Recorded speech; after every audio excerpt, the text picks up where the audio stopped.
All right. First and foremost, we're going to give all praises, honor, and glory to Yahweh Bashem Hamashiach Yahweh Shai.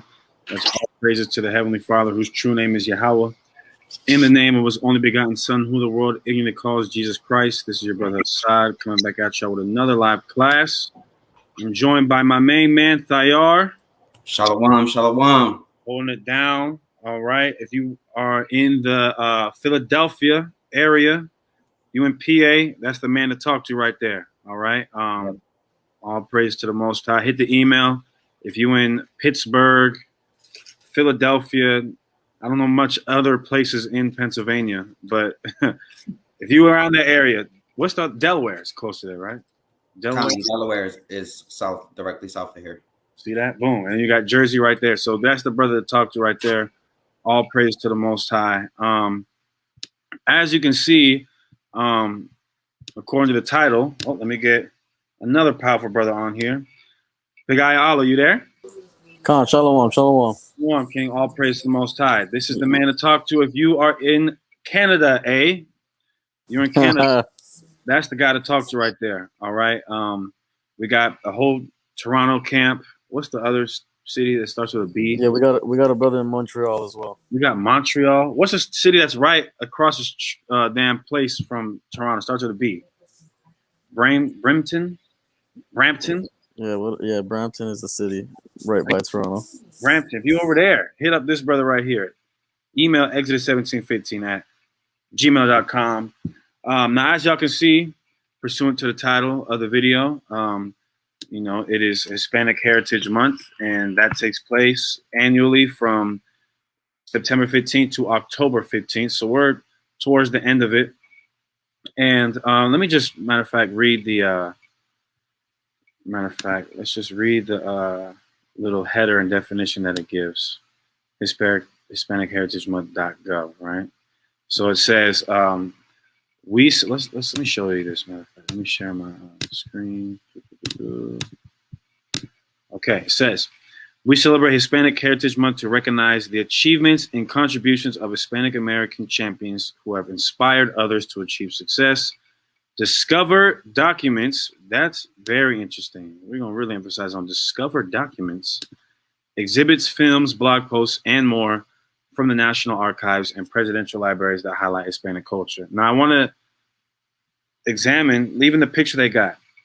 First thing that comes to my mind is the variety of shades that our brothers and sisters come in. Just how the Israelites are described as light to dark brown. You got brothers from Cuba to Dominican Republic to Mexico to Puerto Rico, all these places. And again, you see the hashtag in the video. These are the Israelites, okay? The Northern Kingdom, the 10 tribes of the nation of Israel. So-called Hispanics and Native Americans are the Israelites. Anybody who disagrees with that, let me make this very clear. Anybody who disagrees with that has no idea what they're talking about in regards to the Bible. None whatsoever. So what we're going to do here is, I'm sure we're going to be joined by more Northern Kingdom brothers as well. But we're just going to kind of go into the history of our people here in the Americas. Give, of course, prophecies on how they got here, go into some of the, as it said in the thing, some of the documents that have been discovered in support of proving that they are the Israelites. So let me just, one that comes to mind is this right here. And Thayar and Pagayala, y'all more than free to just, anytime y'all want to say something, just go ahead. So this is something that must be identified, that has to be talked about in relation to Hispanic Heritage Month. How can somebody explain this right here, right? This right here. This is the Los Lunas stone, also known as the Colic stone. This is in, I can't remember which city in New Mexico, but it's on a huge rock, like you can compare it to a person right here. Huge rock that somebody or some people wrote on the side of it the 10 Commandments in ancient Hebrew. Now, that's very interesting. And not only did they write the 10 Commandments in ancient Hebrew, they wrote them in order. And if you can see, they have, well, I'm trying to see, that's probably the, well, look at the first line. The second word is It says the Most High's name right there, Yahweh. Because the first commandment, the 10 Commandments, says, "Thou shalt have no other gods before me." Right? And they have the God's name right there. Yo, we got a little bit of background feed, Salakia. So the question we have to ask ourselves is, how is it that there are people in the Western Hemisphere that know Hebrew, and not only do they know Hebrew, know the Most High's name in Hebrew, know the 10 Commandments, and then write it in perfect order? How is that? How do we explain stuff like that? The guy Alan Thayaf, again, if you don't want to. Yeah. I got a precept just to answer your question real quick. You know, the classic, 2nd Ezra 13 and 40. It says, "Those are the 10 tribes which were carried away prisoners out of their own land in the time of Hosea the king, who Salmanassar the king of Assyria led away captives, and he carried them over the waters, and so they came into another land." Right? But they took this counsel among themselves that they would leave the multitude of the heathen and go forth into a further country where never mankind dwelt, that they might there keep their statutes, which they never kept in their own land. And you're looking at a stone that has some of the statutes on there, man. Exactly. See Yeah. that? Yep. Yeah, those are the statutes right here, the 10 Commandments.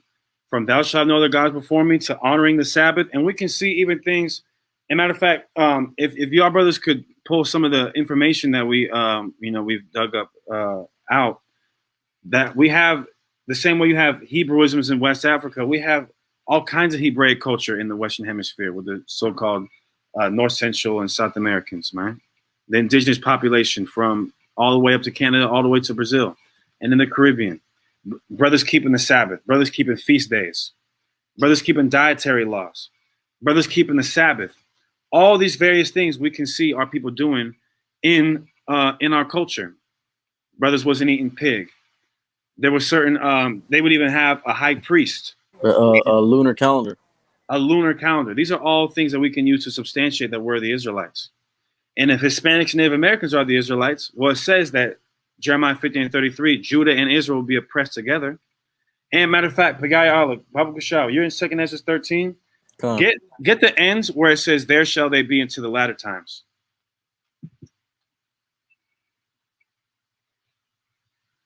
It's at the very end.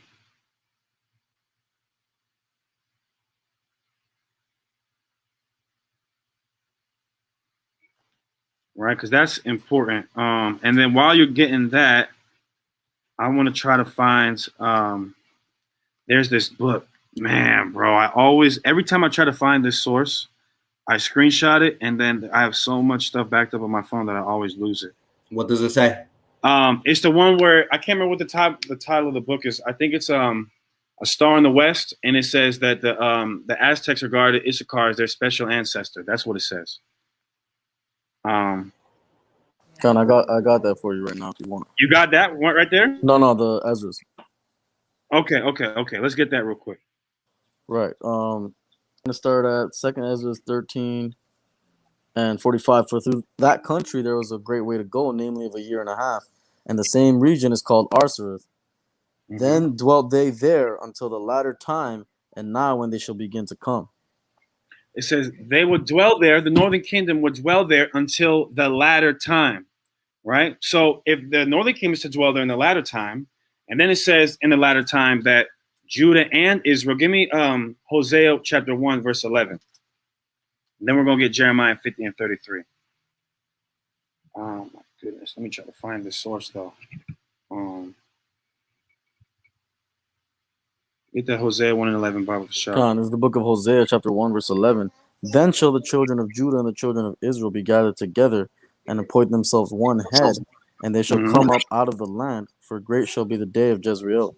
Together, the northern kingdom and the southern kingdom are going to be oppressed, according to Jeremiah 50 and 33, and they're going to both come out together. That's what it says. So 2nd Ezra 13 says that the northern kingdom is going to be in a land where never mankind dwelt, and we can identify that as America. And guess what? The southern kingdom was not there at the time. That means the southern kingdom would have to be brought to America and be oppressed there. What people were brought to America and oppressed other than Hispanics and Native Americans? That would be where you get the southern kingdom, Judah, Benjamin, and Levi.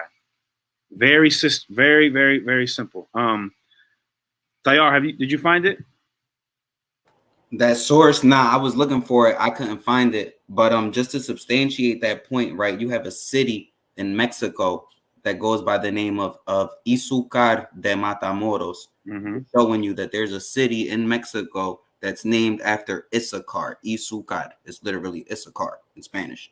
Yeah, and matter of fact, in Washington, there's a city called Issaquah. It's right outside of Seattle. There's a city called Issaquah. But I found the source. The book is called Origins of the American Indians by Lee E. Huddleston. And I'm going to read the source. Matter of fact, let me just put it on the screen real quick. Because this, to me, this is one of those things where you're in doubt and you just hit the nuclear bomb. You know, there's really no – this supports so many things that we teach. So I want to pull this up real quick. And I had to look it up on Facebook. So shout out to the brother who posted it, and because he posted the sources as well. What did I look up? Okay.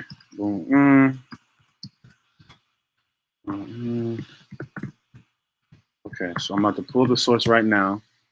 Let's examine what this says, right? Okay, here we go. Okay, I'm about to share my screen. A lot of people aren't familiar with this source, right? But there's really, I mean, I'm going to just read it. It's going to speak for itself. So, again, the book is called, I'm going to put it on the screen real quick. Hold on. Okay. So the book is called Origins of the American Indians, European Concepts, 1492 to 1729. This is way before a One West. All you One Westers came up with this stuff. Well, this predates One West from its earliest start, 1492, hundreds of years, right? So now let's go to the point. No, that's what page? Okay, watch this. It says, let me know. Can y'all see that? Thayar, Pagayal, Rob. Can y'all see that right there? Khan. Okay, so we have an idiot in the chat named Donald Clark. Says Hispanics are not Israelites. Okay, idiot. Let's just read this source.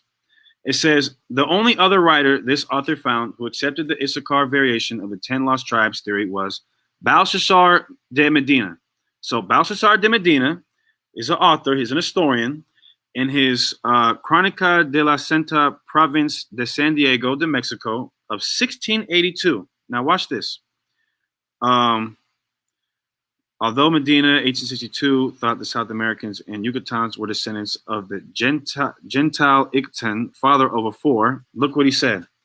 The Mexicans, this is a quote, he said, the Mexicans are originally of the 10 tribes captured by Salmanasar and of the family of Issachar, whom the Indians recognize as their special ancestor. So the Aztecs regarded Issachar as their special ancestor. What does this mean? That the Aztecs were Issacharites, are Issacharites. Coincidentally enough, we have a 12 tribe chart that has Issachar as a so-called Mexican man, right? Azteca. Matter of fact, since they are the Azteca, give me 1 Chronicles 12 and 32, Baba Bashar. And again, this book is called Origins of the American Indians. Salaki Hassad, after you made this point, may I add something in regards to? No problem. Go ahead. All right, Khan. I'll wait after 1 Chronicles. Okay, someone get 1 Chronicles 12 and 32. Son of El Shaddai said, why did they abandon their language and writing system? They didn't abandon their language and writing system. Two things, right? One, that's like saying we abandoned our language and writing system. The same thing that happened to us happened to Hispanics too. The only difference between Blacks and Hispanics is the two things: the form of Christianity that your slave master practiced and the language that your slave master spoke. That's the only difference. One was Catholic, the other one Protestant. One spoke English, one spoke Spanish. Other than that, there's no difference. So the same way they beat the hell out of us and didn't allow us to speak our native tongue and forced their culture upon us, the same thing that happened to the Northern Kingdom, number one. And number two, there are still brothers that speak their native tongue. So you don't know what you're talking about. Go ahead with 1 Chronicles 12 and 32. All right, got it. Salakia. This is the 1 Chronicles chapter 12, verse 32. Salakia, 1 Chronicles. Rob already got it. Don't worry about it. That's a lot. Christ, he got a lag. 1 Chronicles chapter 12, verse 32. And of the children of Issachar which were men that had understanding of the times. The children of Issachar were men that had understanding of the times. When you look at the word Aztec, the word Azteca means, off the top of my head, I think it's people of the times is what the word Azteca means in Hebrew. So is that a coincidence? No, absolutely not. This is more evidence to substantiate that our brothers from North, Central, and South America, the indigenous populace, are the Israelites. Go ahead, Rob. You had something. Yeah, just something that predates, like you harped on, predating whatchamacallit, One West, right? Mm-hmm. There's also this. Now, my Spanish is not as good as Taller or Pagaya Alas, but it's the La Iglesia, so the Israelite Church, Del Nuevo Pacto Universal, a group of native Indian Israelites who started at 1955.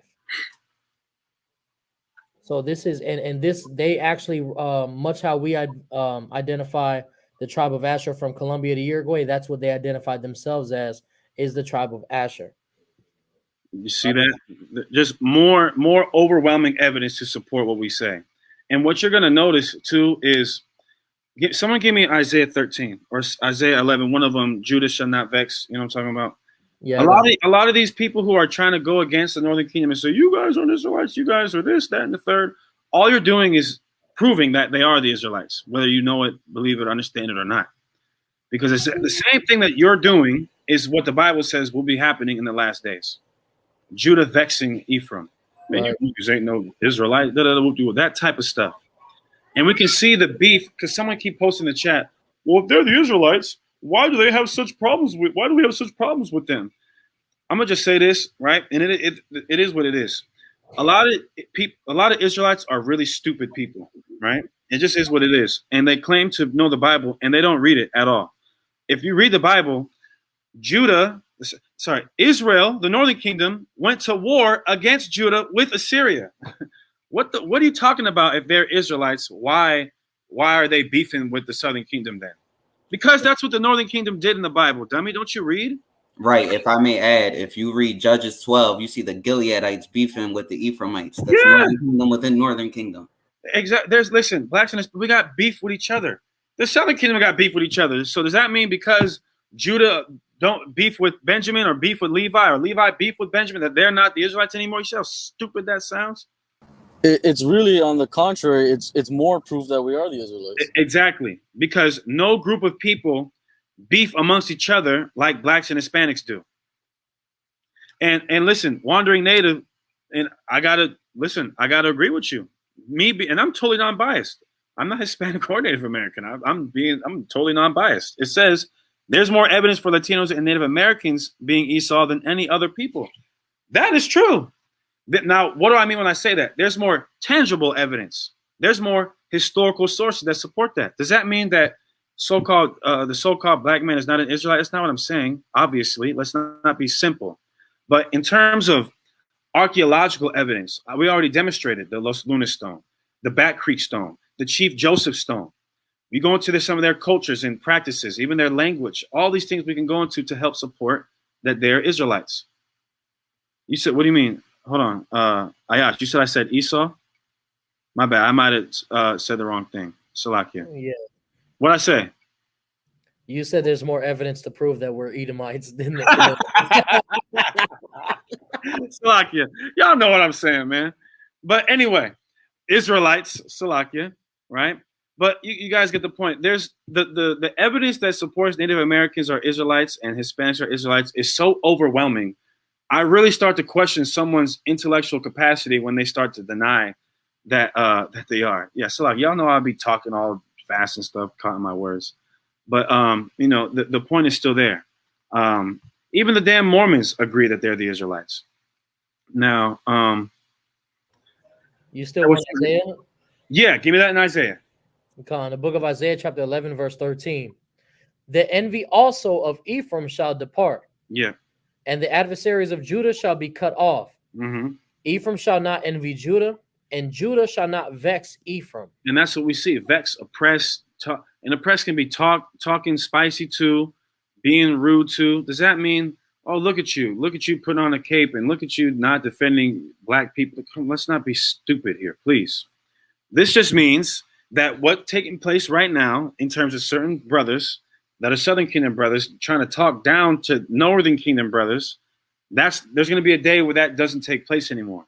But if there's going to be a day where that doesn't take place anymore, that means that that day is taking place as of right now. Matter of fact, Rob, give me I got Zechariah. the Brotherhood. Go ahead. Perfect. Yeah, Zechariah 11:14. It says that I might cut asunder mine other staff, even bands, that I might break the brotherhood between Judah and Israel. Perfect. So now it was even prophesied. If somebody wants to make the argument, see, here's how cold we are. When I say we, I'm not just talking about the brothers on the panel. I'm not talking about just Sakari. I'm talking about the so-called One West camps, right? How cold we are. It doesn't matter what angle you try to attack us from. We got something, bro. If you throw a left hook, we know exactly what to do. If you throw a right hand, it don't matter. You're going to get knocked out. You're going to get knocked out of your socks, sir. There's nothing you can do to come against this truth.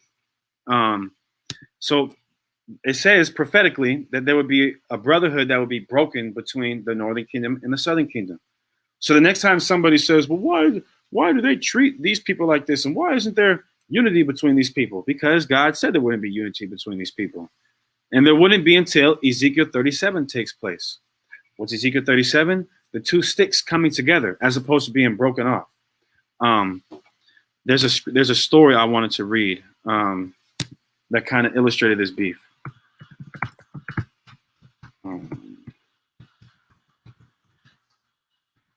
I think it's in Samuel. I think it's like 1 Samuel, 2 Samuel 19. And we'll read it in the King James, and we'll read it in the NLT. Because when I read this story, I was like, "Oh yeah, this is clear. This is clearly the same exact thing that we're seeing in the last days." Okay, so there's a lot of people that are saying Native Americans and Hispanics aren't Israelites. Cool. Guess what we'll do for you? We'll give you the link here in a little bit. Okay, so don't worry. Yeah, don't worry. You can, if you want smoke, you can get smoke. It's Free Smoke Friday. So I want to read the story real quick. 2 Samuel 19. Rob, if you could pull it up real quick, Baba Bashar. 2 Samuel 19. And start at verse 40. This is the book of 2 Samuel, chapter 19, verse 40. It says, Then the king went on to Gilgal, and Chimham went on with him, and all the people of Judah conducted the king, and also half the people of Israel. So what happened is David is being escorted, right, over to Gilgal, and he took Judah with him. He took the tribe of Judah with him, and half the troops of Israel escorted the king on his way. All the Judah, all of them escorted David, but only half the troops of Israel escorted the king. Keep going. Verse 41, And behold, all the men of Israel came to the king and said unto the king, Why have our brethren, the men of Judah, stolen thee away? Yeah, so now the northern king said, man, king, why did you let Judah just take you away from us? When you read it in the NLT, it says, but all the men of Israel complained to the king. The men of Judah stole the king and didn't give us the honor of helping you take your household and all your men across the Jordan. Keep going. And his household and all David's men with him over Jordan. Verse 42. And all the men of Judah answered the men of Israel, because the king is near kin to us. Yeah, they said, and when you read it in the NLT, let me share my screen, right? In the NLT, look what it says. Then the men of Judah replied, the king is one of our own kinsmen. Why should this make you angry? So now Judah said, nigga, this is one of our people. This is one of our tribes. Why y'all worried about it? See, this bickering back and forth is even in Samuel. Keep going. Verse 42. Again, and all the men of Judah answered the men of Israel, because the king is near of kin to us. Wherefore then be ye angry for this matter? Have we eaten all of the king's cost, or has he given us any gift? And the men of Israel answered the men of Judah and said, we have 10 parts in the king. What does that mean? We have 10 parts in the king. When you read it in the NLT, it says, but there are 10 tribes in Israel. The others replied, which would be the northern kingdom. So we have 10 times as much right to the king as you do. This is just more bickering, beef, talking shit back and forth between the northern kingdom and Judah. It's always been happening. Yeah, so this sounds like ADOS versus a bunch of Hispanics, man. Exactly. Go ahead, finish that off, Rob. It says, and we have also more right in David than you. Yeah, look, we have more right than David than you. Why? Because there's 10 tribes of us in Israel. There's only 3 tribes in the southern kingdom. Go ahead. Why then did you despise us? That our advice should not be first had in bringing back our king. And the words of the men of Judah were fiercer than the words of the men of Israel. You know what that means? When you read the NLT, it says, the argument continued back and forth, and the men of Judah spoke even more harshly than the men of Israel. Because, listen, bro, you go to a city called Memphis, Tennessee, right? Right. The nigga gets to checking somebody. Listen, nobody's going to be able to check somebody like Judah is going to be able to check somebody. Yeah. If you want to hear somebody really talk shit to someone, bro. I was just thinking about the Kamaya. Judah's going to talk some shit to somebody, bro. That's and going to make it funny too, to where they're even going to start laughing at themselves, right? And you can see that these type of characteristics. That's how you know who the Israelites are. You see that? So I just wanted to bring in that historical source just from the scriptures. So we can even see that beef going on from Samuel, from the time of King David, right? It says Judah spoke even more harshly than the men of Israel. Because, come on, man, Judah is just, listen, the tribe of Judah is the funniest tribe in Israel, right? I'm just, give them that, whatever, cool. So the way they're going to be able to talk reckless to somebody and make it funny, oh, come on, man. It just is what it is. You're not going to be able, if you want to get into a check-in match with Judah, yeah, bro. The roasting, Judah's the best at that, all right? Oh, well, you're just biased, nigga. I'm not even from the tribe of Judah. I'm biased, all right? The rock was going to say something. Right. But Salakia, you had anybody add anything else before we continue on?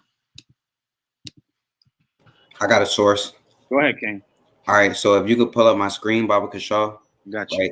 The source is from a book written in 1894, since they say, oh, it's just one West doctrine, right? This is a book written in 1894 that's called Christopher Columbus and the Participation of the Jews in the Spanish and Portuguese Conquest, right?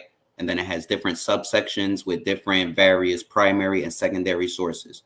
So section 8, page 153, the title is Los Indios de las Indias Islas son Hebreos. The Indians of the Indies Islands are Hebrews, right? And this is written by Colonel Munoz in the library, La Biblioteca de la Real Academia de la Historia en Madrid, from the Library of Real Academia of the History of Madrid in Spain. So there's a Spaniard, right? And I believe that this is a quote from a book written in the 1500s, if I'm not mistaken, but don't quote me on that, right? So what he says is, he says the first reason, right, that he comes to this conclusion is because the Hebrews and the 10 tribes of Israel who Salmanassar, the king of the Assyrians, took captive and transmigrated in the time of 2,200 years prior, fit all of the descriptions of these peoples, right? So he lists 5 specific main points. The first one is Ezra. The second one is Hosea, that the children of Israel will be as the sand of the sea. And then the third one is the one that I wanted to focus on. This dude says, La tercera es por razón de la lengua que tienen, que es hebraico corrompido. He said the third reason that he knew that these Indians were Hebrews is because the language that they spoke is corrupted Hebrew. Hebraico corrompido. Como nosotros, how we, the Spaniards, hablamos romance, we speak the Romance languages, que es Latin corrompido, which is corrupted Latin. So he said the same way that the Spaniards spoke corrupted Latin is the same way that the Indians spoke corrupted Hebrew, right? And then he goes on to list, he says Hispaniola, Dominican Republic and Haiti, Cuba, Jamaica, and the other adjacent islands speak corrupted Hebrew. Hey, listen, bro. Hey, why aren't y'all niggas in the chat that was talking crazy saying anything anymore? Why'd y'all get so silent? I almost heard a rat piss on cotton as this brother was reading that article. You guys are finished. You guys are already dead. What this brother did is he went to your grave site, right? He digged up your grave. He got your casket out the grave and unloaded a whole 50-round drum into your dead body, lit it on fire, threw your dead body that got shot and burnt up back in the casket, threw you back in the ground, put the damn dirt back on you, and then shot in the ground again, just to make sure, just in case it wasn't enough. How many more times do we have to go into stuff like this that's still, you people that can't understand this, I don't know what the hell to say to you, man. Right.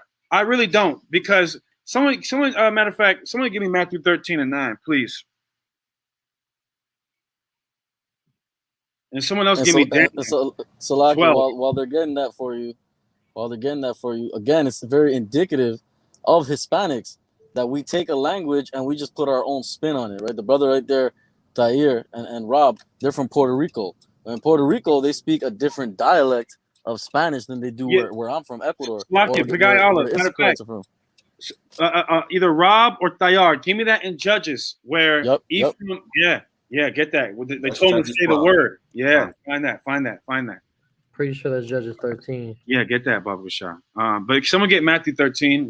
Well, to hell with it. We'll move on. All Matthew 13 is going to say is, some of you niggas can't get it because the Lord don't want you to get it. Okay, so that's fine. Let's go to Judges, though. All right, I got that. Go ahead. All right, so Judges 12:5. And the Gileadites took the passages of Jordan before the Ephraimites. And so this is the Gileadites are from the tribe of Manasseh, right? So now it's Manasseh's here and Ephraim is here. This would be the modern day Cubans and the modern day Puerto Ricans, who both speak Spanish nowadays, but they speak a different kind of Spanish. Go ahead. And it was so that when those Ephraimites, which were escaped, said, "Let me go over," that the men of Gilead said unto them, "Art thou an Ephraimite?" So now when the Ephraimites want to go somewhere in Manasseh's land, when they go up there, Manasseh says, "What's up, man? Are you an Ephraimite?" Go ahead. If he say nay, then said they unto him, "Say now, Shibboleth." So said, no, I'm not an Ephraimite. Okay, say Shibboleth, right? Go ahead. And he said Sibboleth. So they couldn't say it. They had a dialect. Now remember, they speak Hebrew. These are kinsmen. Especially Ephraim and Manasseh are the two closest tribes in the northern kingdom. That's Joseph's kids, Ephraim and Manasseh. But you can even see the differences between them where, listen, they had a test to find out if you're Ephraimite or not. Say this word, and they couldn't say the word. Yep, so then what they do? And so like real quick, because just like the source that the officer Tahir brought out, right? Hablaron hebreo rompido, right? Corrupted Hebrew. That's what's just about to happen right now. That nigga talking some other kind of Hebrew, right? Yeah, what is that? Nigga making his own language up. Go ahead. And he says Sibboleth, for he could not frame to pronounce it right. Because they speak that. Listen, they just got a different way of saying it where they're at. That's why brothers that speak Spanish on the panel right now, is the Spanish that the people from Spain speak, how different is it than the Spanish that's spoken in, let's say, the Dominican Republic? It's actually way different. When I was in high school learning Spanish, how people in the Caribbean say like we or something, they say nosotros, which my Spanish is bad, but in Spain they say vosotros. So it's completely different. And also the way that people in Spain talk, it's almost as if they have a lisp. Like they're forcing a lisp, right? They're forcing like he said vosotros, right? But they'll say vosotros like that, like it's a lisp. I'm saying it sounds fruity as hell. I'll say that. Right.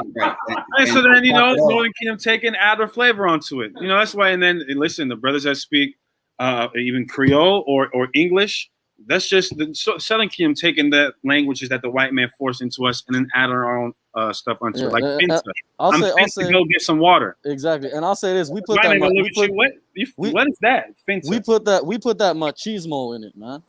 It don't sound so fruity like the Spaniards, man.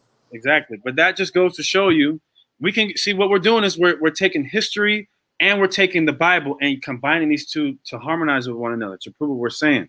People can get mad that we're laughing, but we enjoy this type of stuff. It's edifying. This isn't supposed to be like the Christian church where you sit there and you have some pastor who done laid with the deacon's wife and the damn bishop's wife, talking in a monotone voice the whole time, and everybody wants to fall asleep. No, you got to enjoy this type of stuff.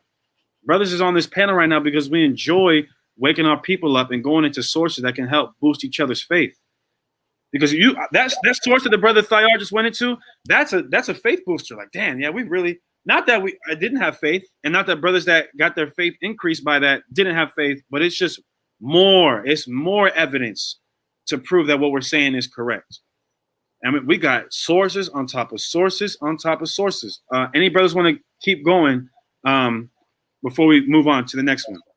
Oh, so let me make this point real fast, Keep right? going, keep the going. Spanish that they speak in Spain is like if you were talking to an Ivy League professor, as opposed to the Spanish that they speak in, let's say, Dominican Republic, for example, or Puerto Rico, would be like Tennessee, you know what I'm saying, hood slang. Right. Two totally different languages, even though it's the same language.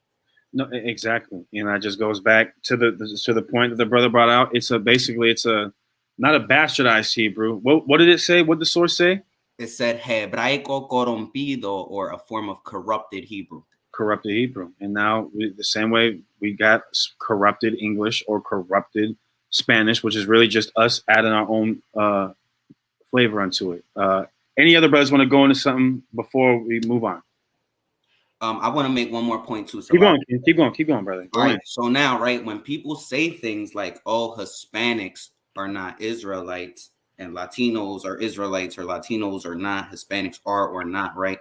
That's very vague and that's very general, right? Hispanic encompasses Edomites from Spain, right? It encompasses the Native American indigenous of North, Central, South America, so on and so forth, depending on how these words are used contextually. Right. So to say that all are or all are not one way or the other is it's just really ignorant. It's lazy. Con. Now I want to pull up this. I'm trying to find the article on the Chief Joseph Stone. I'll revisit it. In the meantime, anybody else want to if you got something, just let me know and we're gonna go into it. But I'm trying to go into some more like customs documents, which I've been going into is great. Just any more kind of stuff like that. I got a couple of things. Go ahead, Rob. All right, so let me share my screen again right quick, or at least this part of my screen. All right, so this right here, in regards to Passover, right? This is the source is by George H. Loskiel, page 44. It says, "It is a law that everything offered in sacrifice should be eaten by the worshippers, and nothing must be left over. The oldest man of the tribe pours the fat into the fire, and then the bones are burned." So, like the source is History of the Mission of the United Brethren among the Indians in North America by George H. Loskiel on page 44. So this identifies the similarities between one of their high feast days to Passover. Also, you have Or Bigny America Part 2, page 186, when the Piaches held their great annual festival and sacrifice, they began their prayers to their deity Yovahu at sunset, which demonstrates the fact that their day started at even, and you see their corrupted Hebrew, right, is just another dialect of saying Yahweh. So like I shouldn't have clicked it, but anyways, it says, "And kept on praying till midnight. The bones of the roasted lamb were not eaten, and not a bone was to be broken." The same way our sacrifices were to be done the same way. Then you also have this. The source is History of American Indians by James Adair. "They begin the year at the first appearance of the first new moon of the vernal equinox. They term their Passover after the green corn. The green corn moon is the most beloved and sacred." So 3 different demonstrations of different types of native Indian tribes keeping something similar to what's known as Passover in the Bible. That again, more nuclear bombs. I'm trying to find, because I did an entire 12 tribes chart breakdown, bro. I think I did it somewhere on my Google Docs. I'm trying to find it right now. Rob, did you have any more? I'm trying to go into something a little bit more so I can try to find this. I got it. That's why I ain't gonna lie, bro. I'm waiting for you to drop it because I really want to talk to Fee J. He thinks he's so goddamn smart, man. I got a whole entire presentation for Negro onlys demonstrating that so-called Hispanics, Latinos, and Native and Seminole Indians are the Israelites. Okay, well, here's what we're gonna do. We're not even gonna invite them to the battle. We're gonna be like America, how they did Hiroshima and Nagasaki. We're just gonna drop the bomb and just let them die. Keep dropping bombs. Just drop the bomb, and there won't be any of them left. So go ahead, just drop the bomb. Okay. So this is referencing back to what you said earlier about the word Aztec. It's a Hebrew compound word that comes from Strong's H227 and Strong's H8497, which means encampment or people of time, like you said. So just demonstrating that with the Hebrew for people to look to. Salakia. And matter of fact, a lot of the times, let's also do this. The word Mexica, right, which is really where the word Mexico comes from, which goes back to the Hebrew word Mashiach. This is spoken tongue. The words of Jesus in the original Aramaic is a detailed biblical and historical account of the original message preached by Yeshua Mexica, demonstrating the word Mexica being Mashiach, right?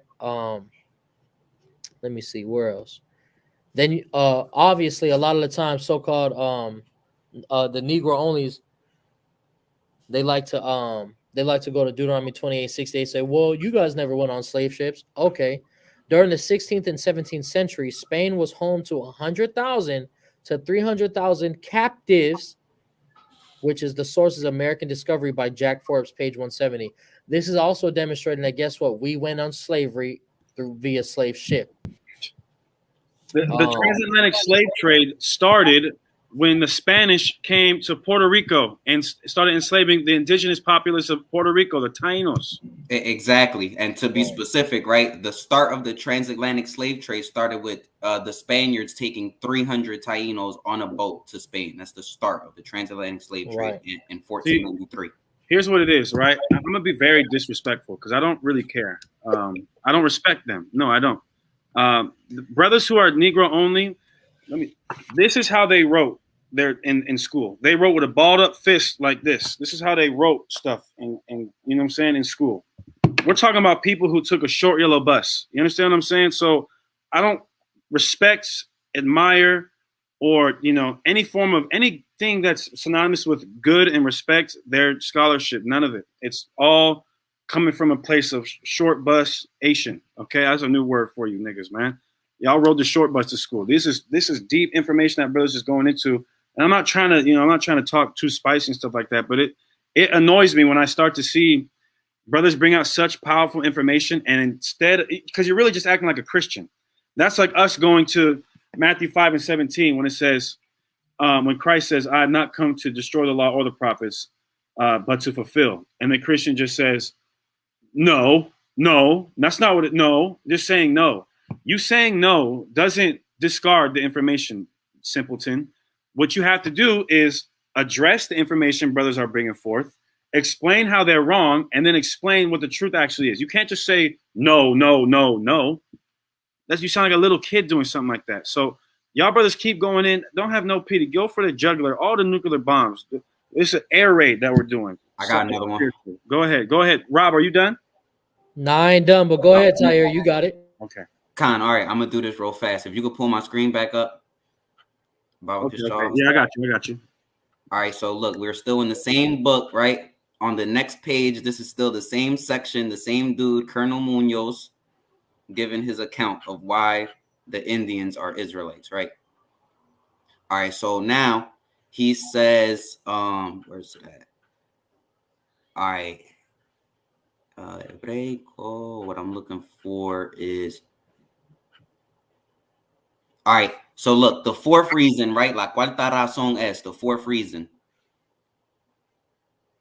No, this ain't the section. All right, this says in your rites and ceremonies, right? It's one that says specifically that they kept circumcision and other customs, which I'm about to find real fast. All right, so it's another part that says names, right? They had names that are derived from Jacob, Jock, Shan, Jock, Jackie, right?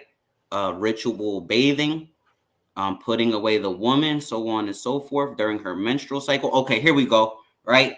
Hay nombres de las mujeres. There are women names, right, amongst the Indians. Anna, Mariam, Sarah, que son hebraicos de mujeres. There's Indian women that have the names Anna, Miriam, and Sarah, which are Hebrew women names, emphatically. Right? So where the hell did the Indians, right, if they're Asiatic peoples, where did they learn these names? Anna, Miriam, Sarah. Why are they using Hebrew names if they're Asians? All right, another part, right?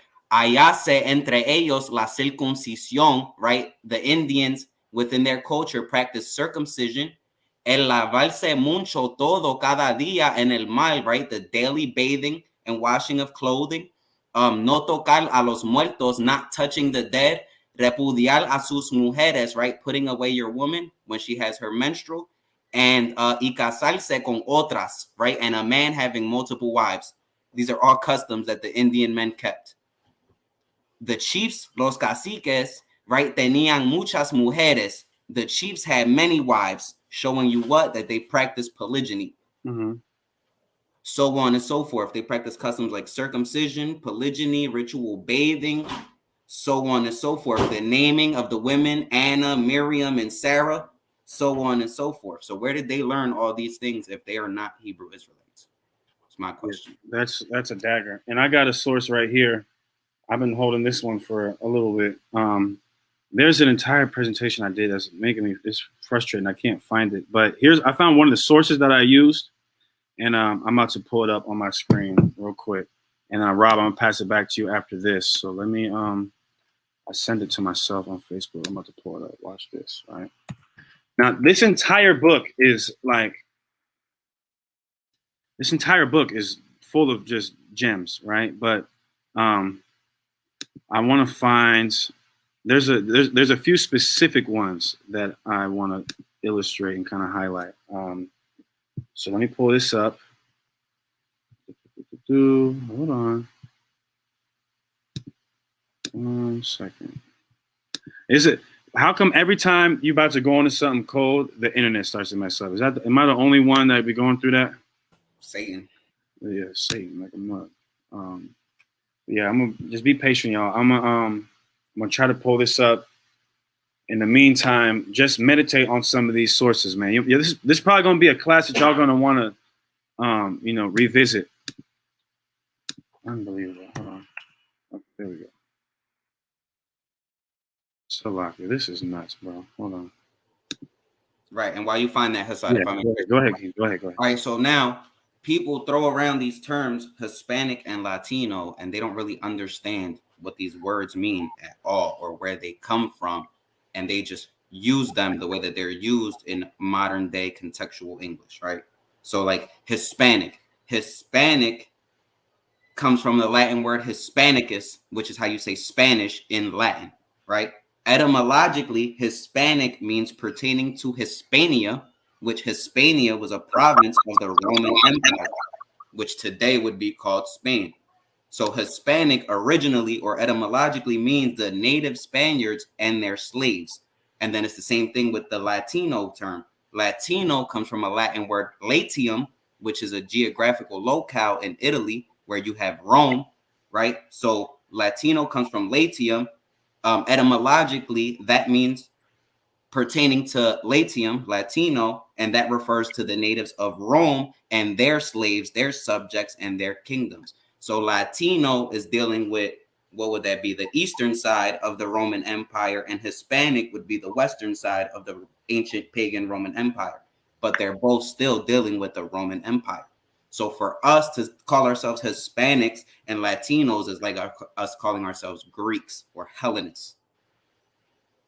Right. We are not really the original Latinos or Hispanics. We just were conquered by those people. So we have that proverb and byword. Oh, praises. Okay, I found the source. It's not that big of a book, but okay. Someone said there's still Hispanics cannot take the Africa heat. You are so dumb. I don't even know what to say to you. I just read that and that's so rudimentary, bro. That's ridiculous. Niggas are idiots. Do you know how hot it gets in some of the Caribbean countries, bro? What are you talking about, man? Again, that's why I say you people right with a balled up fist. There's no way that you guys, like, seriously, were any kind of educated. Seriously. So anyway, let me show y'all this source right here. So the book is called, let me pull up real quick. Okay. The book is called Discourse on the Evidences of the American Indians Being the Descendants of the Lost Tribes of Israel. And this is from 1837. 1837. So there's a whole lot in here. He quotes 2 Ezra 13. Now I want to see if I can remember where. We'll start at some of this guy's main points, right? Okay.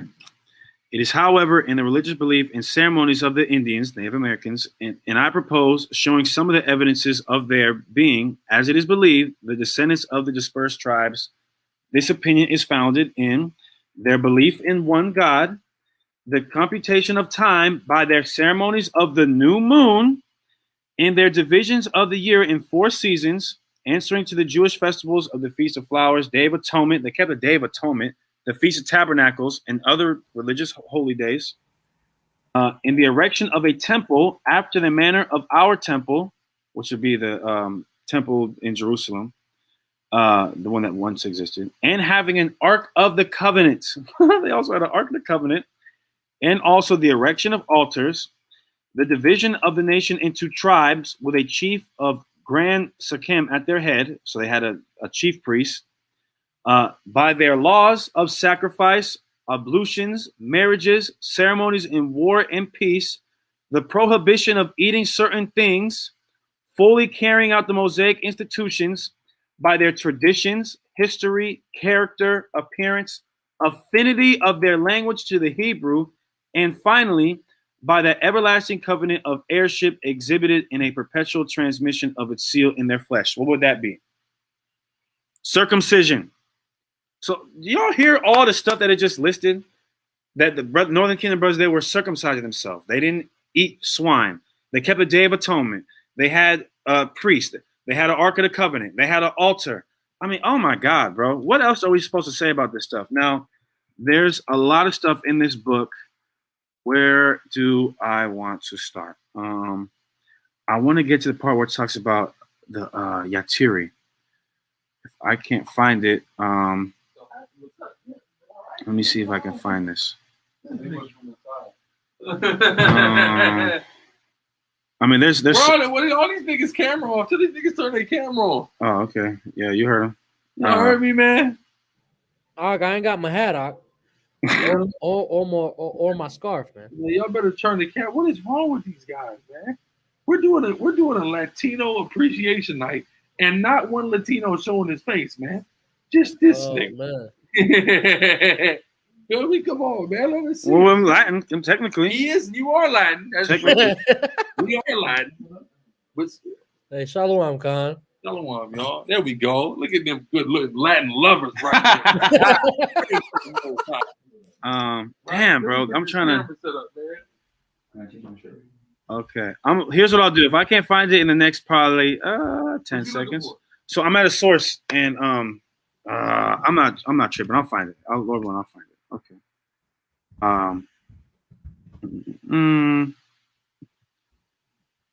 Okay. Let's see. What? No, I don't think. Okay, hold on.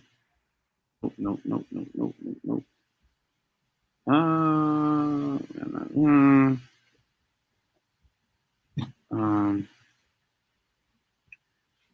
One second.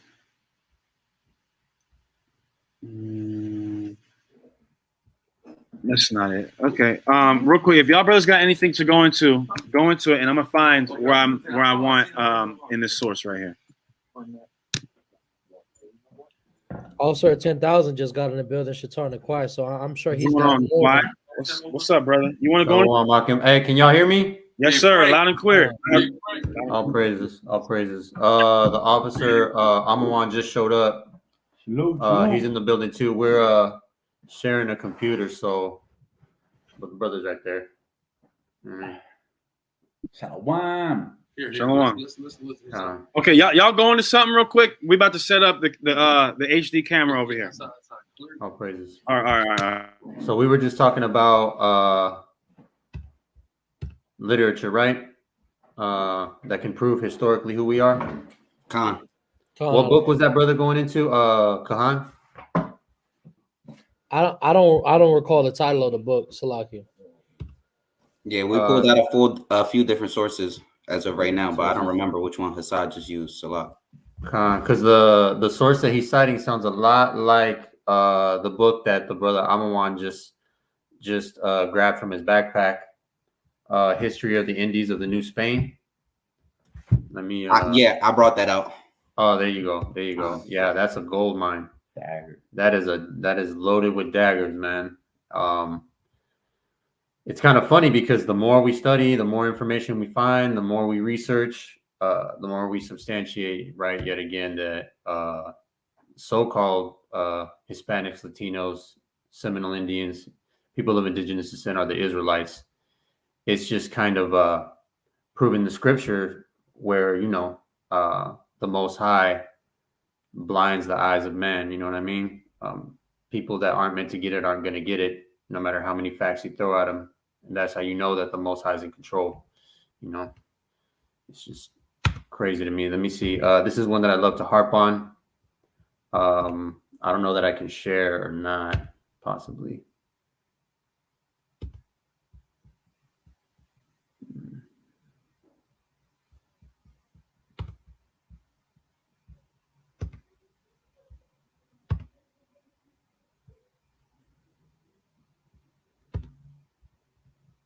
I got something real fast while you pull that up. Go for it. Go for it. All right.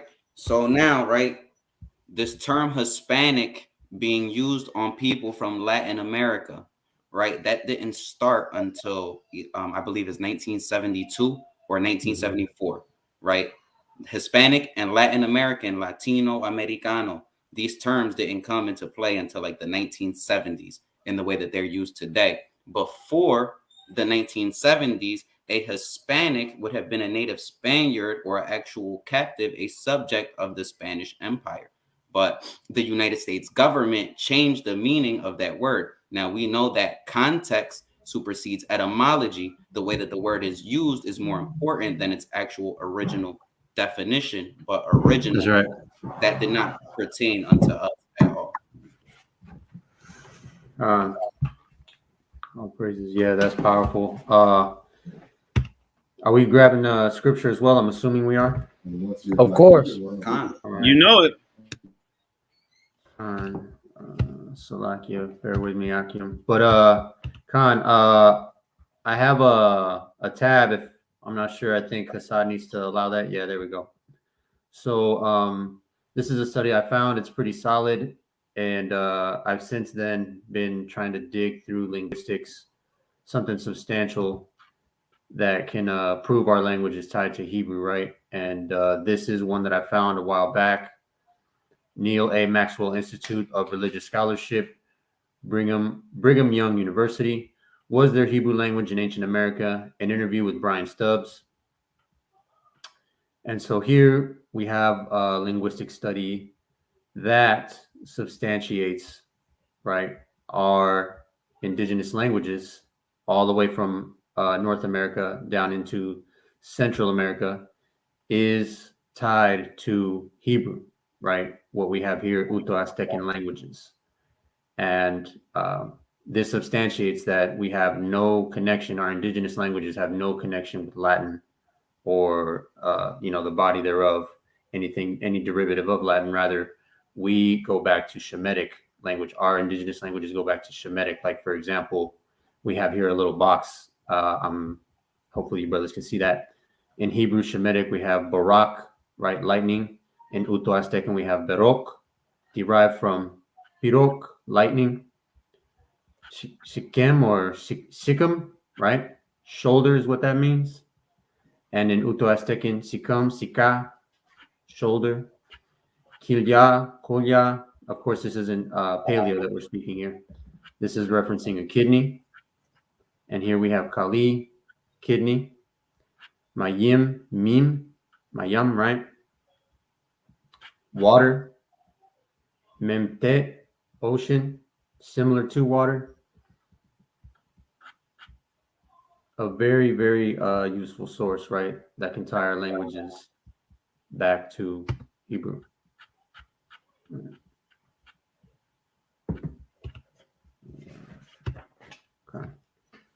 Hassad, you still there? Yes, sir. Khan, what book was that you were just reading? What was that text? It's called let's go. It's called Discourse on the Evidences of the American Indians being the descendants of the Lost Tribes of Israel. Ooh-wee. Yeah, kind of a lengthy little title. Yeah, sure is. I'm trying to find a source. There's a book, if I'm not mistaken, it's called History of the American Indian. Yeah, I was just reading that earlier.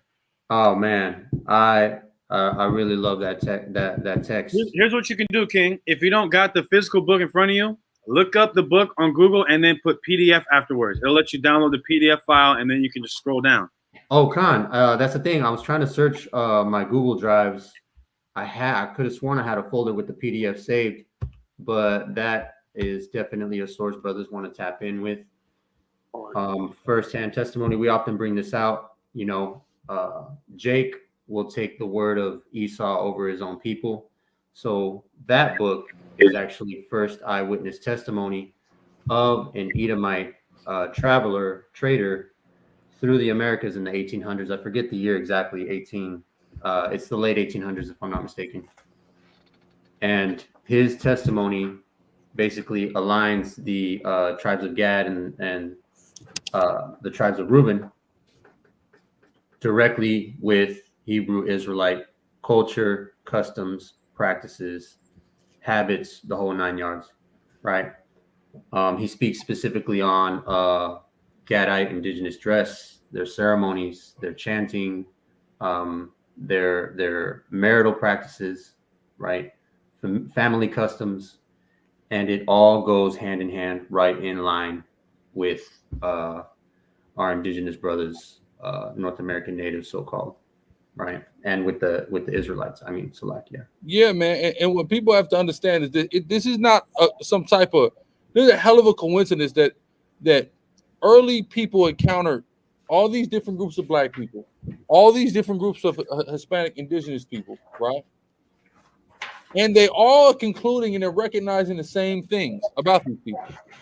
These people all just seem to behave like the Israelites they read about in the Bible. Some of these people were Jewish, some of these people were Christian, right? And they're familiar, they have some type of familiarity with the scriptures, right? And they read about a description of people and the custom and the practice of these people. And man, it's so clear, right? That those parallels are so overwhelmingly evident amongst this people group. What do we do with that? Do we dismiss it? Do we call it coincidence? Do we call it chance?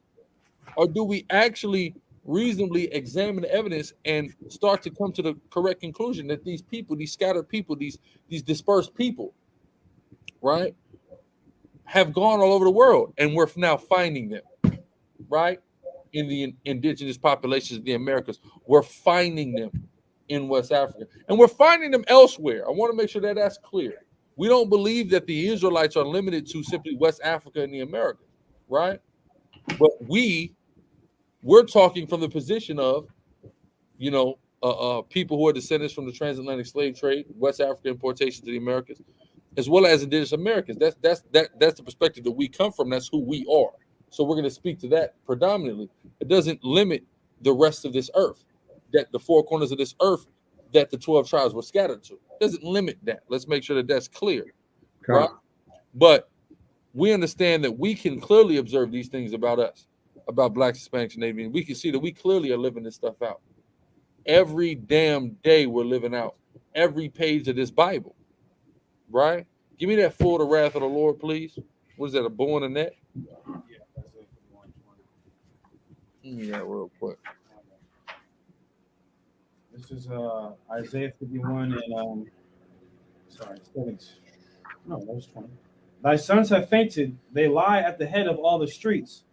As a wild bull in a net, they're full of the fury of Yahweh, the rebuke of thy God. See that? We like a wild bull in a net, lying in the head of the streets, full of the wrath of the Lord. That's very key to understand, us being full of the wrath of the Lord, right? Full of the judgments, full of the punishments.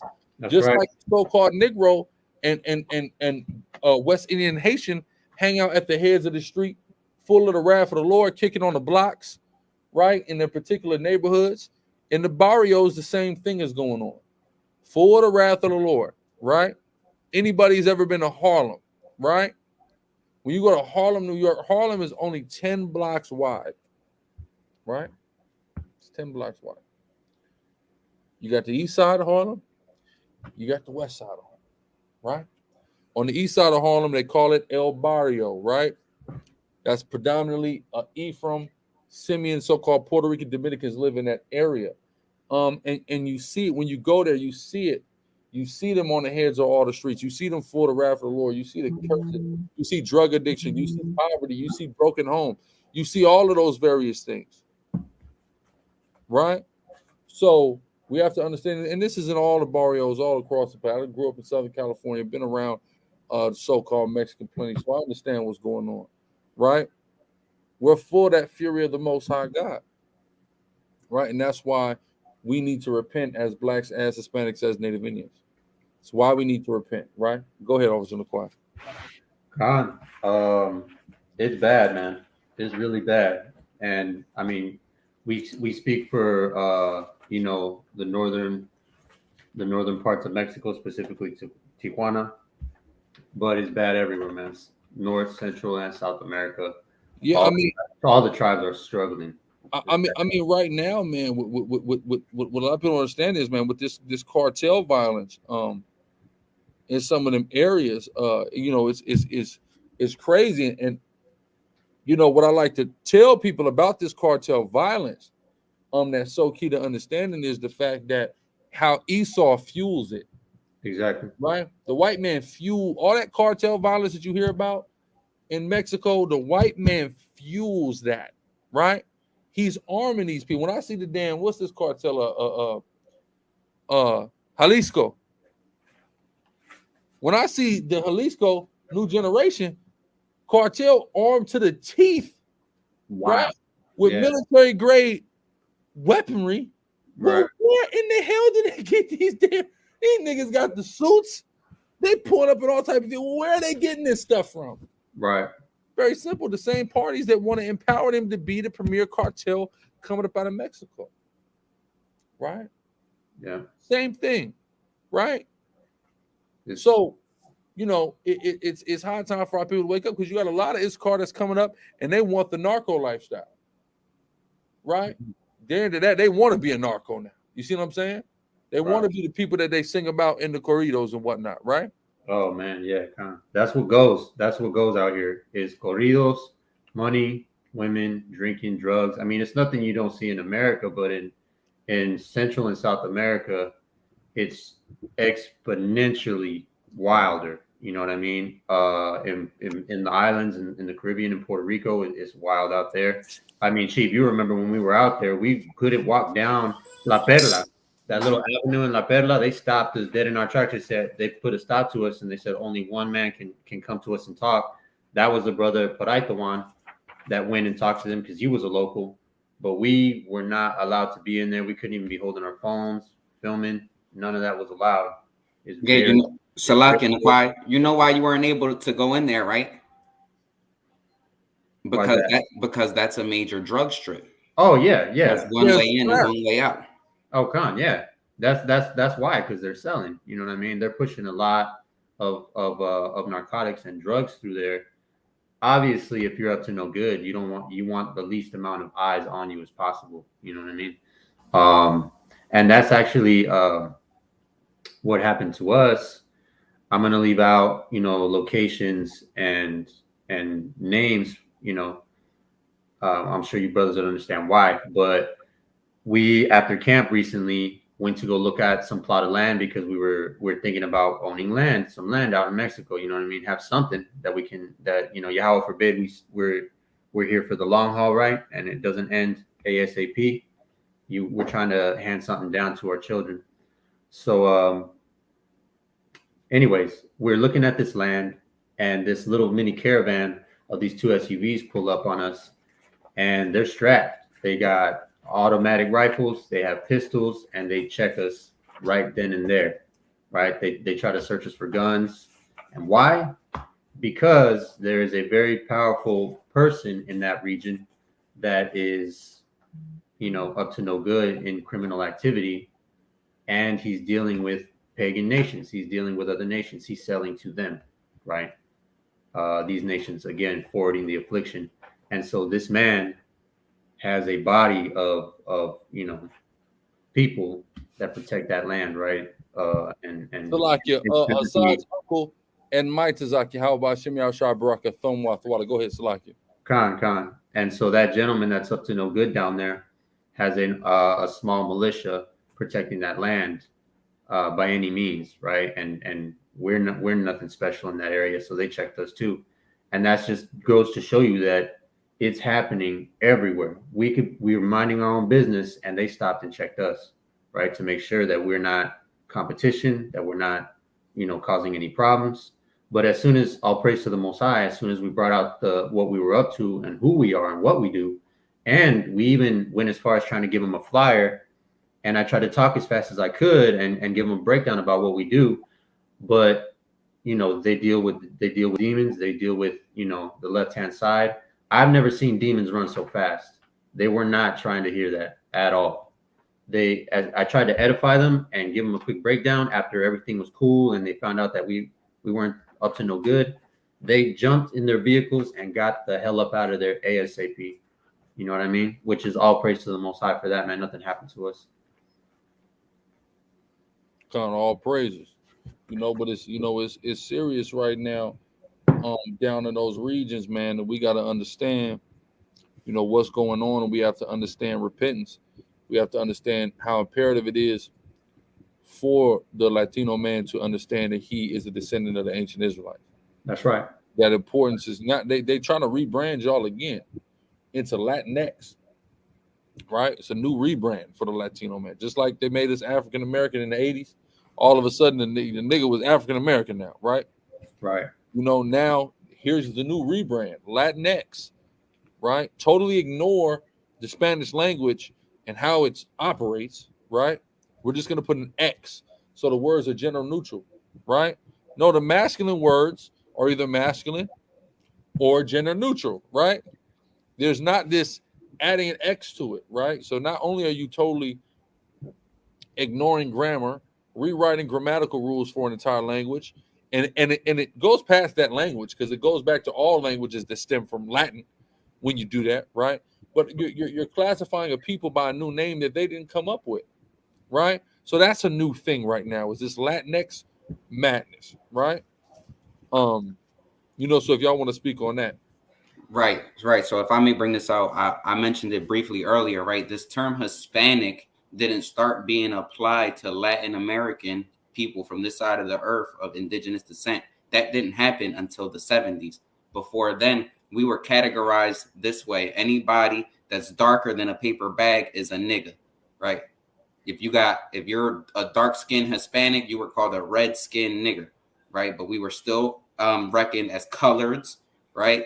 And as niggas, as Negroes, so on and so forth, because anybody that was the color of a paper bag or darker was a nigga. They didn't start calling us this until the 1970s that we became Hispanics the same way that Judah didn't become an African American until the 80s.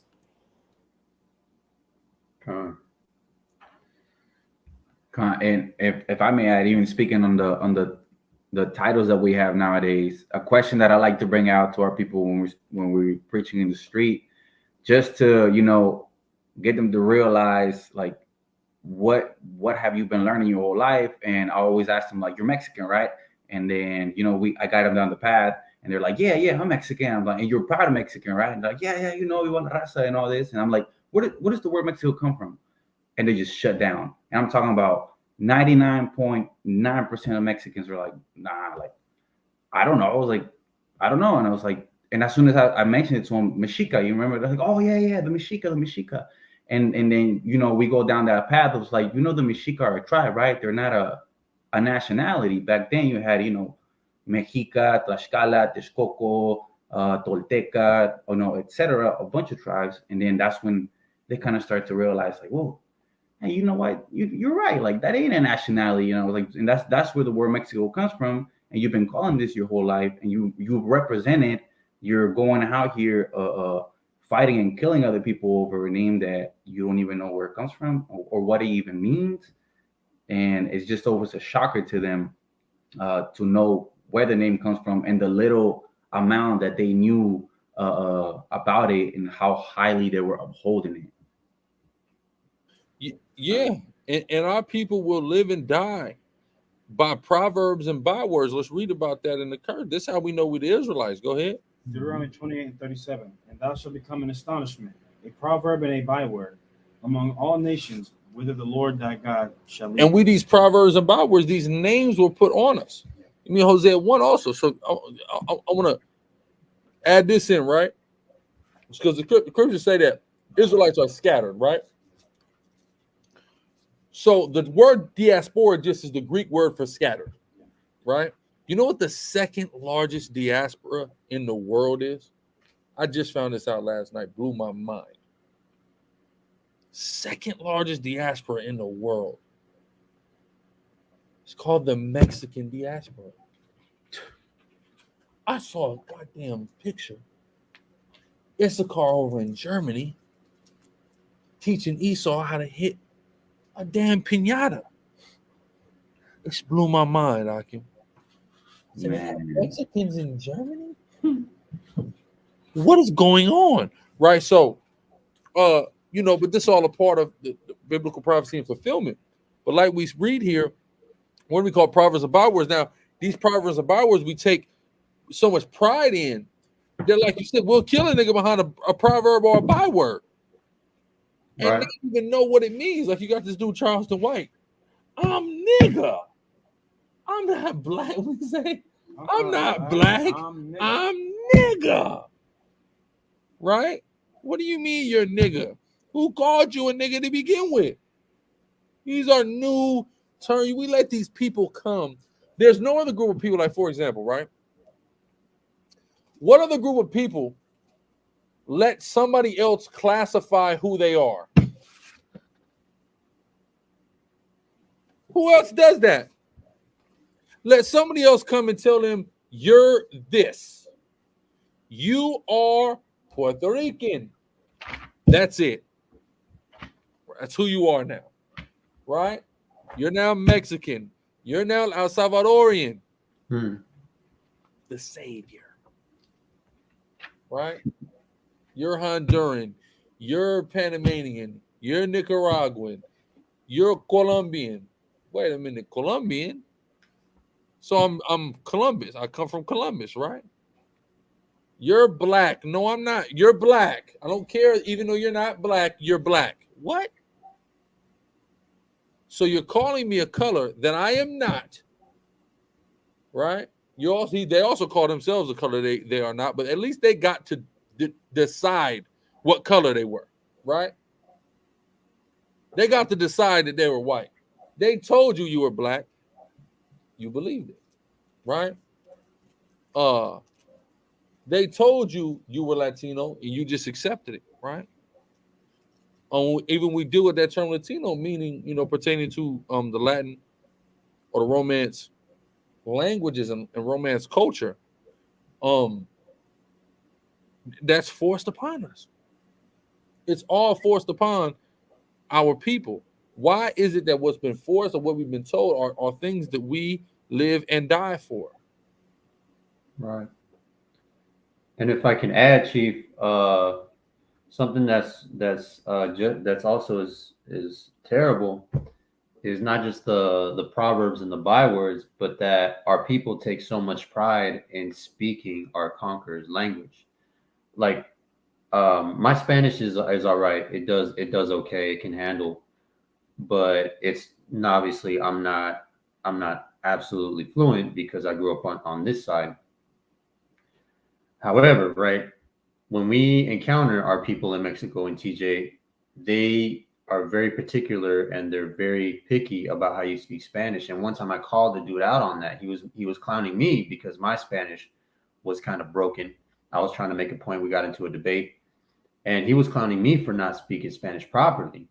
and that I was raised in Babylon and I wasn't raised in Mexico, right? I grew up on that side, so he was clowning me for that. And then I called him out on that. I'm like, wait a minute, you're this proud Mexican, you're proud of your indigenous heritage, and you're clowning me for speaking Spanish poorly, and you're proud of speaking Spanish properly. You're a clown. You know what I mean? Like, why is that something to be proud of? And at the same time, you're proud of your indigenous heritage, but you're touting and you're raising up and lifting up this conqueror's language like it's your own. Yeah, and our people have a problem with doing that. Just like even amongst the tribe of Levi, a lot of Levites, they learn, because Creole is not French, right? French is very strict as to what is French, right? So our language is not French. It's its own language. It's Haitian Creole. You could say it's French based, but it has elements from West African elements, Spanish elements, English elements, etc. Right? So, a lot of times when a Haitian learns French, they start, walking around with their nose up because they feel special that they didn't learn master's language fluently and perfectly, etc., etc. But amongst a lot of Haitians, there's a sentiment or there's sayings that say like, you want to know if not to trust somebody, how? If he speaks French. You see what I'm saying? So a lot of our people know that. I mean, some of our people have their nose up because of it, and they have that sentiment like, oh, I speak French, so I'm good now. I'm like the white man. When in actuality, you've just become, you're just trying to assimilate more into the culture of the devil. But like you said, it's crazy because we have, when I did the video about California Mexicans versus Texas Mexicans, I said, you guys are arguing about words you guys say to each other in English, right? When you've already, number one, you already had to get Spanish forced on you, right? That's one loss. Then you come over here, you get English forced on you. That's loss too. Now we're arguing about the second language that's forced upon you. What sense does that make? What sense does it make the words that we're using in our oppressors' languages? You see what I'm saying? It's nuts. Right. What's the difference between calling somebody a fool and calling somebody a nigga? To the white man, a nigga is a fool. You see what I'm saying? It's the same word to the white man. Salakia, if I could, and it's so like we've gone over a few during the span of this class. We've gone over a few things that really just show that we are the Israelites, right? We started off, I believe, it's with how we beef with each other, right? And then we went on to the dialect thing, right? And now we're talking about how there are some of our people that look down upon the other people that don't necessarily adhere to the main culture, right? And that's also indicative of us being the Israelites, because what do you see in the so-called New Testament is people being looked down upon because they don't adhere to the original culture, right? Which in that time it was our original culture, but in this time it's not. But I've personally gone through that. That's why I can really identify with the New Testament, like what's going on in the so-called New Testament to the so-called Gentiles, right? Where I bring this up almost every time we talk about it, and I'm gonna keep doing it because it's very profound. When I'm in Canada, right? I'm born and raised in Canada, so my English is far from fluent, right? So when I went to Ecuador when I was 9 years old, everybody's seen that my Spanish Salakia is far from fluent, and I'm not familiar with the festivals that they have. I'm asking them questions about what is this, what is that, right? Some of the foods I wasn't familiar with, and they're like, "Look at this guy." They're in Spanish, right? They're like, "Look, es canadiense, right? He's Canadian. He's not Ecuadoriano, gringo, right?" They're calling me things like that, just like how our foreparents back in Israel, when brothers were starting to come back into the fold, they're like, "These guys are Gentiles, right? What are these guys doing? They don't know anything. They haven't been down." You know what I mean? It's just indicative and just shows and proves that we are in fact the Israelites, man. Right, exactly. And I could even give a testament to that too, right? If I was to go to Puerto Rico and talk to them in Spanish and they hear my English and my Spanish and just have a normal conversation with me, they would say, "Oh, you're not a Puerto Rican, you're Americano, or you're a gringo, right? You're an American or you're a gringo." Right? So it's the same thing with the New Testament. And it's the same thing with the Ecuadorians, with the Mexicans, with any of our brothers. Hey, look, I'm even sure it's the same thing. And I know a lot of Benjamites, and the Benjamites get the same thing. And I'm sure the Haitians get the same thing. Right? Yeah, well, there was just a huge beef that just got started, or a beef that already was started, but it was ignited just simply from with Kodak Black and Jack Boy, just because Jack Boy said, all he said was Kodak Black is not from Haiti. That made Kodak Black mad. Just him saying that, right? Because basically, even though to the naked eye he didn't say anything, basically he called Kodak a bitch. You see what I'm saying? Like, that's how that was perceived when he said that, right? Oh, so you're calling me a bitch? You know what I mean? Like, oh, okay. I saw Uncle Thwada, Rapper Thwada as well. Yeah, about Shemel Shabbat Thumb. Like, basically, you're calling me because I remember I called down to Brother Priest Amawan Light of Zion. He's like, yeah, out here in Broward County, when a Levite tells another Levite they're not from Haiti, what they're saying is that he's a bitch. You know what I'm saying? Like, that's the perception of, oh, well, I'm born in Haiti. That's what Jack Boy was saying. I got a Haitian birth certificate. You know what I mean? I had to come over here, blah, blah, blah. You are born here, right? So it happens to certain degrees like that, like the officer was going into, Officer Pagala was going into that happens a lot. And I remember when I was freshman year, there was this Ephraimite dude, so-called Puerto Rican, I had class with named Sergio, and he was explaining how he's from New York, and it's a huge problem between New Yorkers and island Puerto Ricans. Like that's a beef that exists. You know what I'm saying? He was talking about some persecution he faced when he went back to visit Puerto Rico when they heard him talk. You know that because he was from New York, that they took issue with that. Like, there's some huge divide between the tribe of Ephraim, so-called Puerto Ricans, versus ones in the island versus the ones abroad. And this is why the Most High gave us laws. He gave us laws about vexing the stranger. This is exactly what that's about. You mean to tell me I'm Puerto Rican, I go to Puerto Rico, right? I'm not as acclimated with the island culture. I'm more acclimated with the Americanized version of the culture, the New Yorican culture, right?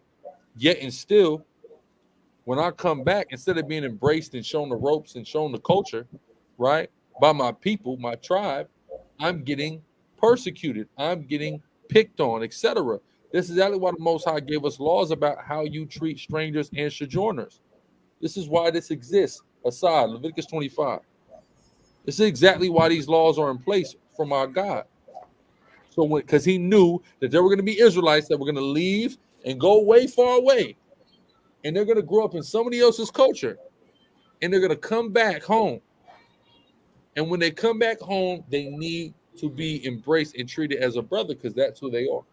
Right? Go ahead. Leviticus 25 and 35. And if thy brother be waxing poor and fallen into decay with thee, then thou shalt relieve him. Mm-hmm. Yea, though he be a stranger or a sojourner, that he may live with you. All right, though he be a stranger. People are going to come and be strangers and be sojourners amongst us. Give me that vex the stranger.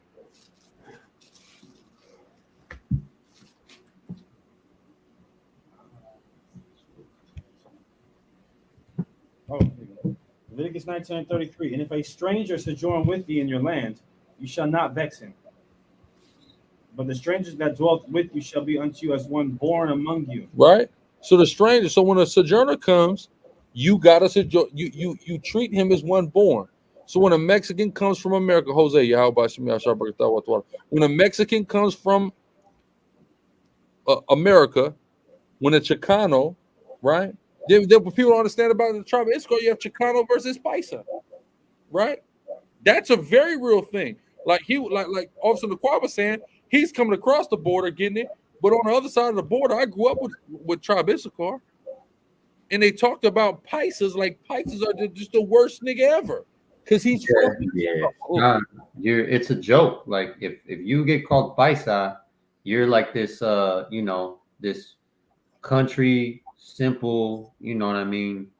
No, exactly. It's just like when Judah calls him, that nigga, that nigga country. It's just the same thing. All them niggas from the woods, some farm somewhere. Yeah, they call him Bama. Yeah, this country Bama ass nigga. It's the same thing. The same thing exists among the tribes.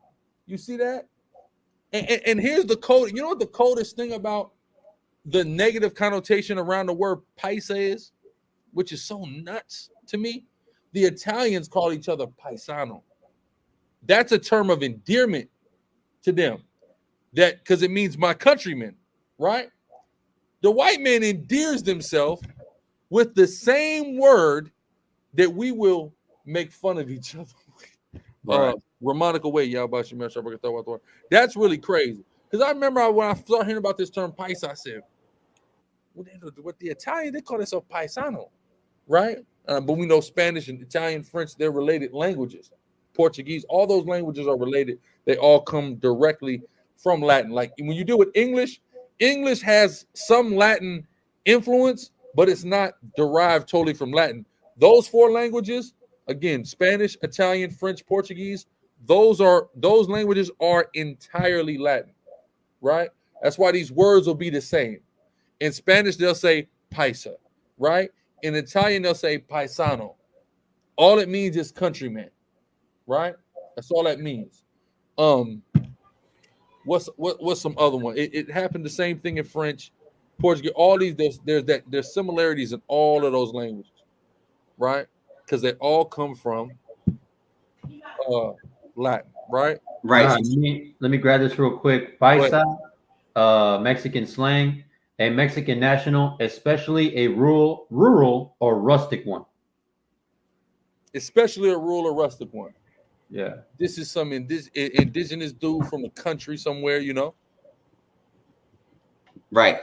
So somebody put in the comment board, Salakia, if I may put this out there real fast, right? Somebody put in the comment board, Bama in Puerto Rico, it would be Hibado, which is true. Hibado is like a country person, somebody that like calling a country nigga, you know what I'm saying? But what's the etymology of that word Hibado? It's Hebreo. It's Hebrew. Oh, crazy. See that? He's calling this dude a Hebrew. Nigga, that's a compliment. Right, and they esteem themselves on that. The country folks from PR, they take great pride in being Hebados without even realizing that they're calling themselves Hebrews. All praise to the Most High. That's deep. Zephaniah, y'all about your mess. And that those bywords go or stand just as strong in the prison system. Like out here in California, you get put in the prison system, you're a Mexican, or in jail, right? You're either Paisa or you're Southside. Mm-hmm. You know what I mean? And there's a separation, there's a distinction, right? Southsiders, those are where the soldiers are at. Those are where the dudes that do work. That's if you're in that car, you're active. Paisa are kind of like their own clique, but because you're raza, excuse my French, when things pop off with Southside, Paisas have to stand up. They run with Southside. Yeah, exactly. But still, it's funny that there's a distinction though. Like there's a distinction, and not all the time too. Because sometimes, Southside can jump and Paisas won't jump, and vice versa. Mm-hmm. I was just hearing about something in because for those who understand that the politics are very intricate, right? When you deal with the jails, the South Side, they're not allowed to fight nobody that's not South Side one head up. So if somebody touches a South Sider who's not a South Sider, all of the South Siders are going to rise up, right? Now with the Paisa, sometimes the Paisa, like I heard this dude giving a testimony, a brother, a Judite so-called black man giving a testimony about, the Paisas, they'll give a black guy a head up fade, right? A white dude, they'll give whoever a head up. You know what I'm saying? Most of the time. A South Sider won't do that. A South Sider, they're all coming. They'll only give another South Sider a head up. So, sometimes, the politics are a little bit different, but like you said, there's that distinction. They're their own car that they ride in. They ride with the South Side for the most part, but they got their own identity in there. And if you've been to jail in California, you've seen it. You see the guys that they call Paisas, right? Even certain people, I done seen Manessa, so-called Cubans come up in there who can't speak no English, and they just put them with the police just put them with the Paisas. You see what I'm saying? I've seen that happen as well. Right. And we edified a brother recently, what was it? A week ago, right? Not this Thursday, but the past one, when that brother, he just got out of county. He was walking down the street waiting for his ride. He was from Torrance up in LA County. Yeah, Torrance. He got caught up on some BS in Dago, and he spent a couple nights in county. He just got released, and we just so happened to be holding camp, and we brought that out. We brought proverbs and bywords. We broke down curses and whatnot, edified him, and he was listening and feeling the whole thing. What resonated with him the most was those proverbs and bywords, was being called those names given to us by other nations, was losing our identity, and he was hip to it. He understood it fully. Now, is he following along? Is he watching our videos? I mean, that remains to be seen. But that really resonated with him. Us talking about proverbs and bywords. Now, it clicked with him when we brought that out. Because he just got out of county, so Yeah, he knows very well the politics. yeah, being in that county, man, it gives you a different perspective. To the brother, Raphael just put in about the South Siders fighting the court tank. Yeah, I had a situation at court before, right? And that was, I was up in there. It was another black dude, some Pisces, some Southsiders, a couple Edomites, but it was only one other black dude up in the court tank. So, during that time when I was going to court, I was fasting, right? Naturally, I'm fasting for, some mercy and judgment. So when they come, they bring the sack lunch. They gave me the sack lunch, so I just gave it to the other black dude, because of politics. And I remember the Southsider looked at me. He said, "Hey, fool, no politics at court." You know what I'm saying? So just to your point, Rob, also like in a situation like that, the functionality is a little bit different.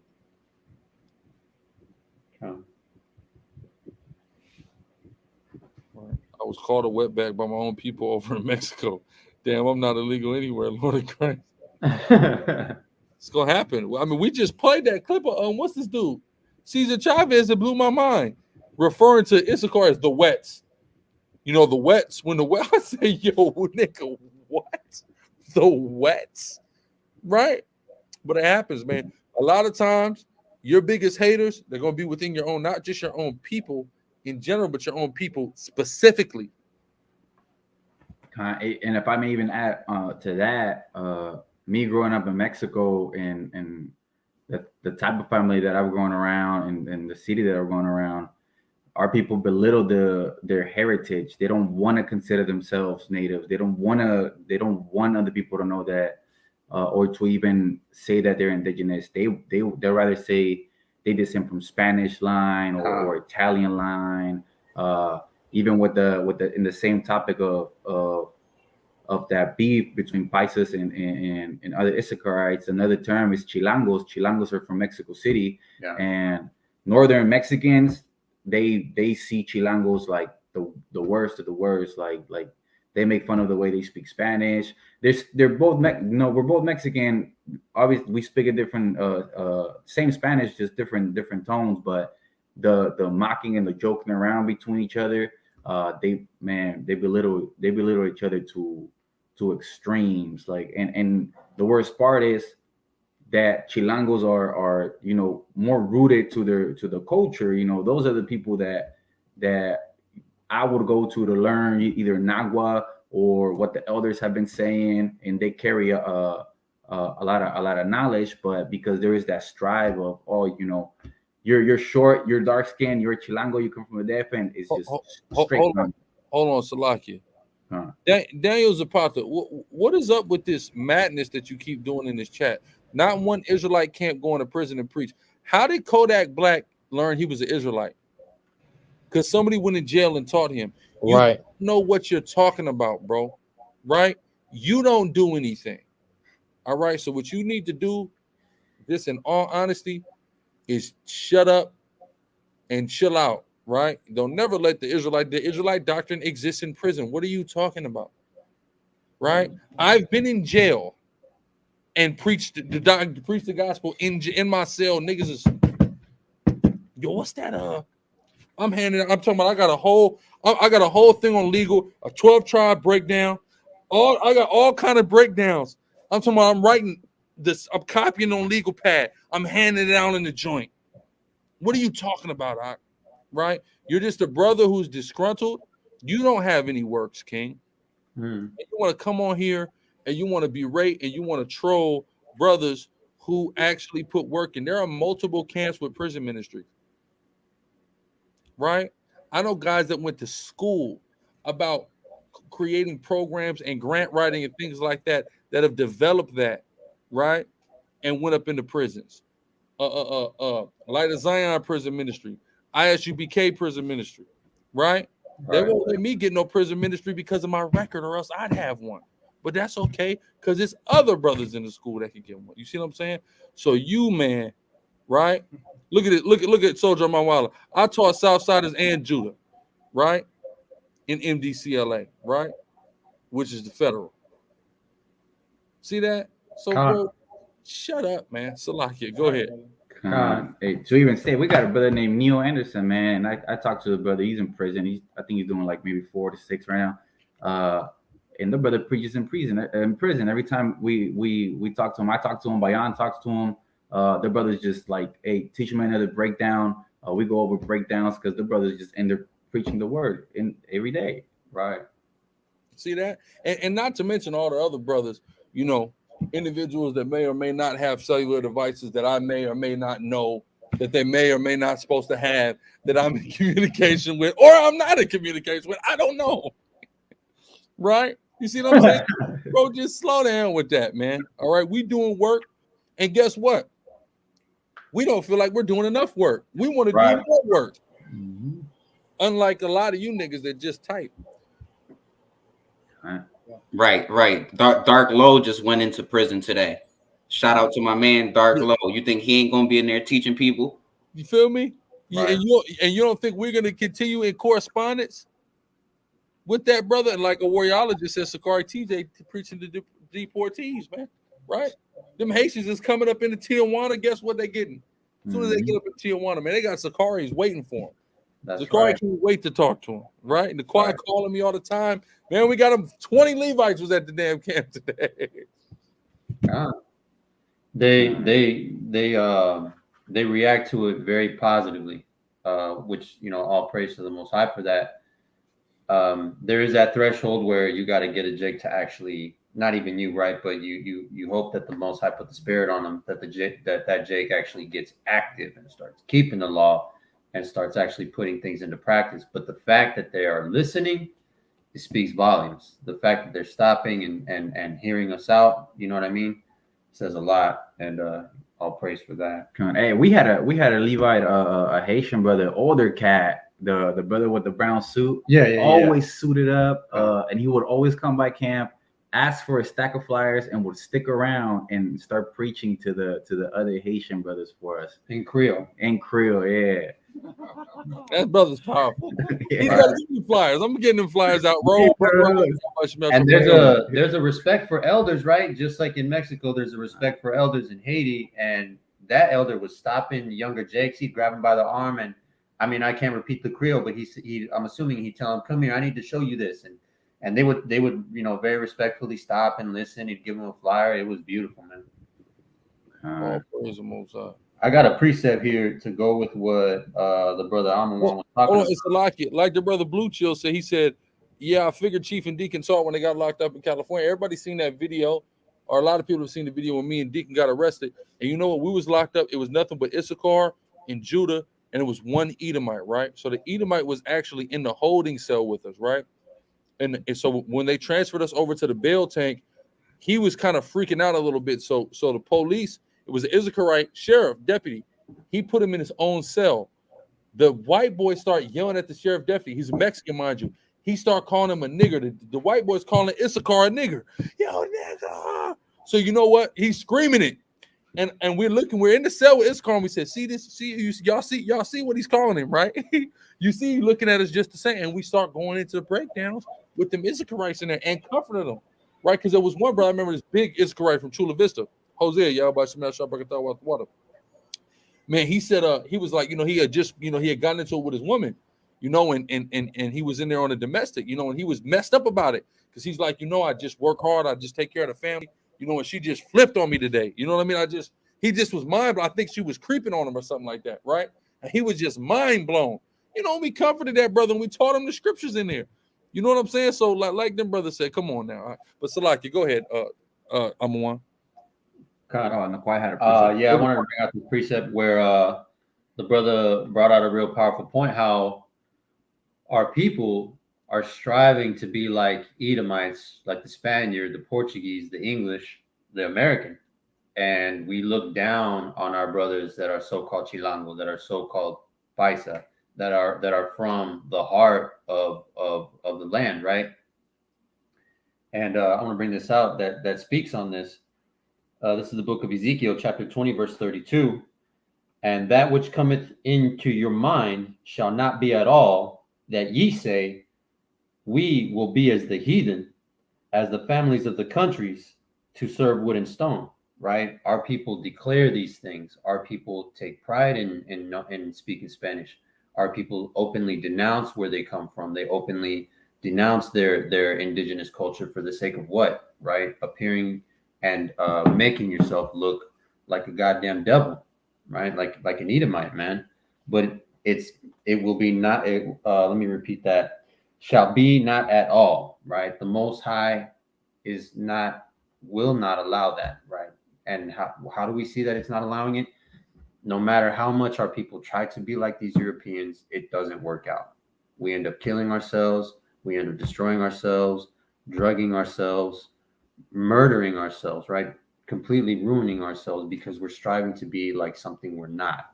And the Most High ordained it. You cannot be, and nothing else is acceptable other than behaving and conducting yourself like a child of the Most High God. You know what I mean? And we see that on a daily basis. Our people criticizing our own blood, our own people coming from, cities and towns, and like the brother said, DF, Chilangos. They're looked down upon. It's frowned upon to be seen as a Chilango. You know what I mean? But those brothers just happen to be closer to the indigenous culture, right? Come on. One thing. I used to in 8th grade, man, I used to walk, it used to be these beautiful, I'm talking about beautiful sisters, who were Ephraim, and we used to walk them home every day. They were so damn fine, man. I'm telling you, they were beautiful sisters, right? But one was like really dark skinned, one was really light skinned. But the dark skinned one would harp on the fact that she was a Spaniard. Right. Like she's blacker than damn near any Jew that you know, right? Ephraimite sister, so-called Puerto Rican sister. And I she's like, yeah, we're Spaniard. I just looked at, and this is long before the truth. I'm 14 years old. And every time she would say that, I just look at her like, damn, man, they really did something to your mind. You should wake up every day and look in the mirror and see, I'm talking about, she was like brass burnt in the furnace. Like, that's exactly how she looked, right? But you still want to wake up and say that you're a Spaniard. Out of your mind. And hey, Salakia, my ribs pops. That is the most indigenous looking man you'll see, right? But let him tell it. He's gonna tell you he's Spaniard, right? To people that are kind of close to him. But when he talks to other people, he doesn't want to sound ridiculous because he knows he'll look ridiculous. He tells other people, he tells his daughters, like my wife, to say that they're Filipino because he could pass off as Filipino. He'd rather be Filipino than be Salvadorian, right? Indigenous. Oh man. You know what I'm saying? So the mind fuck, Salaki for my French, but it's heavy on our people, man. Our people would love to be anything except who they really are. Yup. That's a fact. So I could give a testimony to that too, right? Like my grandma on my mom's side, she looks like a Native American woman, like straight out the TP, but she's dark. She's dark. She's a few shades darker than me. She's darker than anybody on this panel. Absolutely, right? But as I was growing up, she would always tell me things like, make sure that you get with a white woman. Don't marry a black girl. Don't have kids with a black girl, so on and so forth. And she's dark skinned. Why? Because they treated her so bad. Whatever they did to her in her household for her being dark skinned was so terrible that she hated her own skin so much that she would tell me to go and have kids with a white woman. Yeah, and those same things that happens among certain Southern Kingdom, families as well, where that encouragement is there, especially when we go back to the early 1900s and we have that concept of something called passing, right? Many of us have heard. It's something that hasn't been talked about in a while, but it's something called passing, right? Passing means if you can pass for white, then you just pass for white. Do it. You know what I mean? Basically, right? So, you know, and that whole thing existed. So, you know, you could try to get have a quote unquote better life that people would mistake you for white or not. But then we see later on in time, we see people take at least some pride in their heritage and begin to resist that, right? Like I remember I worked with a sister from the tribe. It's called Mexican sister. All good, Daniel Zapata. No love lost, brother. Appreciate you. So look, I worked with this Israelite sister, and she had a little brother, and apparently, like her little brother was like blonde. He had long blonde hair, and she said, and his name was Alejandro, right? And she said she went to the school and told the school he is to be called nothing but Alejandro. Don't call him AJ. Don't call him Alex. Don't call him anything else, because she already knew that because of that damn blonde hair, that he could have easily gotten mistaken for white and easily attempted to go that way. So she made sure everybody understood that's a goddamn Mexican. And if I may add too, like that's something that I realized. Well, I started to realize once I came into the truth how heavy it is that how Hispanics or Mexicans especially look down on, you know, so-called blacks, and the racism that was there, the hatred towards it. I didn't realize until I came into the truth how much within my own family they look down on so-called blacks, and we grew up, like I grew up part of my life in Tampa Bay, Florida, and where it was just straight Judah around me, straight Manasseh, Ephraim, all dark skinned. And my mom would always tell me, like, hey, don't hang out with Dan, because you know they're loud and they're violent and they're game bangers. And I always used to think, like, dang, like, but we're loud too, and we're violent, and we're in gangs, and we're pretty damn dangerous too. Like, I've seen my dad get mad, like he's pretty damn dangerous. Like, you know what I'm saying? And it was just that I never understood the why the down look on them when they're in poverty, we're in poverty. I mean, we're living in the same damn trailer park, and you're telling me not to hang out with them? Like, come on. And yeah, who are my friends gonna be? Exactly. It's like there's only one park in the trailer park. Like, we're all gonna go play there. And you know, once you come into the truth, you start to see those barriers. You start to see life with a brighter light. Yeah, and what a lot of people don't understand is even when you deal with the tribe of Levi, like there's certain things like, yeah, when certain Levites come to this country, they get in the same type of ideology about the tribe of Judah, African Americans, like, oh yeah, nah, stay away from them. They're this, they're that, things of that nature. So that happens. And that's all a part of a propaganda machine that's utilized to make sure that there's a wedge driven between all of the tribes. You know what I'm saying? Because there's a fear, an innate fear. We have to understand how fear-driven the animal, the beast known as Esau, the so-called white man, we have to understand how fear-driven.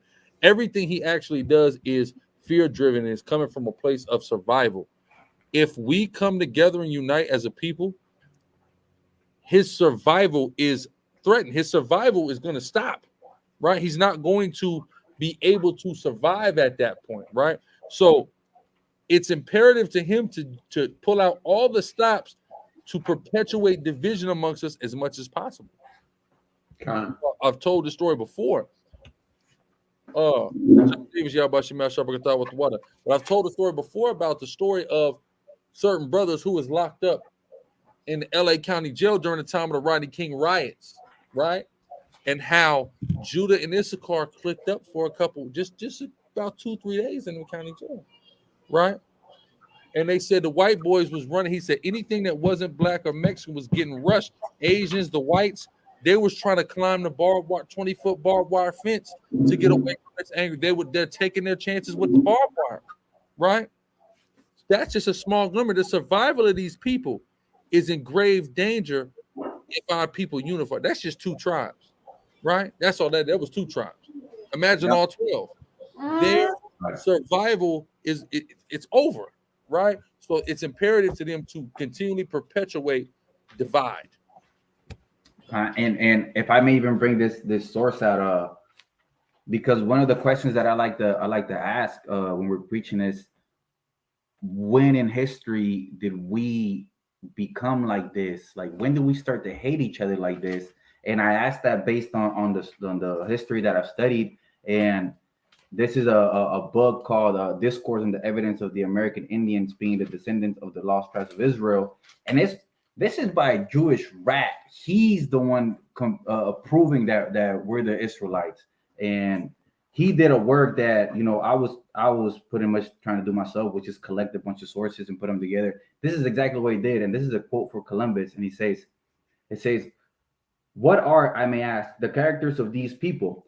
On the discovery of America by Columbus, nearly 2,000 years after the dispersion of the Hebrew tribes, the whole continent is found peopled, not with a race of wild men, of cannibals, of savages, but with a race of intellectual, moral, innocent persons, divided into many hundred nations and spread over 8,000 miles of territory. I swear to your majesties," said Columbus, written to Ferdinand and Isabella, "that there is not a better people in the world than these, more affectionate or mild. They love their neighbors as themselves. Their language is the sweetest, the softest, and the most cheerful, for they always speak smiling." Major Long says, "They are the genuine sons of nature. They have all the virtues nature can give, without the vices of civilization. They are artless, fearless, and live in constant exercise of moral and Christian virtues, though they know it not." So, I mean, it reminds me of Matthew 5:13, where they saw the earth. But in reading things like this and how civilized we were, the cleanness that we had, the order that we had, the question that I like to pose to them is, when the hell did we start turning towards each other, and who put that ideology in our generations, in our minds, to do it at this level, where in Mexico it's just nuts what they're doing to each other. And you got to think about it. It's all relatively new, right? Because, like you said, if you follow history, it's not prevalent. This happened 1700s. We looking. That's not going on. 1600s not going on. 1700, 1800, maybe towards the late 1800s it starts happening. Well, why? Let's just talk about Mexico accepting all runaway slaves, right? Let's just talk about that. Runaway slaves, you come on down to Mexico. We don't give a damn. Nobody's going to be allowed to get you, right? That's heavy. Blacks and Mexicans building LA, right? The second most powerful city in the world in this country, right? So we see that. But then when I hear about in the 1960s, early 60s, I'm hearing about something going on in LA called Mexican Fridays. Coincidentally, in Florida, they had Haitian Fridays, right? Where all these Judites would chase and beat all the Mexican kids up in the 1960s. You go to Kev Mac videos, watch Craig Munson's interview. He details this, how they were chasing the Mexicans around, right? The so-called African American, right? So when in the hell does it turn into this, right? Because if we go 100 years before that and 100 years before that, we don't see that in existence, right? We see two people who very clearly are identifying the fact that they are collectively in captivity or collectively being oppressed by the same person. It's nonsensical to continue in any division. Then we see it later. So we understand that the propaganda had to be ramped up by our oppressors in order to even get us to buy into those ideas, to buy into this divisive doctrine, right? And another one of the wildest things that I learned also is that there's gringo, there's white mini cities in Mexico in the most dangerous areas. I'm talking about Jalisco, Sonora, Michoacan, where it's Durango, where it's heavy killing between Issacharites, but they're not touched. They don't get touched. And I like to ask in the streets also, it's like, well, don't y'all see, like, we're being judged personally with the Most High for something that we did wrong. Like, the Most High is cursing us personally because we're that personal to him. We're that near to him. And they're in the midst of it, and they're having. They're in the midst of chaos, and they're having, establishing their cities in the most chaotic areas of Mexico. How in the hell does that even happen? Hell of a question. And Salak, it's like I feel like it's like when we were given the so-called freedom to choose our own way, our own religion, so to speak, is when we willingly succumb to following Christianity, Catholicism, aka white supremacy, is when this extreme hatred for one another really started to ramp up. You know, Right. I got this precept real quick. This is Second Maccabee 4:15. Not setting by the honor of their fathers, but liking the glory of the Grecians best of all, by reason whereof sore calamity came upon them, for they had them to be their enemies and avengers, whose custom they follow so earnestly, and whom they desire to be like in all things. Right? So the so-called white man, so-called let us go, so-called gave us freedom, right? So-called integrated us into his society. And what did we do? Instead of coming back to who we were, right? Pre-meeting people, we integrated with them. We started to be like them. We wanted to be and join unto them and be exactly like them in all ways. And a part of that subconsciously is hating ourselves, hating the black and Hispanic man, right? And even to add to that, like Ecclesiastes says, there's nothing new under the sun. And then we read in First Maccabees, when it starts in the 11th verse, where we see our very own people selling out because they couldn't handle the oppression or couldn't handle, being firm to the laws of God, to the point where they're undoing their circumcision, they're building pagan things, they're going to the king for permission to keep their pagan ways. So we see that back then, and then we literally see that with our people during the conquest to this very, very day. Right. And Salaki, if I may add, at least speaking on the history that I've, learned from my family and on the island of Puerto Rico, right? You had a lot of, on the middle of the island, like in the mountains, in the jungles, you had a lot of what was known as maroon communities, right?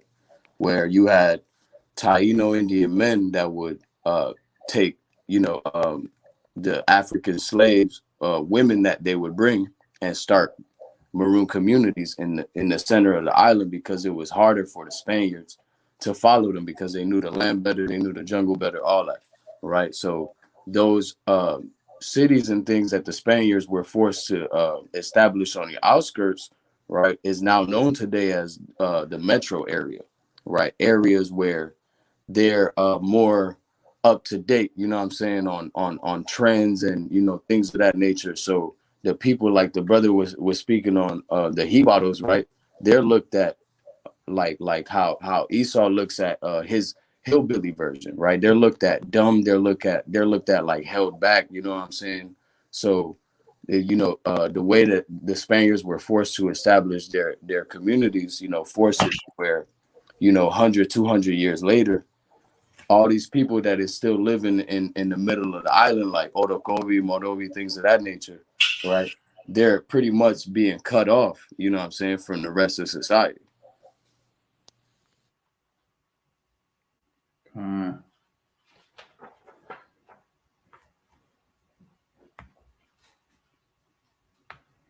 also want to speak on a system that was employed by Esau during the conquest called encomiendas, right? Which were systems of slavery, right? That afforded our people certain luxuries so long as they slaved and they worked these lands, these plantations. Salaki, real quick, Naquan. Warrior Allen Kashial, Salaki, I didn't even see y'all in the back chat. Y'all are up now, though. Go ahead, Officer Naquan. Khan, Shalom, Akim. And so these encomiendas would then give these indigenous peoples the last name or the surname, if I'm not mistaken, of the man that ran that encomienda, which is why you now have people named Lopez. Now you now have people named Sanchez, Gomez, right? Because of these encomiendas, which is like my point being, it's one of the inception. It's like the inception of us being brainwashed, of us being converted, of us being made like our captor, right? We are given these surnames now. Now we are given these customs. Now we are taught these ways that are not our own, right? We see pictures in the signs that we have at camp of our Gadite brothers pre and post colonization, right? In the full tribal regalia, headdress, everything. And then the picture next to them is their hair cut, braids chopped, in a damn schoolboy uniform, right? Looking like a European. Now they have a different name. Now they have Johnson. Now they have Williams. Now they have these English names that do not belong to them, right? And now this standard that's been imposed on us has now been, after just a couple generations, accepted wholeheartedly. Now we turn around and we look at our indigenous brothers that are closer to the indigenous culture as less than, as simple, as dirty, right?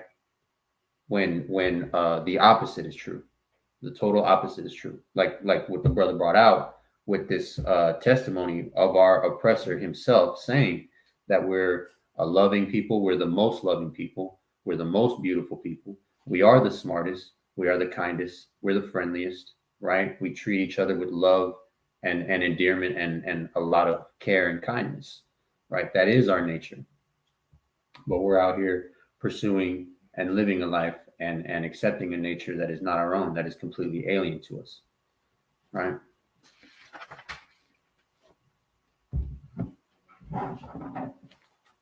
So we'll get to that. Warrior and Kasha, y'all, if there's some points y'all wanted to bring out, man, go ahead, Akim.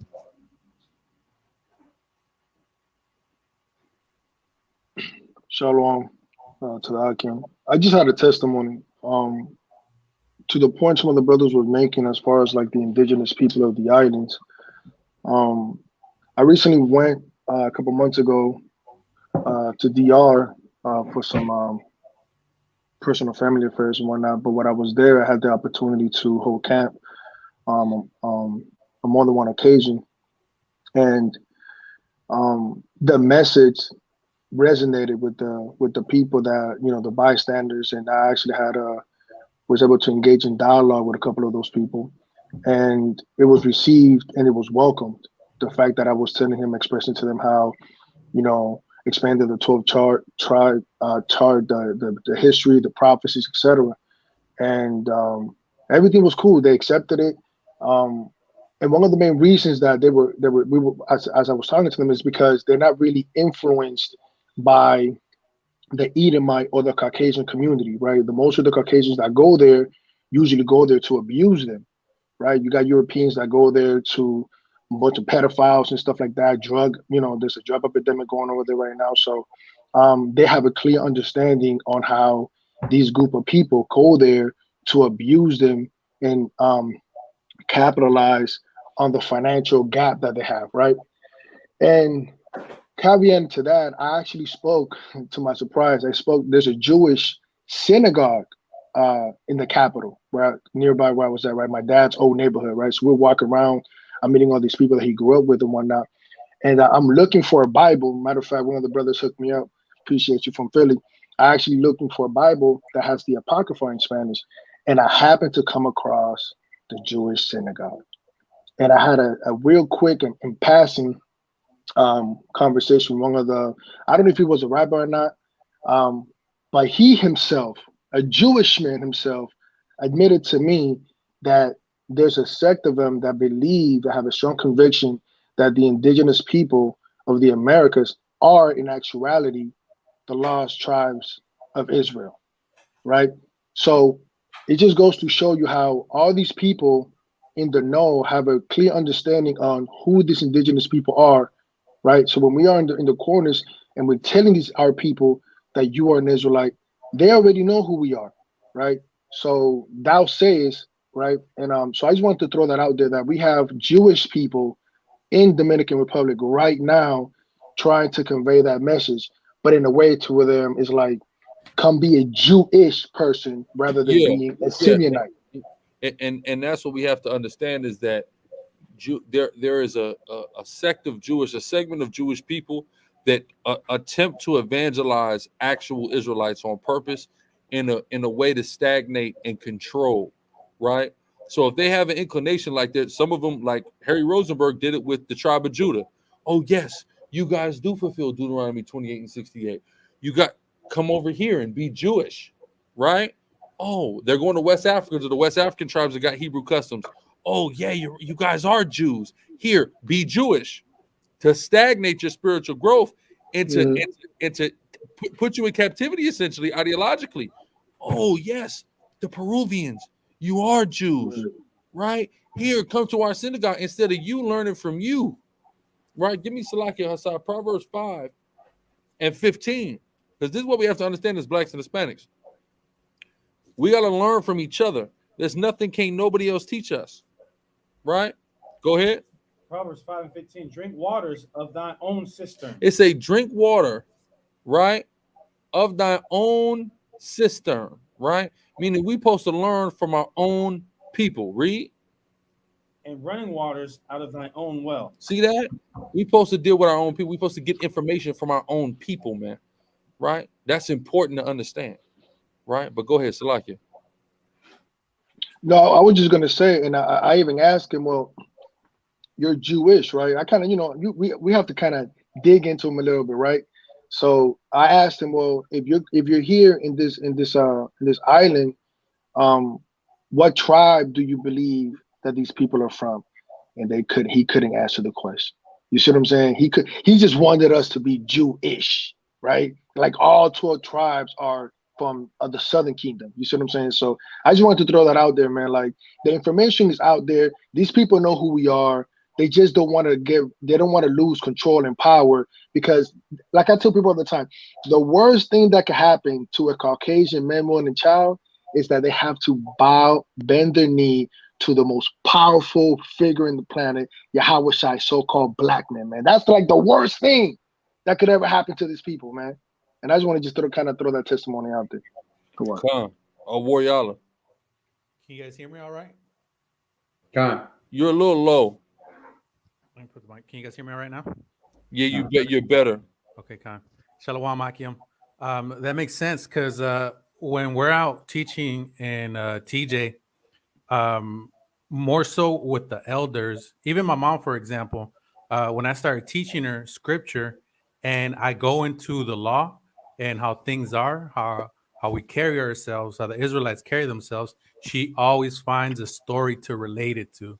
Like, oh, like she's astonished. She's like, oh, that's what my mom used to do. Or, oh, your grandpa always used to do that. And she comes from a real humble town out in Oaxaca. And Oaxaca, in their town, the culture is pretty much the same. Yeah, they got iPhones and they got, technology now, TVs. But as far as the community and their practices is the same. All the elderly women cover their heads. They got rebosos. So that really resonates with them. So they don't necessarily know that they're keeping the law, but through the spirit, they're keeping that. And it's amazing. And when we talk to the elders in the streets, and we start talking about, the law, they resonate with that. And they see that. And what you guys were talking about before, I used to be one of those Jakes that wanted to be Spanish. I knew I had a Spanish last name, so I'm like, yeah, I got some Spanish in me. And my mom's people come from they have a little bit of Spanish descent, so she's a little bit lighter. So I used to take pride in that. And I mean, that just goes to show you we fit those curses and we do that. Yeah, and think about how cold that is, because even like the sister I was talking about earlier, like you kind of like on the darker side of the spectrum. You know what I'm saying? So to just think that you still attaching like, I'm Espanol, you know what I'm saying? I'm Spanish, man. You know what I mean? It's not, but only if people that sick like us would even think about doing something like that. And that just comes from being downtrodden. You know what I'm saying? Being brought so low that you're like, well, I don't want to be this low thing. I want to feel good about myself. Right? I want to be this thing that's respected in the earth, right? And the Spaniard is respected, right? Especially amongst the North and Central and South America. right? I mean, they conquered a tremendous landmass, right? So they're respected. So there's this need in some of us to attach ourselves to it, so we can actually get a self-esteem boost. That's how. Give me Zechariah 1 on that note, because that's what this goes back to. That Zechariah, the first chapter, right? Very plainly here in prophecy about what happened to us as a people, right? Go ahead. Okay, this is Zechariah chapter 1, verse 15 of the horns. I want the horns. Verse 18. Then lifted up my eyes and saw, behold, 4 horns. 4 horns. Who are the 4 horns? America, Britain, France, Spain. Go ahead. And I said unto the angel that talked with me, what be these? And he answered me, these are the horns which have scattered Judah, Israel, and Jerusalem. So these horns scattered Judah, Israel, and Jerusalem. America, Britain, France, and Spain enslaved blacks, Hispanics, and Native Indians as a whole, right? Those 4 powers, right? Go ahead. And Yahweh showed me 4 carpenters. Uh-huh. Then said I, what come these to do? Uh-huh. And he spake, saying, these are the horns which have scattered Judah, Uh-huh. so that no man did lift up his head. It said that what? That scattered Judah, so that no man did lift up his head. That no man did lift up his head, meaning the work that these 4 horns did to us made it to where no man lift up his head, right? Meaning we all hung our heads. We all did not have a sense of dignity. They stole that from us. They made us hate ourselves. They made us look down on ourselves. That's a part of biblical prophecy. This is how we know who the Israelites are, right? Oh, Salakia, Hassan got a source. Go ahead, officer. Okay, so this is again from that book I was reading earlier. I'll just get to the title again. This is by, it's called Discourse on the Evidence of the American Indians Being the Descendants of the Lost Tribes of Israel. It was written by James Van Norden in 1837. Sorry, it's by M.M. Noah. I can't remember what the 2 M stand for, right? But it was published in 1837. So there's a whole lot. And he quotes 2 Ezra 13, like we said, we went to earlier. But I'm going to go to just kind of a couple points. Should I share my screen or no? Yeah, if you want to share your screen, go ahead, share it.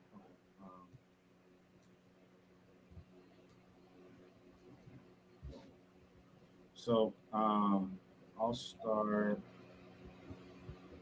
Okay. I will start right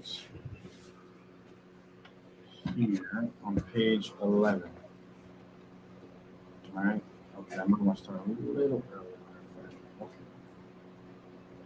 Okay. It says, Adair, in whom I repose great confidence, and who resided 40 years among them. So there's this European Adair, who spent 40 years amongst Native Americans. He came there with them for 40 years just to document their customs and rituals. In his work published in 1775, says, quote, the ancient heathens worshipped a plurality of gods, but these Indians say they devour to Loak or light, Ishta Hula Abba, distinctly Hebrew, which means the great supreme beneficent Holy Spirit of fire who resides above. Now, there's several scriptures we can get to about the Heavenly Father residing above. On Acts 7:55, Stephen says he looked above into the heavens and saw the Most High God. But then what particularly caught my attention was the Holy Spirit of fire who resides above. Now, I want to read this in Hebrews. And look what it says in Hebrews, right? Hebrews chapter 12 and 29. For our God is a consuming fire. So they had the same type of understanding about the Most High God being a fire, right? There's a whole lot. They say they are, says Adar, utter strangers to all the gestures practiced by the pagans in their religious rites. That goes back to 2 Ezra 13. We went to this place, another king went to this place, rather, so that they could keep their statues here. That's why it says they were strangers to paganism. They kissed no idols, nor would they kiss their hands in tokens of reverence, nor willing obedience. Now keep going. These tribes, says Adair, so far from being atheists, use the great and dreadful name of God, which describes his divine essence. That's in the same Malachi 1, the name of the Lord is dreadful. and by which he manifested himself to Moses. Do you hear that? This dude that was living amongst Gad for 40 years said that they use the same name that the Lord used to Moses, and are firmly persuaded that they now live under the immediate government of the Almighty Ruler. Their appellation for God is Ishto Hulu, the Hebrew of what is that? Ishi? Ishi. Mm-hmm. Yeah, Ishi. That's the Hebrew for Ishi. Which goes to Hosea. Exactly. Which we'll get into too. From Ishto, great. But they have another appellative, which with them as with us is the mysterious essential name of God, which they never mention in common speech and only when performing their most sacred religious rites. That's why it says in Sirach, accustom not thyself to the naming of the Holy One. Mm-hmm. They had that understanding as well. And when they most solemnly divide it in syllables with intermediate words so as not to pronounce the ineffable name at once. Thus, in their sacred dances, at their feast of the first fruits, they sing Hallelujah and Mashiach, which from the Hebrew of Mashiach, Messiah, the anointed one, Yo Mashiach, He Mashiach, Wa Mashiach, this making the Hallelujah, the Messiah, the Jehovah. So that was what they would say.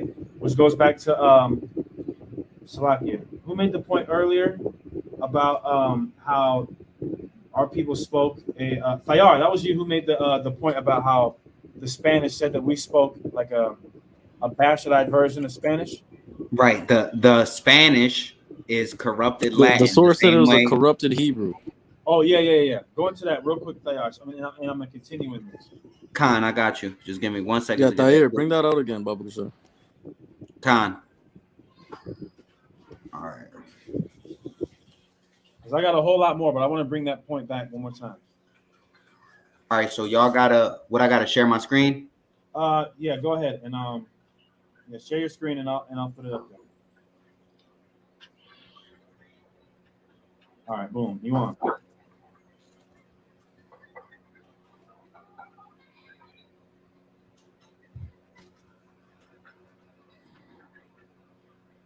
There's a whole lot. I'm about to drop a few more bombs. The bombing campaign is not over. All right, I got it. So it says, what am I looking for? You want corrupted Hebrew? Okay, here. Corrupted Hebrew, yes. All right. So it says, la tercera es por razón de la lengua que tienen que es hebraico corrompido, como nosotros hablamos romance, que es latín corrompido. So it said that the Hebrews, the Indians, spoke a form of corrupted Hebrew the same way the Spaniards speak the Romance language, which is corrupt Latin. Perfect. There you go. The Water King. So that's why when I'm reading this article, let me come one time. That's why some of the Hebrew is not exactly correct, but it's still a form of Hebrew because it's a corrupted form of Hebrew. Yeah, and we see this too in West Africa with the Southern Kingdom tribes, right? And the Northern Kingdom tribes that were scattered with us, like the Yoruba. For example, we see like the term Igbo, right? And what a lot of people don't know, people know about the word Igbo. A lot of people don't know about the word Agbo, right? Which is also the same word, which goes back to Hebrew, right? But in the Benin area, it was called Agbo, right? Like Hassad, if you remember there's a rapper out of Chicago named Smiles that died from an aneurysm, right? And his actual name, he was from Benin, and his actual last name was Agbo Khan. Agbo Khan, you see what I'm saying? Which means Hebrew priest. Now, what group of slaves comes from Benin? Oh, the Haitians, the Levites, and niggas is named Agbo Khan. You see what I'm saying? Which is really Ibar Kahan, Hebrew priest. You see what I'm saying? So this is there. It's not always exact, but when you understand the Hebrew language is never always exact. You can see that in the book of give me the book of Judges. Yeah, we hit that. Yeah. Right. Well, hit it again. Take the screen off real quick. And also you got the Yoruba, right? The Yoruba, which go back to the Hebrew word Yarabawam, which is Jeroboam. Right? This is not a mystery here. Hit that real quick. Judges chapter 13 and where was it? It was earlier, I think, right? Was that Shechem? Judges 12 and 5. It says, and the Gileadites took the passage of Jordan before the Ephraimites. And it was so that when those Ephraimites which were escaped said, let me go over, that the men of Gilead said unto him, Are you an Ephraimite? Right. So you have Manasseh and Ephraim beefing, right? That's modern day Cubans and modern day Puerto Ricans. Beef. Read. If he said no, then said they unto him. So you can't look at a Cuban and a Puerto Rican and tell them niggas apart. Yeah. Right? Good luck. But they talk. Everybody, first off, when you deal with the Latin tribes, right? You deal with the Latin tribes. When you deal with Judah, Judah got the regions, right? Down south niggas talk this way. West Coast niggas talk this way. East Coast, New York niggas talk this way. Philly niggas talk whatever. That's how Judah works, right? Judah's so big, they got the regional. But with the Northern Kingdom tribes, even with Benjamin, like you hear patois, you think, but now the Trinidadians speak it a little bit different than the Jamaican, than a Bajan. You see what I'm saying? Than the brother from the Bahamas, right? Levi, we have our own talk. Like Simeon and Levi talk really fast, right? That's a no. Like Kasha, y'all. It's funny. I've been on the phone. Deacon, like, man, you're tired. Like, man, this dude Kasha, y'all. He was saying so much. He was at camp. He was saying so much. I said, y'all have to understand. He's Dominican. They talk fast. And they talk like auctioneers sometimes. It's just even if I may, Salakia, even faster in Spanish. You know what I mean? Even fast. They talk fast in English. When it's Spanish, it's just. I remember I done watched on a Marla Negra Snapchat story. I thought I was at an auction. Oh, you see what I'm saying? So this is all the tribes speak because we have our own spirits, we have our own mannerisms, right? So the tribes speak in a certain way. So here we have Ephraim and Manasseh. The only way they can tell them apart is what? How they talk, right? Meaning in the land of Gilead and the land of Manasseh, they had a way of speaking the Hebrew that differed from the way they did it in Samaria in the Mount of Ephraim, right? Go ahead. Then said they unto him, Say now, Shibboleth. Hold on, Salakia, like Ayasha, he talks fast. He talked fast too in English, right? He said, what now? Read that. Then said they unto him, Say now, Shibboleth. Saying Shibboleth, right? Shibboleth is the word. In Hebrew, it starts with a sh, or what they call a shin, right? That's the SH character. Read. And he said, Sibboleth. He said Sibboleth. He couldn't say the sh. It's like some people have a problem saying words like that today. They have like some type of impediment where it's hard for them to say the SH or the CH. So he said Sibboleth, right? Which is a whole different character. That's what they call the Samek or the Sa in the Hebrew, right? He said that. So that shows you all the way back in the book of Judges, we had different dialects of Hebrew that was spoken, right? So let's now fast forward 2,500 years after that, 3,000 years after that. How much do you think the language is going to differ from then to now? But you're going to see elements. And that's the point. Even when I went into in Viva Yasharala, and anybody watching this, if you have not seen Viva Yasharala, there are 7 parts right now on this channel on a playlist. Go to this channel, playlist Viva Yasharala, watch all 7 of those parts. In-depth edification through the spirit and power of Yahweh Shem Yahushua. You had a god, an Aztec god of bones named Itzum, which is literally how you say bones in Hebrew. Itzum or Itazam. That's not by coincidence, right? By no means, but Salakia, go ahead. Let's put that back up.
Should be able to. Oh. Yo, could y'all hear all that?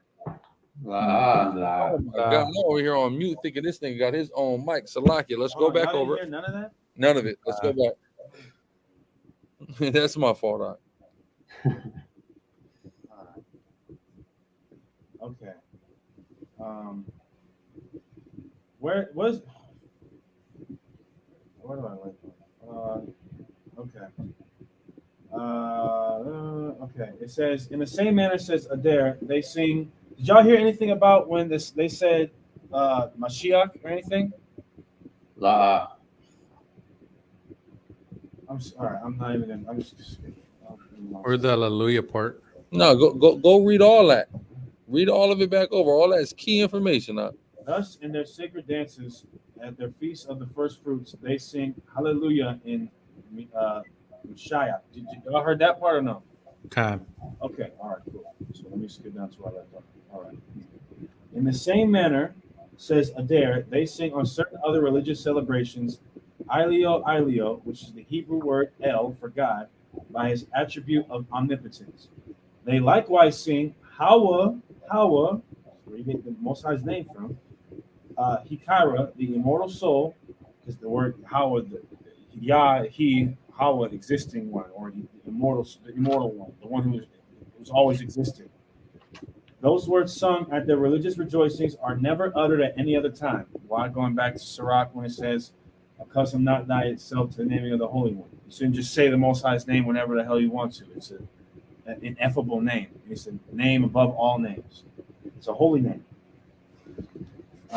They on some occasions sing Shiloyu,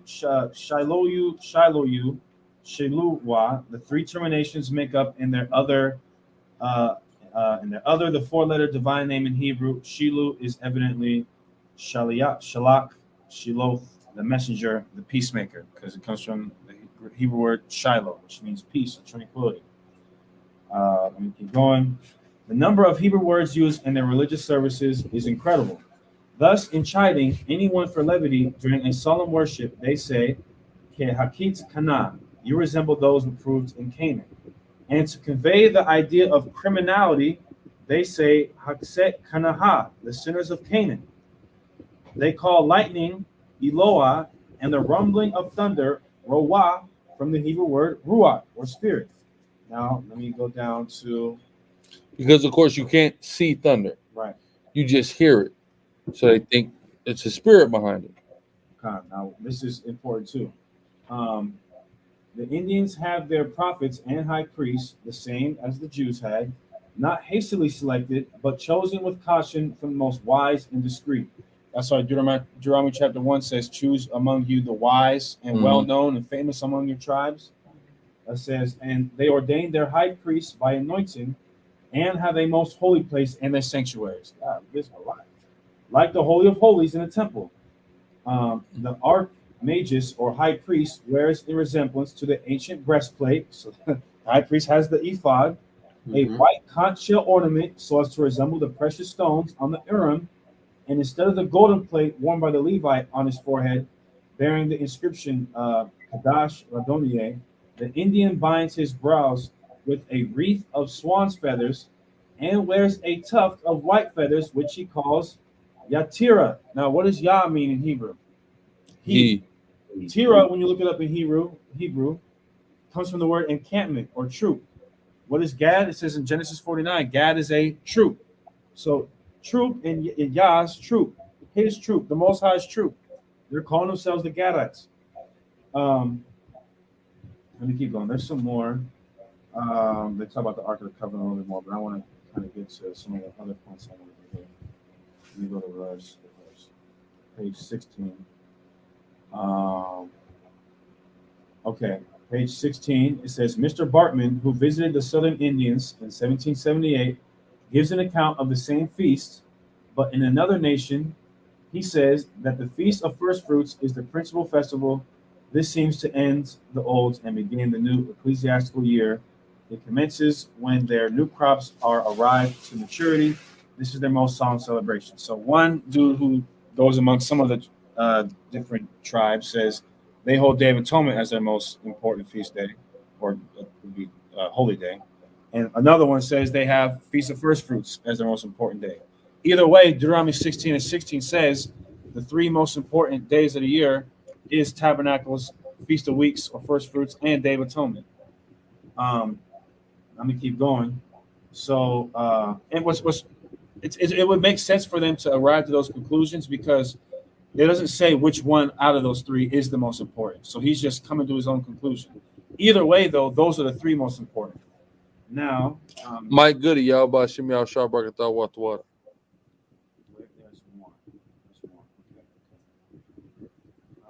Okay.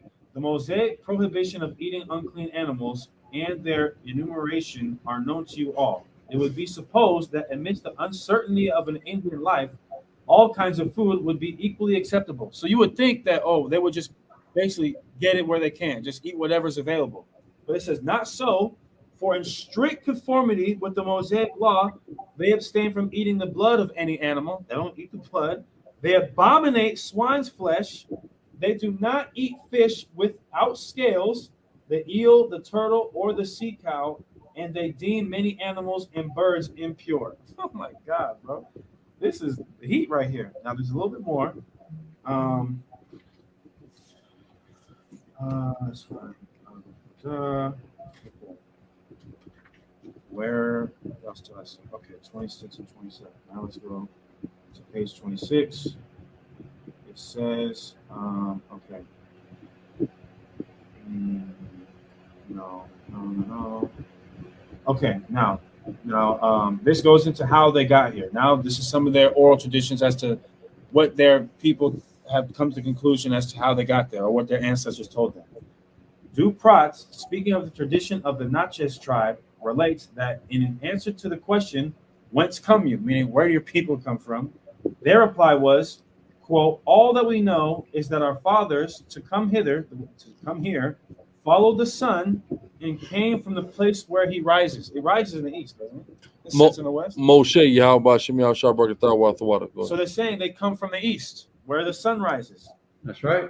They were long in their journey. They were nearly perishing and were brought to this wilderness of the sun setting without seeking it. So they basically said they came from the east and headed west.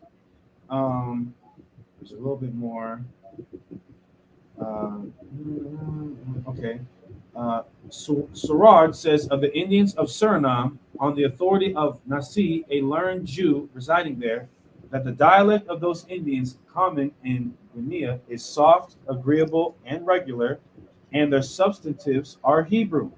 Their language, in the roots, idioms, and particular construction, has the genius of the Hebrew language, as the orations have the bold, ionic, and figurative style of the Hebrew prophets. Is there a little bit more? Okay, I think it's the last part right here.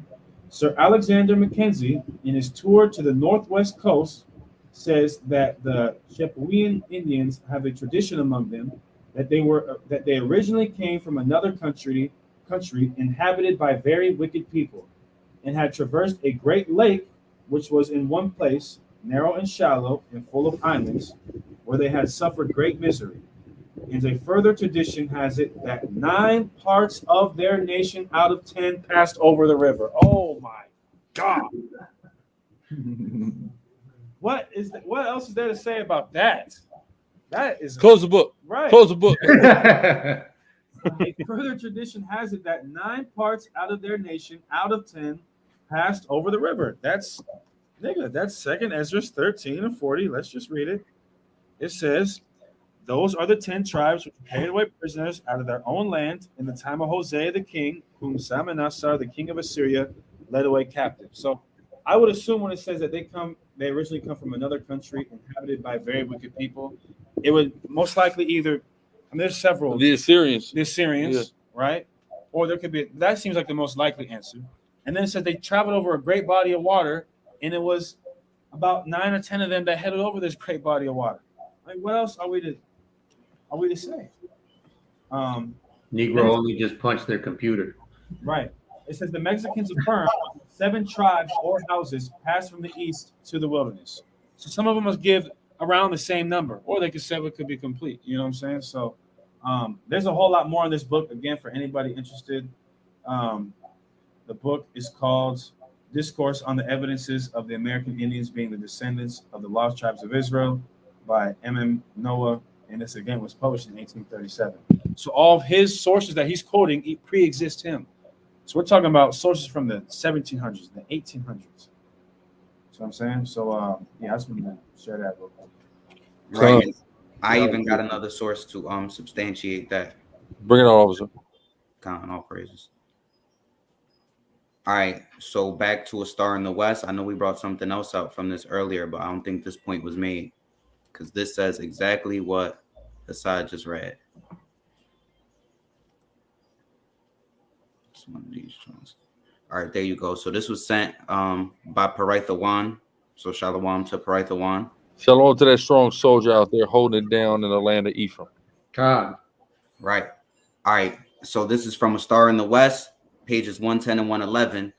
It says, it is said among their principal or beloved men that they have it handed down from their ancestors that the book which the white people have was once theirs, that while they had it, they prospered exceedingly, but that the white people bought it of them and learnt many things from it, while the Indians lost their credit, offended the Great Spirit, Yohiwa, and suffered exceedingly from the neighboring nations, that the Great Spirit took pity on them and directed them to this country, that on their way they came to a great river which they could not pass when God dried up the waters, and they passed over dry shod, which is 2nd Esdras 13, 39 and 46.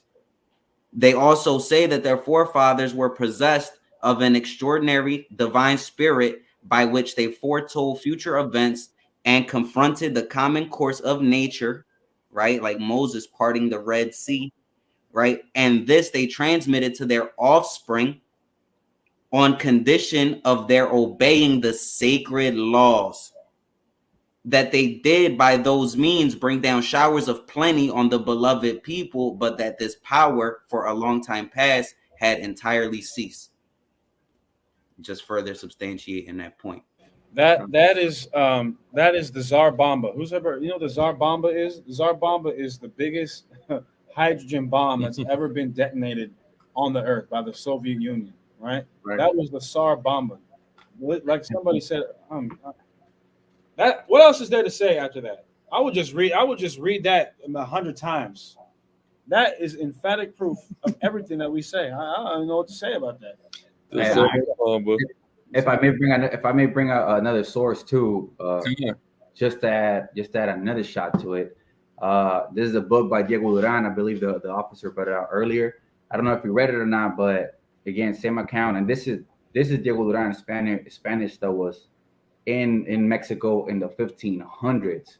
So he got first-hand accounts from our elders that were passing down the oral traditions, and says these people have traditions regarding a great man. They told me that after he had suffered many afflictions and persecutions from his countrymen, he gathered the multitude of his followers and persuaded them to flee from that persecution to a land where they could live in peace. Having made himself leader of those people, he went to the seashore and moved the waters with a rod that he carried in his hand. Then the sea opened up, and he and his followers went through, and his enemies, seeing this opening made, pursued him, but the waters returned to their place, and the pursuers were never heard of again. Obviously, speaking of Moses splitting the sea, and even on to add to the Gadites calling themselves Gadites, the Mexicas. This is another source, primary source by Gregorio Garcia, who was also a first-hand account.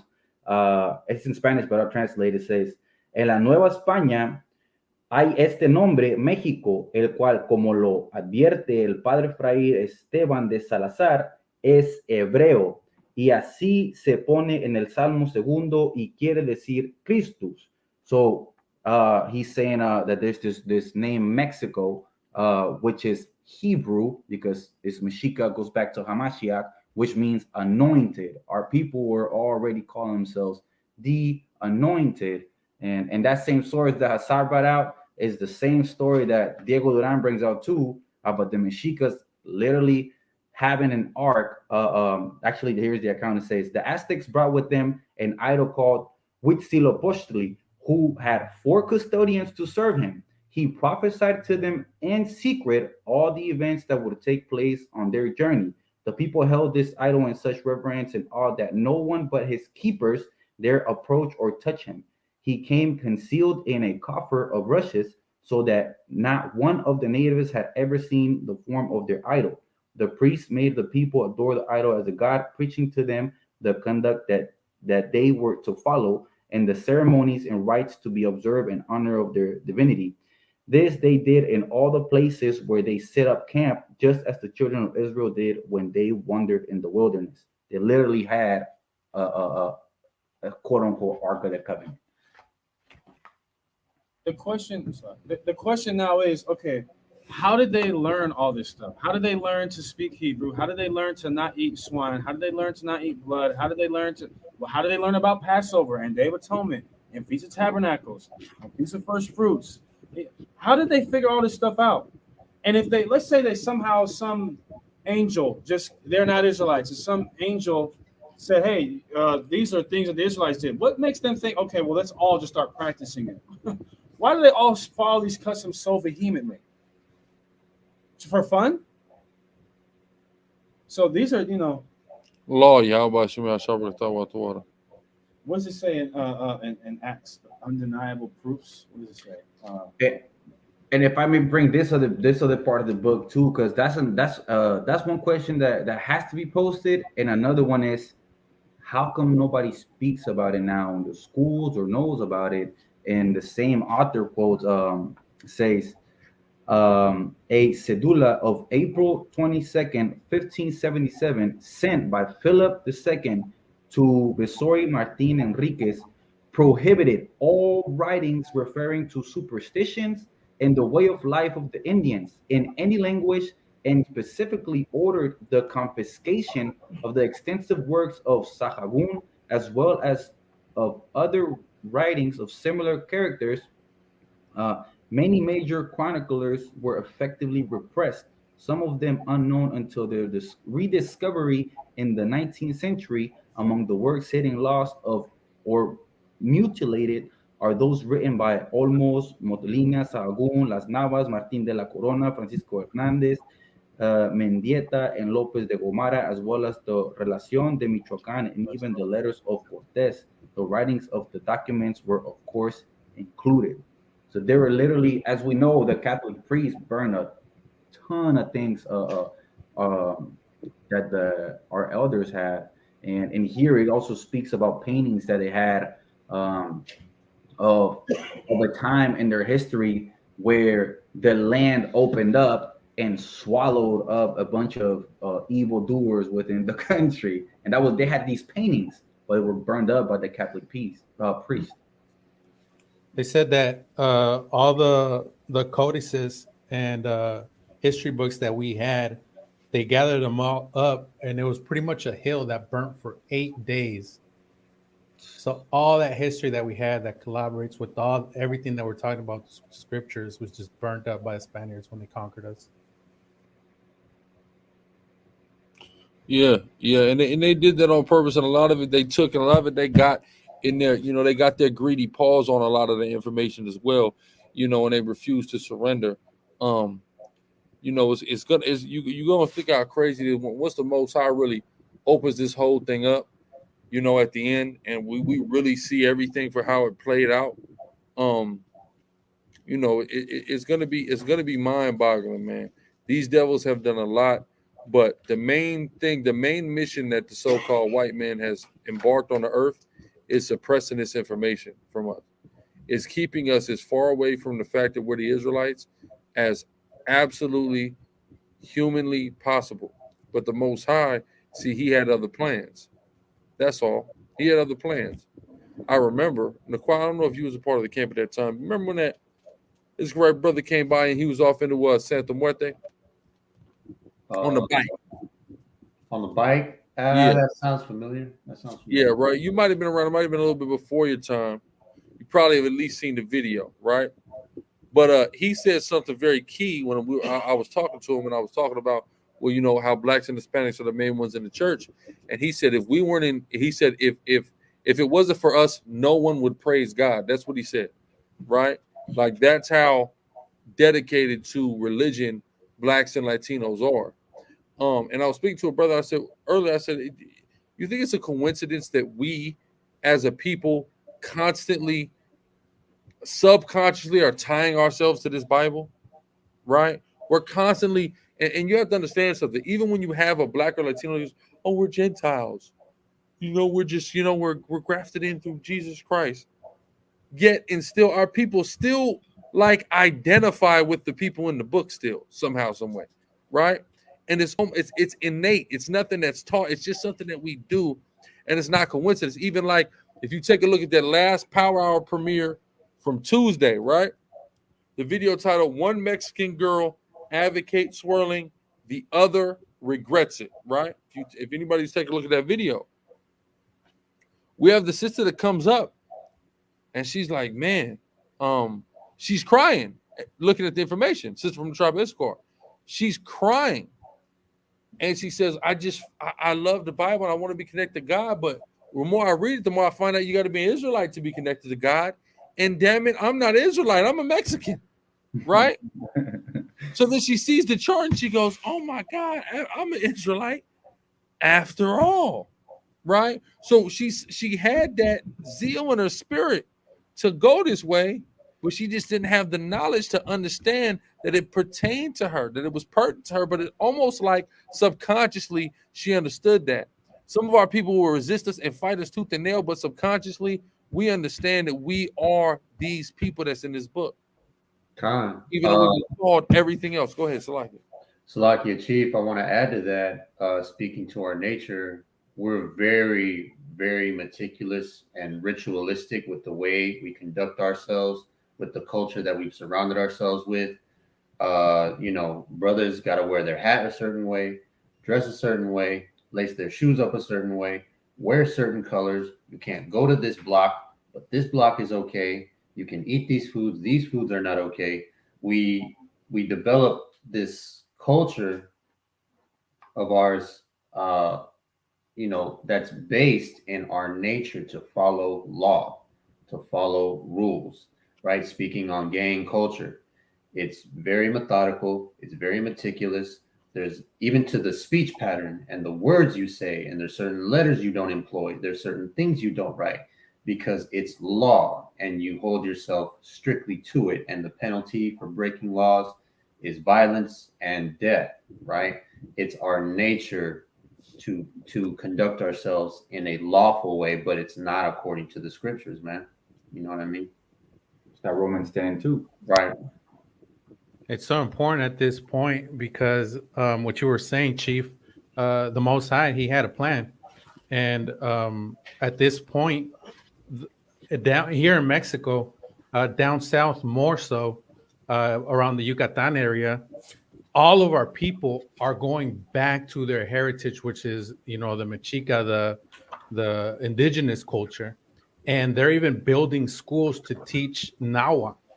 And they're educating our young ones again back in the old days. So when you say that they had a plan, I mean, the Spaniards knew what they were doing. Now that they're going back to their original, what they think is their original culture, and if we had all those codes, we know that we are the Hebrew Israelites. We know that, right? And that's why I feel it's so important at the moment for us to come out here and teach them, because we're just that final piece for them to go ahead and put it all together. That's right. That's why it's so key. This work we're doing through the spirit and power of Yahweh Shem Yahweh. It is so key. It's so imperative. It's so necessary right now. You know, for us to get this done. Kasha, you got anything? No.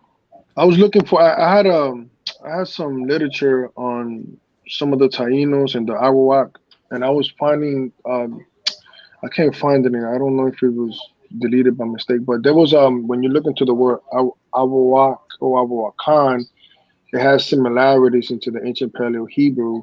I was just trying to find the source, but I can't seem to find it. I don't know where I have it on this computer. So Salaki. Can you good? Most High will the Most High bring it to fruition in time. Even that word Taino, going back to the Hebrew Tahan, y'all went into that? Yeah, even that word Taino, go back to that Hebrew word Tahan, which comes from the sons of Ephraim, you know. You know what I'm saying? So it's you know, it's imperative that we all understand these things.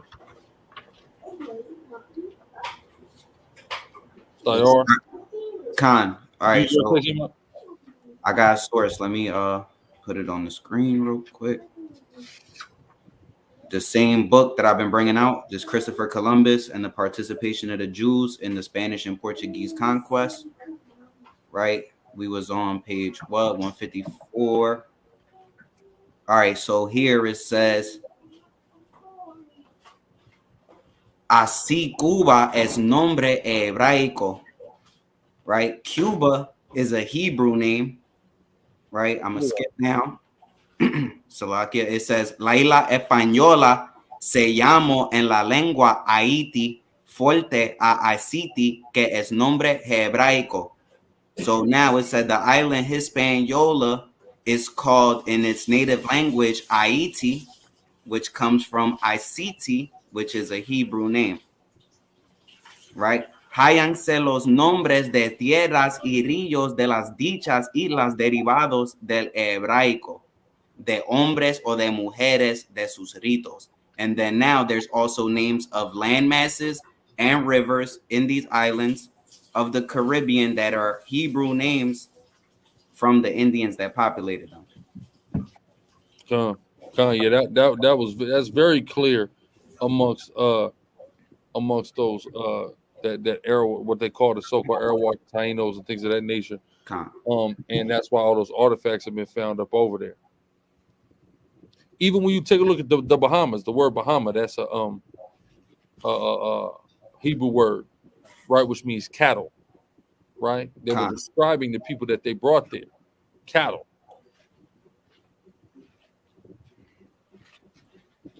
So when you look at like cities in Puerto Rico, for example, cities of the Tainos, Hayuya, Patilla, Mayagüe, so on and so forth. They always have the Ha and the Ya, so on and so forth. That's Hebrew. That's a form of corrupted Hebrew, as it's stated on the previous page. Like, yeah, and even when you think like Naquai, like out there in San Diego, the Gadites right there are the Kumaye. Yep. Kumaye Indians. You see what I'm saying? What language that sound like? Right. And that's a point that I make often. I love harping on that. And I know a lot of brothers within the school do the same, is tying the Paleo Hebrew to indigenous language. I've had some interactions out on the highways and byways teaching brothers, but specifically brothers that are, what some may consider chilango, you know what I mean? What's chilangos, like what some may consider like a real indigenous person, right? I'll bring that out that that these indigenous languages are connected and go back to are of the same family, so to speak, of the Paleo Hebrew language, of the Hebrew language, right? The Israelites language. And when you start to compare the words, to see the spark in their eye when it clicks is amazing. You know what I mean? Because that's paramount. What connection do you have? Like what I like to bring out often is the reason so many people fall out of Christianity and Catholicism is because there is no actual relationship with it. There's no familiarity with it in terms of your bloodline. It's just it's a la carte. It's just whatever. It doesn't mean anything if everybody can be involved. You know what I mean? But when brothers and our sisters find out that it's a bloodline thing, you're related to this is your family, this is your culture, then you relate the language, and it, all praise to the Most High. That's one of the greatest ways to make it click for somebody, tying it to the language. I remember that brother you had to fight. He was a Kumeyaay. And right after we gave him that edification, he was like, all right, I want to be a soldier like you guys. It just means that much more to him. That's right. Now, because you make that distinction. This isn't Catholicism. This isn't Christianity. It's none of that garbage. This is who you actually are. Let me show you the evidence with this testimony, with this linguistic study, with this story, and so on and so forth. And that's what people are thirsty for. That's what people want. People want to be tied spiritually to the Most High. But it's like the brother Wariala brought out. Our people are breaking away from the Spanish mentality. He mentioned schools teaching Nahua, right? So our people are thirsty for coming back to who they really are, and we're that missing puzzle piece to really bring it full circle.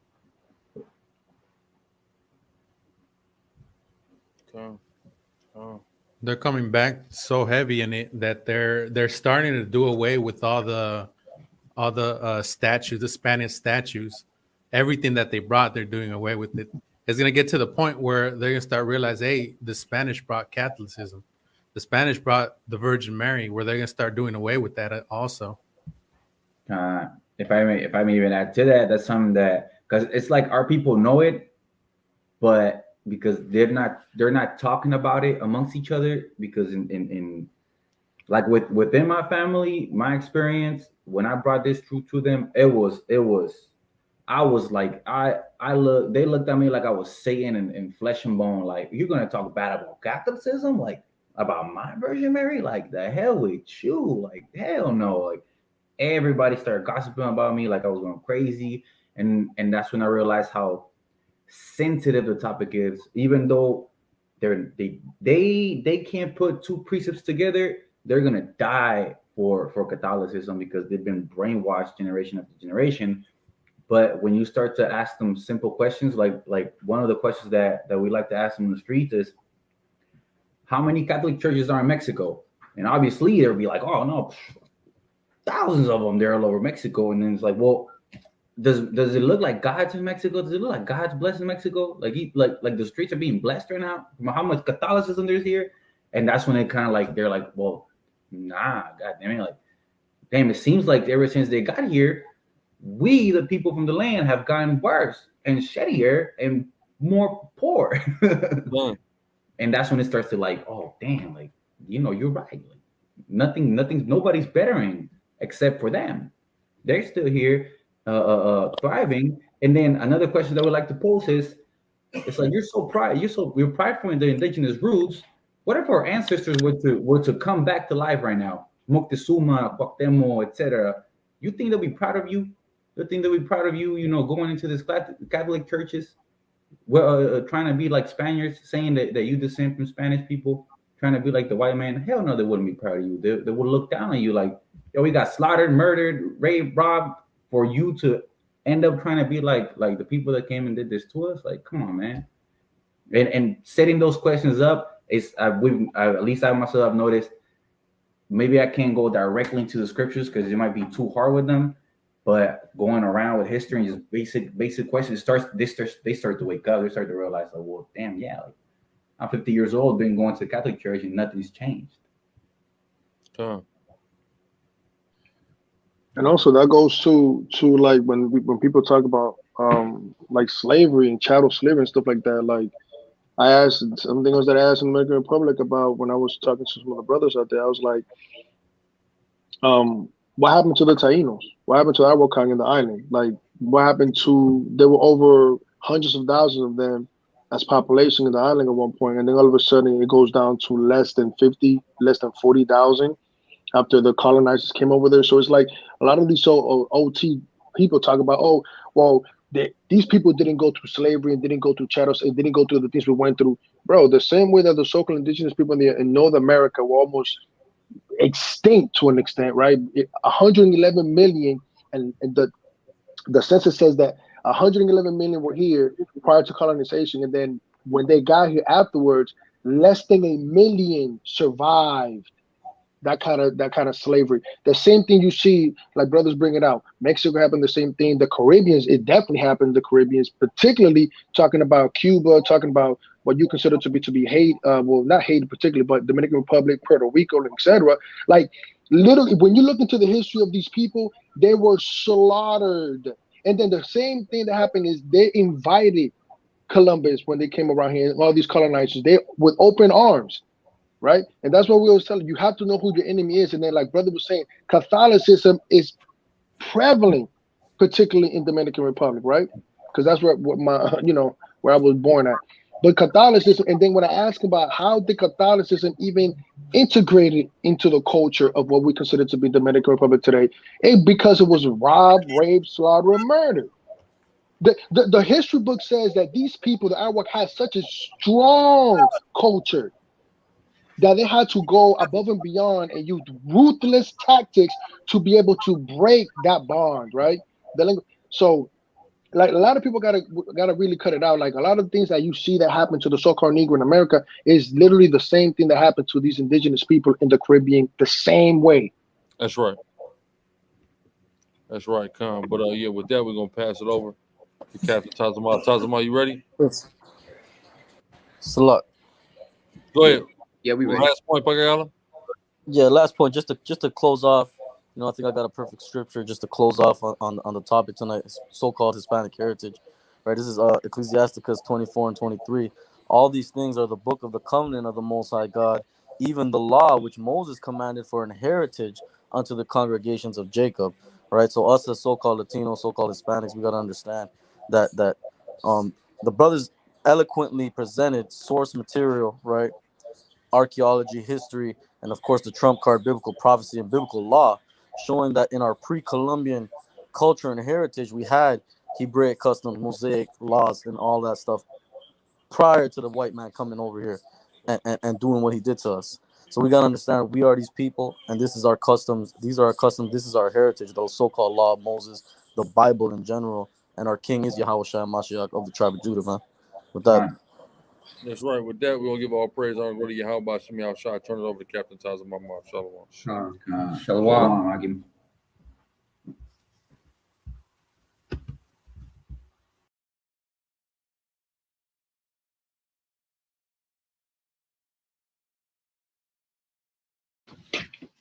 Shalom, shalom. Let me send this email over to the sergeant so we can get started.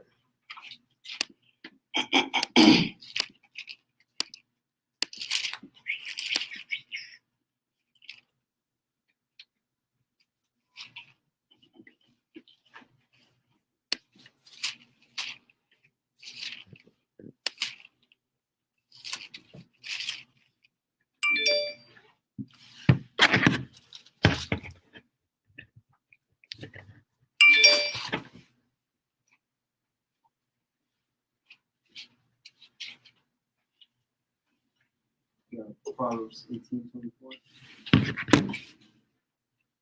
What? Proverbs 18:24. Okay.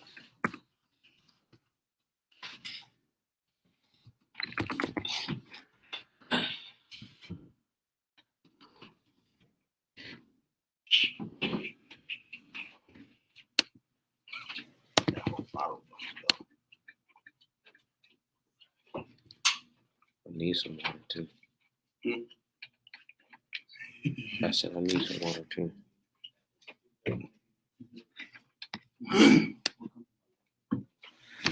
All right. First and foremost, we give all honor, glory, and praise to the Most High God, but now Yahweh. We do so in the name of His only begotten Son, of Mashiach Yahushai. Shalom.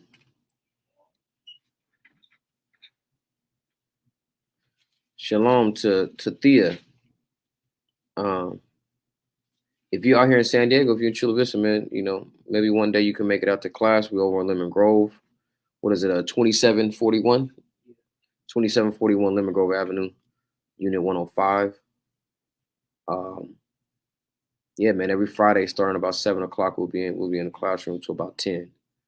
So if you're in Chula Vista, make sure you take advantage of that and come experience the live and in full effect, right? Shalom, my brother Papa. Always in the chat, always tuned in, holding it down, secure in the chat. Appreciate you all. So witnesses in the building. Good stuff, man. Everybody that's always in here. I see everybody still in. You know, we've been, or I'm gonna say I have been away for a little bit of time. Are there any Northern Kingdom prophets in the Bible? Y'all, I would have thought by the time I got on, you guys would have been Northern Kingdom. Northern Kingdom out. Northern Kingdom, you know, burnt out. You had the old pause. You had to catch yourself. But yeah, you know, I've been away for a few weeks now. You know, dealing with things, man. One thing in particular is dealing with the loss of our brother, Danyala Bambanyamyan, you know what I'm saying, which personally was my best friend. All right. And get that in Sirach real quick. Which one? 22 first, and then we can get 38. You said you had one? Yeah. Proverbs 18. Okay, hold it. That was a good one. Proverbs 18? It better be good. Bring it out. What is it? Read it. It says, a man, Speak up, man. a man that, Speak up, man. Come on. a man that had friends. You know how like I keep cutting you off. I know you're not gonna project. You didn't even take a deep breath, man. Like he doesn't even say. He doesn't even. He's just like, a man.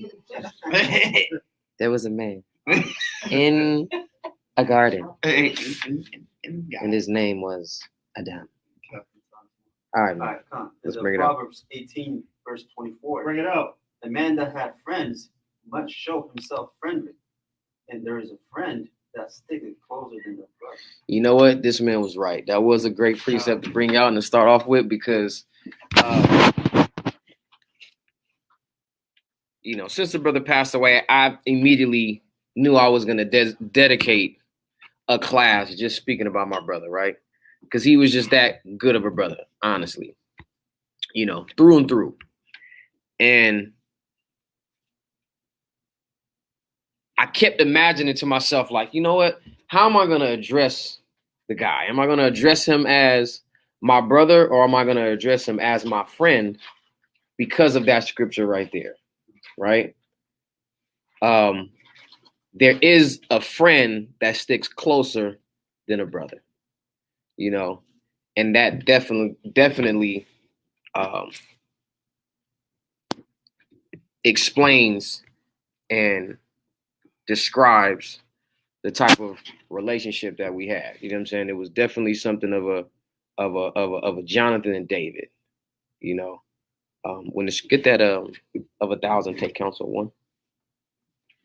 No, matter of fact, before we even get in, this is the reason. Now that was a good scripture to start off with, right? Definitely my friend, definitely my brother. But I wanted to get to this point first. Get that in Sirach 22 and then 38. And this is it's a specific reason. But that was definitely a great precept to go to. And I want you to hold it because we're going to go back to it. In Sirach 22 and starting at 11. Weep for the dead, for he hath lost the light, and weep for the fool, for he wanted understanding. Mm-hmm. Make a little weeping for the dead, for he is at rest. But the life of the fool is worse than death. Get the one in 38. No, let me keep going. Okay. You went to 7 days, right? Yeah.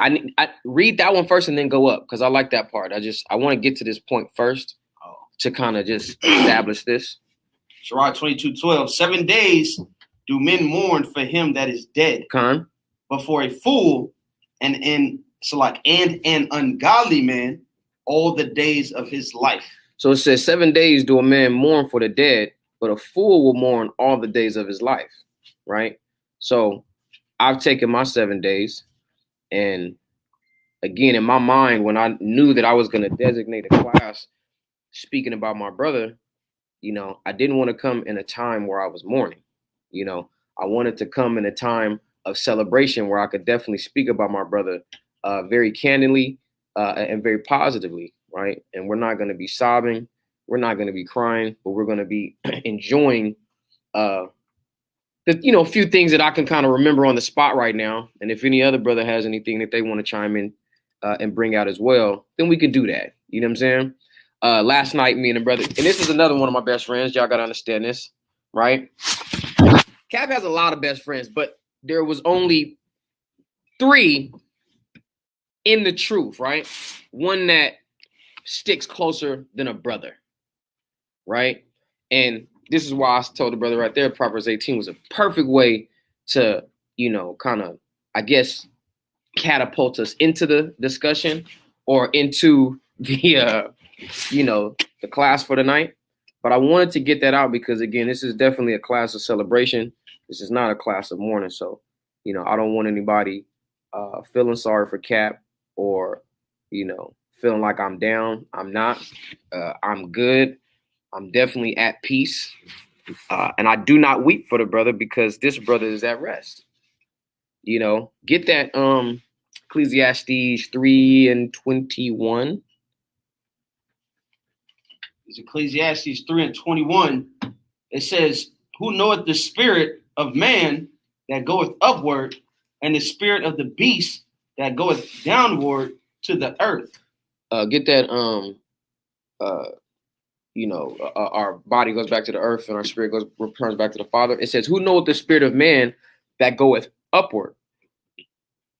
We're not Christians, so I don't have to sit here and question and wonder and weep whether or not my brother made it into heaven. I don't have to sit here and question and wonder and weep if my brother is in purgatory somewhere. And now we have to raise some money to go and pay off the archbishop, you know what I'm saying? Or the priest or the pope somewhere and try to pay to get him out of purgatory and into heaven. We have no problem with that. We recognize and understand and we know the spirit of man that goeth upward back to the Father. Go ahead.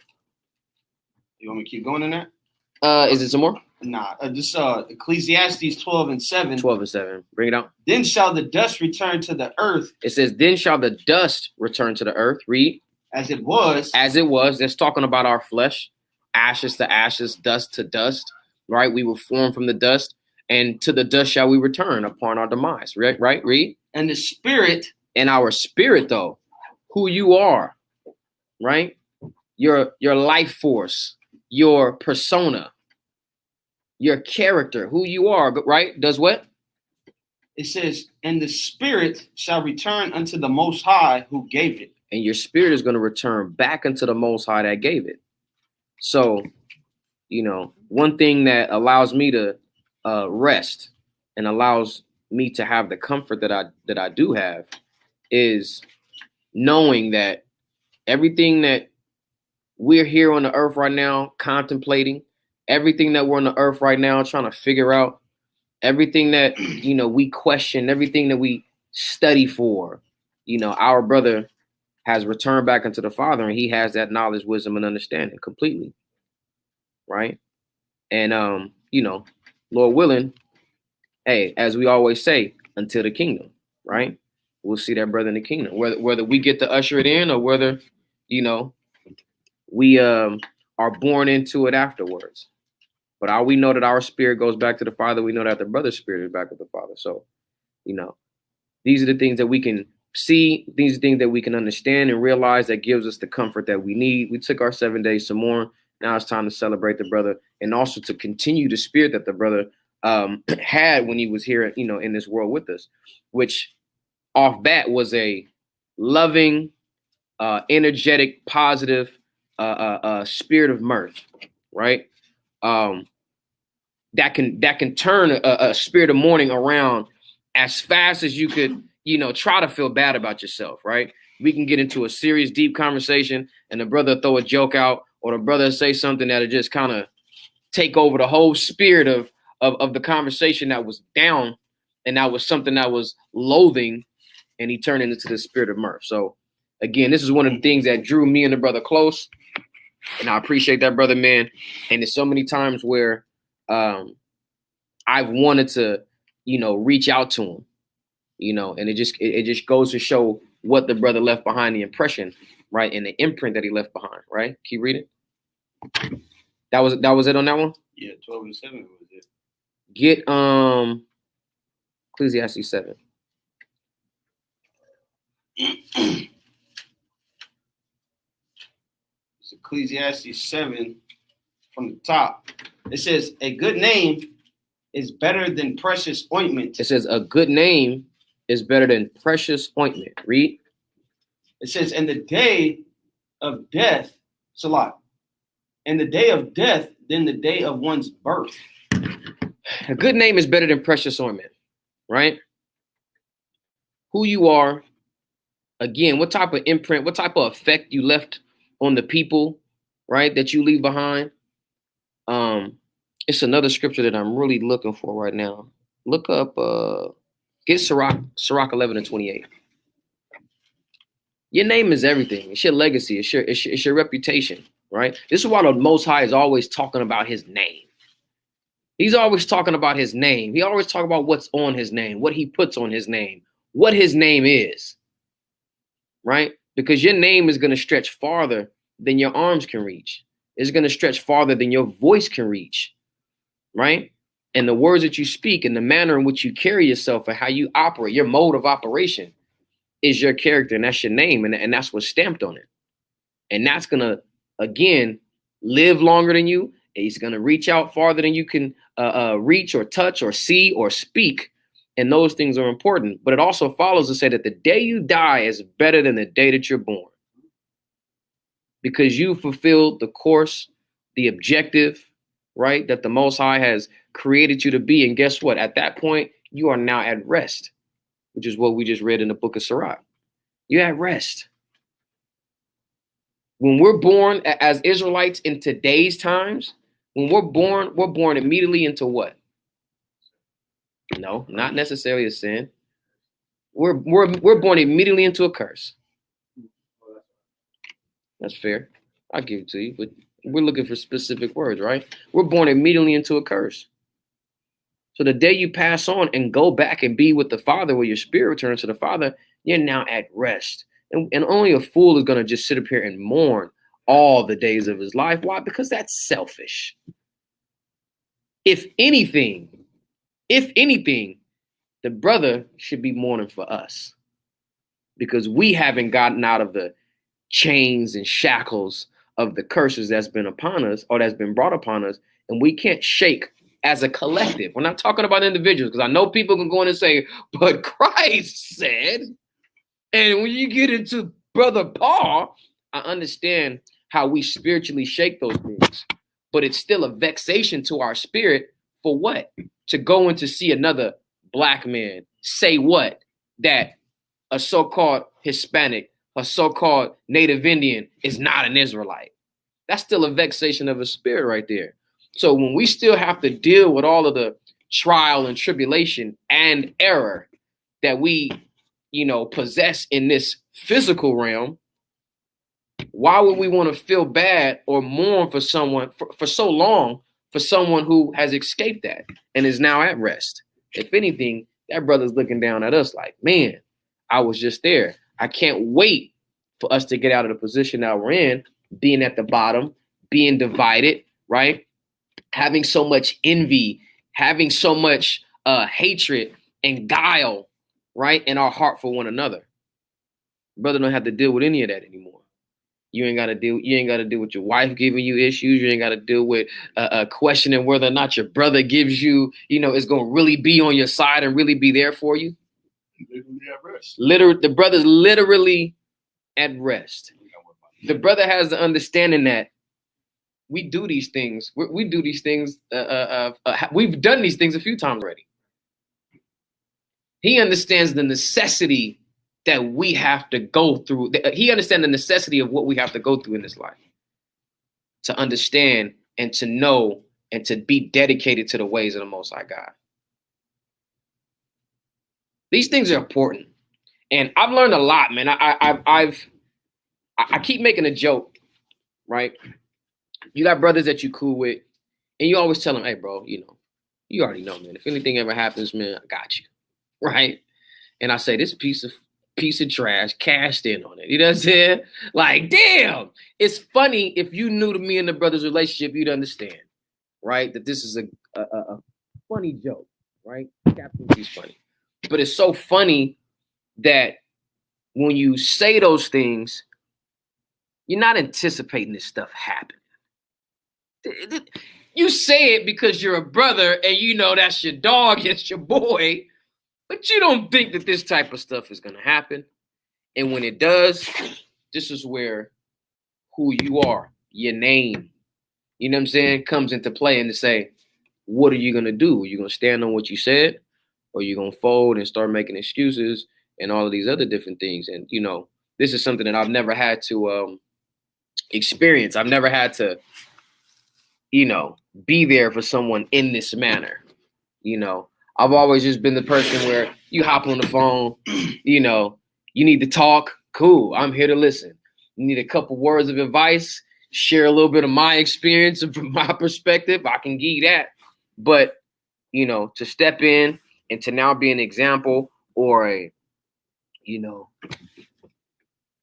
a figure, right? A positive male figure in his children's life, and to make sure that they don't get infected or, you know, too exposed to the wiles of the world. You know, these things are important, and you never know when you have to step up and do that. Man, it's so funny because somebody comes up to me and was like, nah, bro, that's real. That's real. That's real. And as I thought about it, it wasn't even so much that I was being the brother that I said I was going to be. I realized that it's just simply me being a servant of the Most High God. Why? Because the law tells us to do the things that I promised my brother, right? Which is to do what? Is that you look out, you take care of what? The fatherless and the widow. I went into this on a class before. How we have to take care of the fatherless and the widow and the widow. Now, I was coming from a different perspective, just talking about how, you know, a woman in Israel will always have a male figure over her. You know what I'm saying? Our sisters nowadays will always try to use an excuse for some reason where my daddy wasn't there. You're fatherless. The governing body or the men are supposed to look out for you. That protection, right? Because remember, there was that campaign going around that black men don't protect and look out for black women. The laws of the Most High God says I have to do that. Yeah, when the black man that knows that fears the Most High, keeps the law, statutes, commandments, and keeps the faith, you shouldn't have nothing to say to this so-called black man, because now he's your husband. That's right. He's your protector, provider. Right. He's basically everything to you that you didn't have if you didn't have a father. Because he's supposed to take over the role of pops. Yeah, so it's like, you're going to talk back to your pops. Thank you. Why talk back to me? You're going to dishonor your pops. So you talk back to me, you dishonoring Yahushua.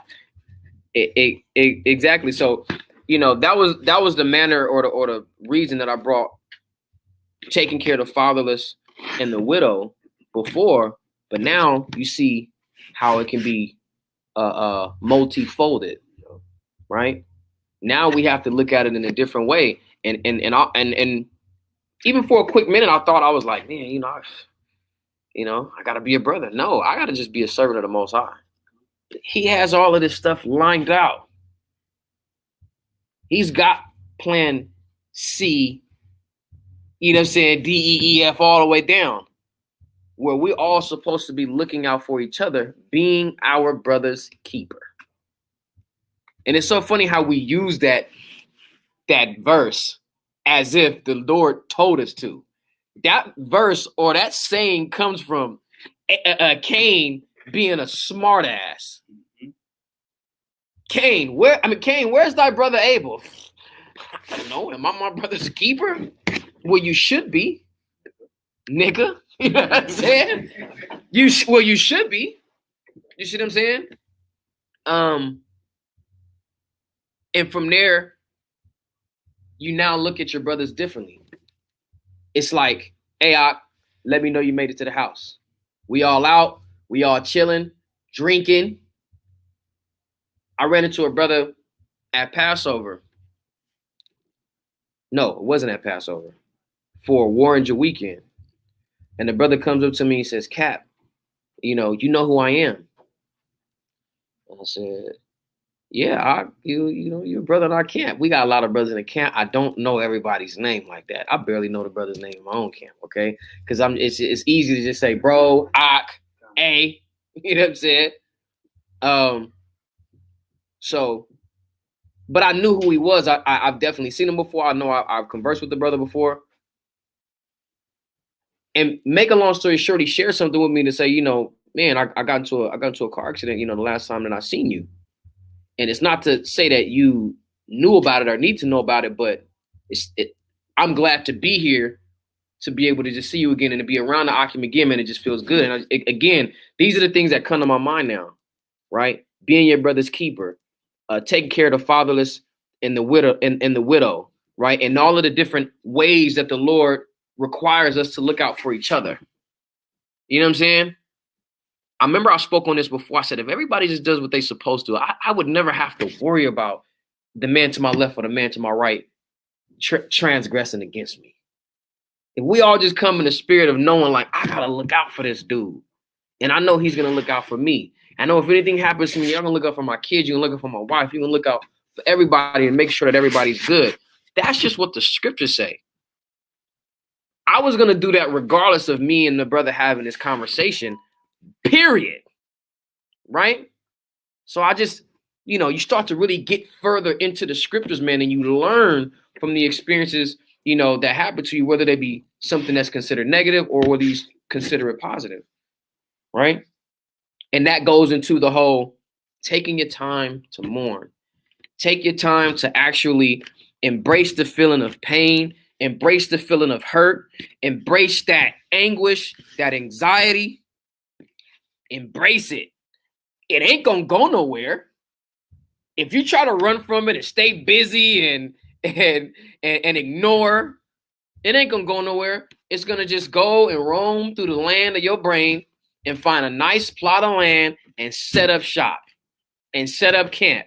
And it's gonna post up there until you go into your mind, into the depths of it, and you walk past it, and by the time you get there, it done went from being a little tent to being a whole town of stuff. Why? Because that emotion is still present in your mind, and you start to make decisions off of that emotion and that feeling you're running from. And they're never going to be the best decisions. They're always going to be some of the worst decisions that you've made in your life. So that's something that was isolated and something that was new that you should have dealt with and dead it right then and there. You've allowed it to grow into this big town. And now you got to go find Oz. You got to go find the Oz in this town and figure out a way to just collapse all of the different decisions and all of the different roads and routes that you took off of this one emotion you should have addressed in the beginning. Again, saying all of this to say, address it, take your time, and then from there, you start to see the Lord reveal things to you. You start to be able to look at brothers and say, what's stopping you from being this type of brother right here? Not fully him, but just those brotherly characteristics. Care, concern, consideration. I always tell this to people. If you're dealing with somebody and they don't care about you, they don't show concern for you, and they're not considerate of whatever it is you're going through, who you are, how to deal with you, so on and so forth. These three things right there, you might as well go on and separate yourself from this person. Or these can be three things of how you can address this person and say, yo, have you ever seen this? Have you ever noticed this about yourself? This brother right here? Talked about that before you came. Con. Isn't that so? Exactly that. Listen, I'm telling you, it's so difficult for us, especially men, right? And this is the reason why I say that the brother Daniela was my best friend in a short amount of time too. Because when I first met the brother, he was annoying as hell. He was annoying, right? He had the Hebrew Israelite company. He coming in, he was prospecting. He had that fresh, I just found out I was an Israelite spirit, which is never a bad thing. But of course, everybody is just so giddy and just so, hey, shit. I'm around other niggas that know this stuff. Do you know how many people I've went through to talk to and try to tell them about being an Israelite, and they done told me to fuck off? And now I get around brothers who was dedicated to this. I seen y'all on the internet. I seen you on the computer screen, brother. damn.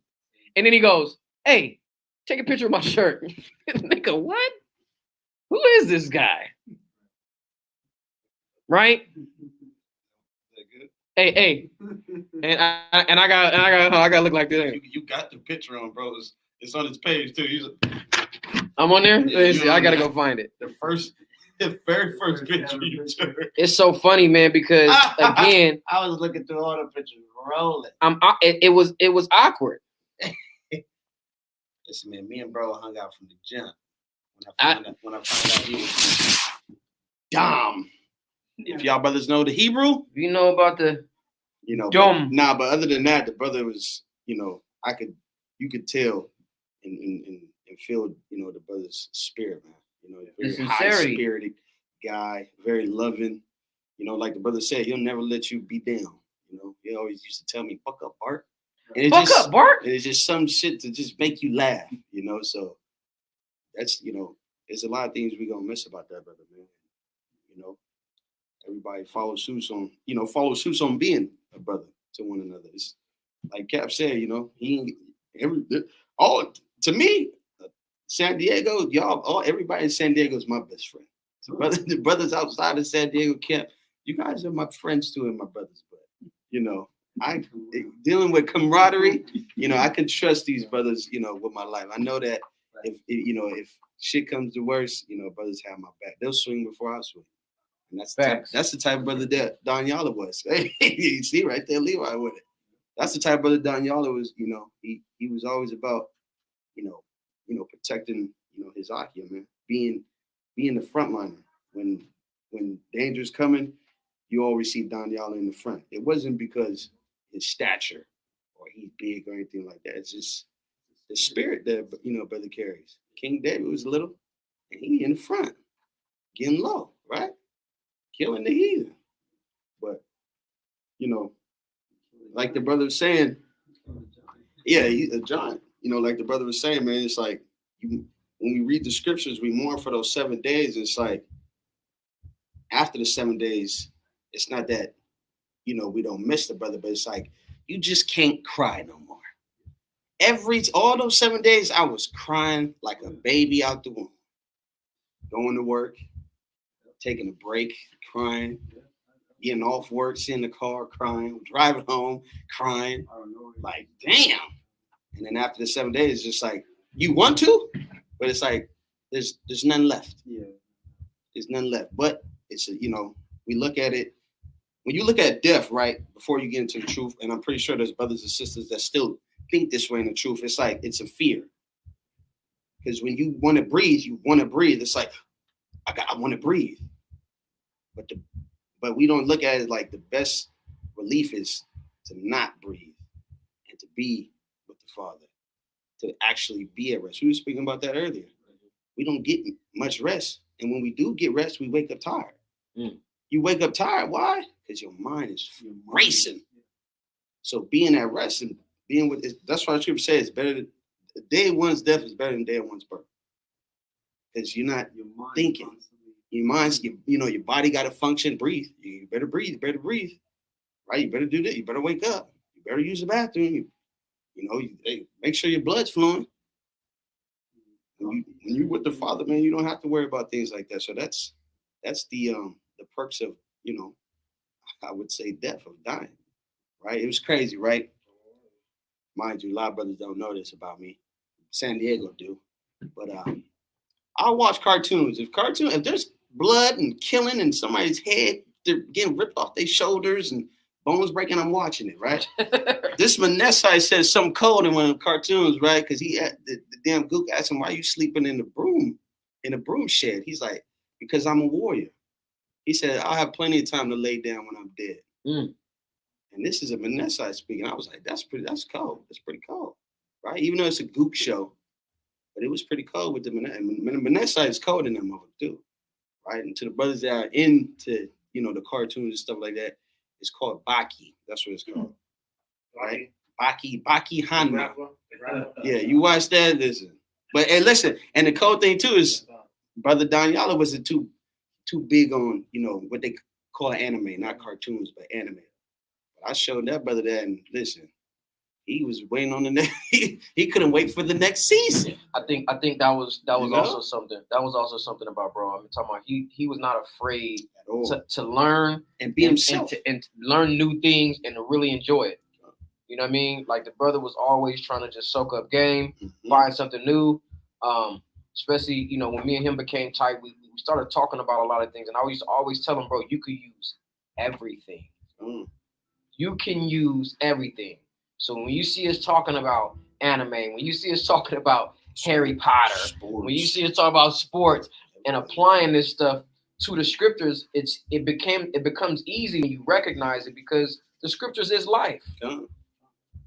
And when you see these cartoons and TV shows, whether they're speaking and have a righteous or positive message, or whether it's something wicked, this is exactly what the scripture's talking about. It speaks about righteousness. It speaks about wickedness. It speaks about apprehension. It speaks about question and doubt, fear, but it also speaks about faith and strength, right?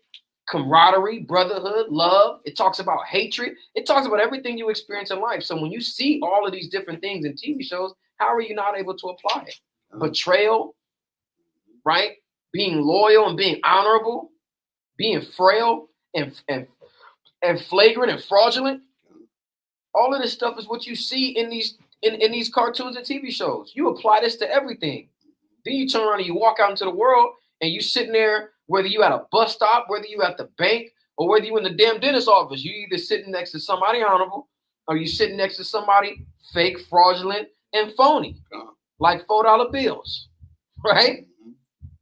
And guess what? When you have an understanding of the scriptures and when you focus on the scriptures, the Lord gives you something called discernment, right? And he builds up your level of discretion so that when you sit in these different places with both types of people, honorable and dishonorable, right? You get to be able to make a determination. You get to be able to make a judgment call before you ever speak to them, before you even get to sit down.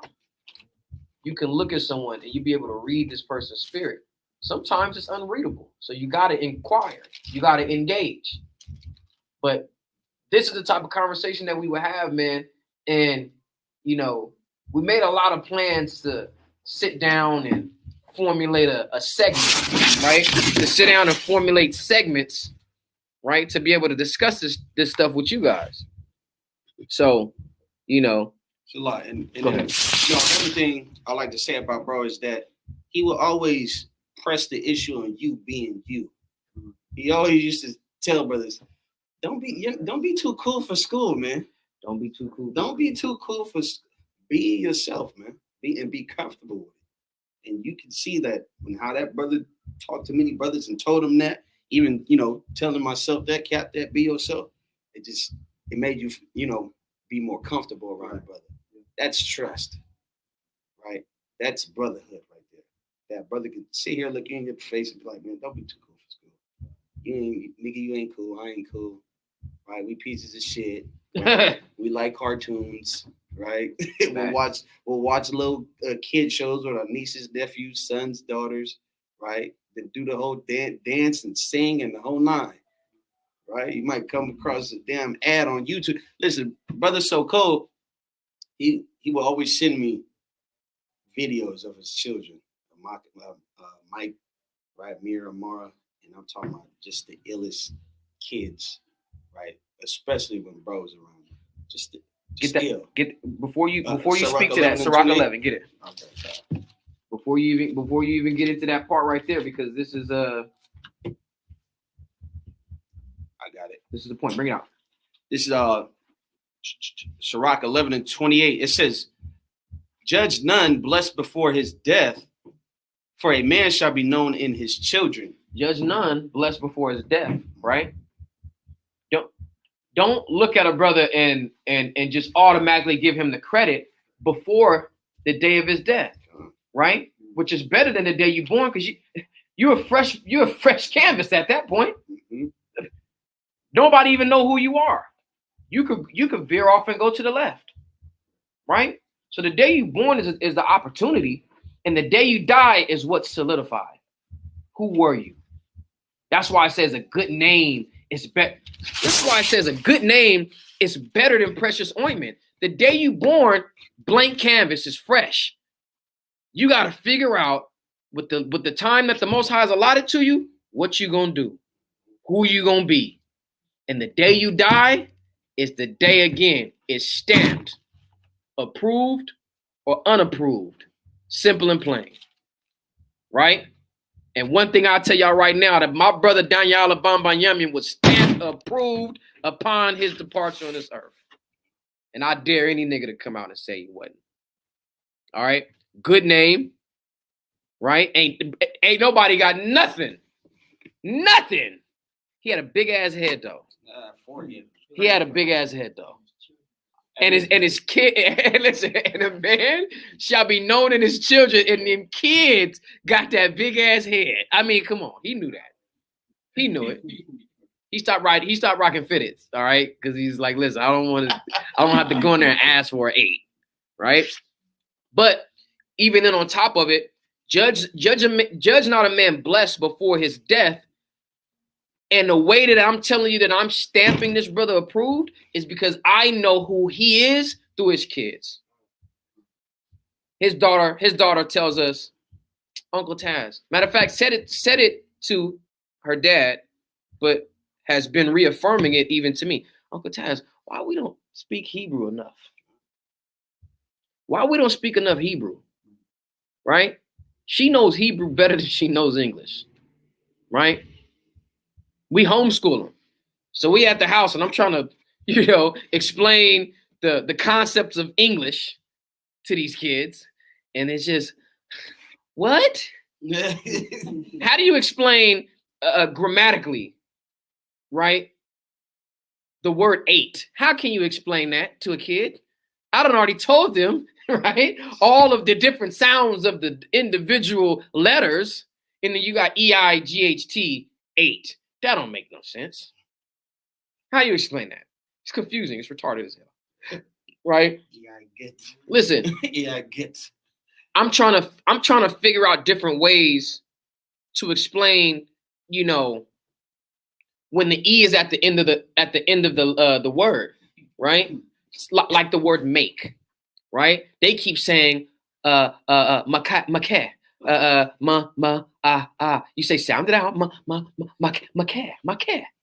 And you're like, okay, we got to understand something. Now we get into different concepts, right? Ache, right? AKE. You'll see the same thing with 8, ATE, make, mate. I'm like, damn, okay. But then you look at a word like break. Now you're getting into the EAKs. Okay, you start to practice it enough with people, they'll pick up on it. But when you get into the EAKs, what happens when you put a P in front of the P, in front of the EAK? Is it pake? It's eek. See that? Now I got to teach them. It's confusing is my point. But when you explain the Hebrew to these kids, I'm talking about they get it fast. Easy. Clear. And they start speaking that, and they want to communicate with each other in the language, in the Lashawan Kodash, right? So understanding that, man, we're not going to judge any man until the day that he concludes his course, that he finishes his race, and then we're going to look at the legacy he leaves behind, and then that's where you determine the man's name. Ain't it funny when a man dies where a lot of the secrets and stuff start coming out about the guy? Ain't heard nothing about this brother. Nothing. Honorable guy, a brother, a friend that sticks closer than a brother. How can you do nothing but celebrate something like that? We can't stain the brother's name by mourning all the days of our lives. Yeah, I'm gonna hold Sirach 38 for the Khan. We can't stain the brother's name by, mourning all the days of our lives. And it's so funny because the brother Yah said he can't cry no more. I haven't been able to fully cry like that. I feel like it keeps coming in waves, right? But I will say that after I sat down and literally dedicated time to it, that when I do cry, it's with a spirit of laughter of things that I remember rather than that fuck kind of a cry.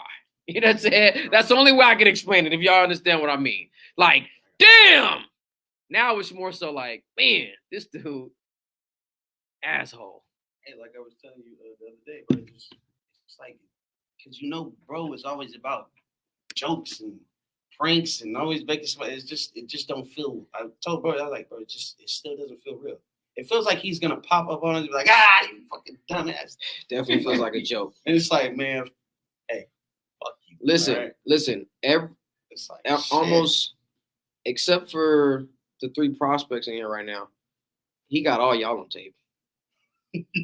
Y'all most goofiest moments. Yeah. Oh man, he's got y'all on tape. He got a bunch of videos, man, he's got y'all on tape. He got a bunch of videos. And it's so funny. It's so funny because when Yasha said he's the type of brother that makes you feel comfortable to talk to him, one thing that pisses me off is that I felt like I got too comfortable. Because it's a lot of stuff, a lot of gems that the brother was speaking. He would always quote Grandpa Johnny, Uncle Mike, Uncle Willie, real men, right? That was a part of his life that was giving him game. And he was passing it down to us in such a way that I have to be reminded of it. We talked so often and we talked so much. And like the brother said, you got so comfortable that you assumed that benefit and that pleasure was going to be there forever. And since it's not, you're like, damn, what was the type of stuff he was saying? And it takes for his wife to remind me, the bro to remind me, and people that was actually around him. And it's like, he did say that. That's bro right there. So I feel like, man, I got a little bit too comfortable. If you have a person like that, man, in your life, make sure that you give it that level of focus. It can still be, lighthearted. It could still be something that doesn't have that level of severity there or seriousness, but just give it that attention and remember it. Keep those sayings going. Every week we had a new catchphrase. Every week it was a new catchphrase. It was something new, something we had seen, a video we had shared with one another.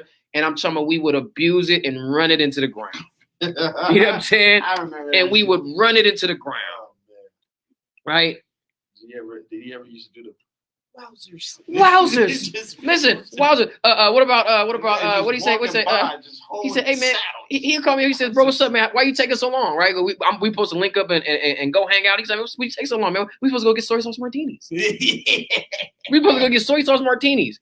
A small little line that we done heard in his 2-hour video that just stood out. We supposed to go to Yoshinoya. Go get soy sauce martinis. Hilarious, man. A lot of inside jokes, And again, this is a spirit, that we're definitely going to keep alive. It doesn't go anywhere. It can never be destroyed. It can never be killed. It can only be transferred. Right? Hey, shout out to the brother Pop. He said that's why he makes sure that he reaches out to all his brothers. And that's for sure. And that's something that nobody can take away from that brother. He definitely does it consistently. Not expecting anything in return either. Sometimes I'll wake up, man, from a text message from Papa, and it'll just like it'll be such an influence on my day that I don't forgot to respond to the brother. You know what I'm saying? Like it'll just be like, man, I appreciate this, brother. Matter of fact, let me call my dad. You know what I'm saying? Or let me see what the hell Danielle is doing. So I appreciate that, brother, for real. And again, I'm definitely, in a new mindset. I'm in a more developed, more evolved mindset. To be more than I was, before we lost our brother. You got something else? Get that in Take Counselor 1. You got it?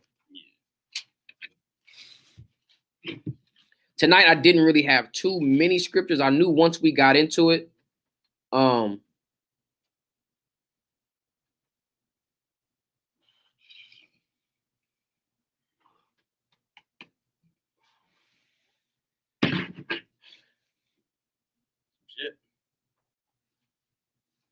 yeah, before you read it. Remember, bro, you used to always be like, that's what we're doing tonight. Oh, yeah. Definitely a creep up. What are we doing? Definitely a creep up, right? What are we eating? On the low. Anyway, yeah, hey, what are we eating? Yeah. Hey, you got food? Yeah, you got it?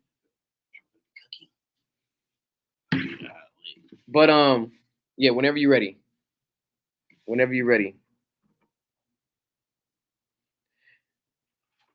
Brother Raphael said you're gonna need my math so you can bug me too. Listen, reach out any way you can. All right, because I know I got you on Clubhouse and Instagram.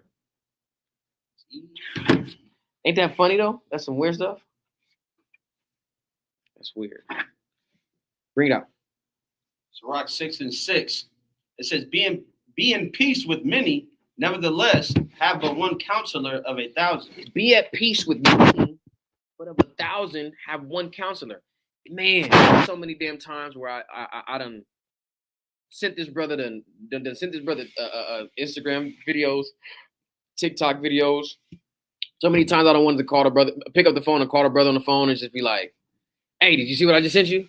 Like that's literally a conversation. Anything between 6 p.m. and about midnight, it'll be like, "Hey, you see what I just sent you? Nah, go look at it. Call me back."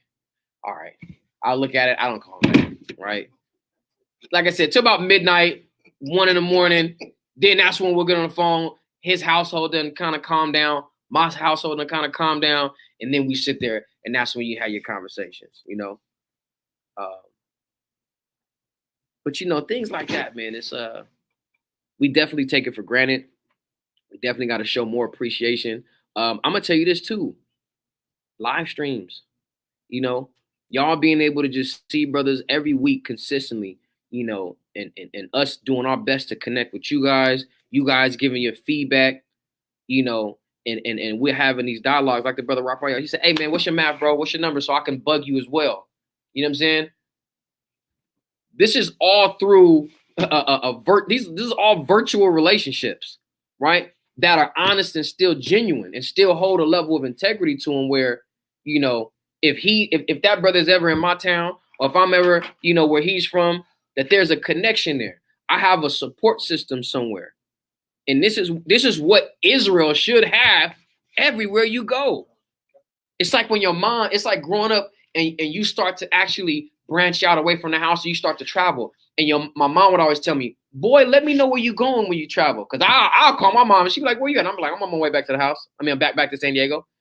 She'd be like, "Where you come from?" "I was just in Atlanta." "Boy, you didn't tell me you was in Atlanta. You know you got family in Atlanta. Should have said something. You better go pull up on your family. I was over in Texas. What part of Texas? I was in Dallas. Boy, you know you got family in Dallas. You know you need to go pull up on your family in Dallas. You never know where the hell you're going to end up and be dropped off somewhere where you can have that resource there." We can't take advantage of this stuff, man. And again, Israel should always be able to connect with Israel wherever we at. Like the brother just said, Masons got that. I'm sure other ethnicities and other organizations have things like that. I'm sure the NOI got stuff like that. Sororities have that. And if you understand, or sorority or a fraternity, right? If you understand what that is, what makes us different from a sorority or a fraternity? Nothing. The word fraternity means, or camaraderie means fraternity. It's a frat.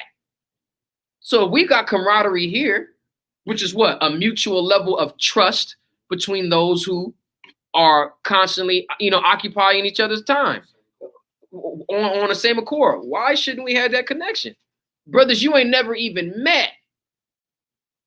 Tell y'all a story. First time me and Chief, I know you had a point. What was your point? Because I'm not sure I might be able to. No, I was gonna say, because you know, it's, I don't know if it's a me thing, but certain brothers and sisters might feel the same way. But it's like you get to talking to a brother, you know, he's in the truth. You don't know him very well, right? Don't know him from Adam and Eve. You know, of course you're gonna talk to the brother over the phone. You live in different cities, different states. It's like for me, I be kind of real life nervous when I bump into bros that are in the school, but they're in a different city and I don't know them very well. Because me, y'all know how I am. San Diego, y'all know I am. Y'all know how I play around. So the way we get to mess it around and saying our verbiage and, you know, just basically politic and how we politic, it's like, for me, I don't want a brother look at me and be like, "I thought you was over that. I thought you weren't in the world no more." Just that, you know, just a very just strict, tight-walled ass dude. Right. And this is why just tight walled, right? And this is why I always when I talk to, you know, brothers and sisters that's in the world and I talk to them about the truth, it's like, yeah, square, right? But it's just full-fledged square. I always love telling brothers and sisters, right, that We're not tightwads, man. You know, there's Israelites that are, but there's Israelites that are not. And this is why Solomon said, what? Don't be over righteous much, right? And that's how we got to conduct ourselves as Akim, as brothers. And you want to be best friends, you can't be no tightwad ass dude. Not with me. You're going to make me feel very uncomfortable. And listen, I'm not going to talk to you as much anymore, right? You got. I'm talking about, brother, be yourself, man. You know? Us here on the West Coast, man, y'all know but this is what they call gang capital. California, the left coast. So out here, you're going to hear Cuz, Keyway, Loke.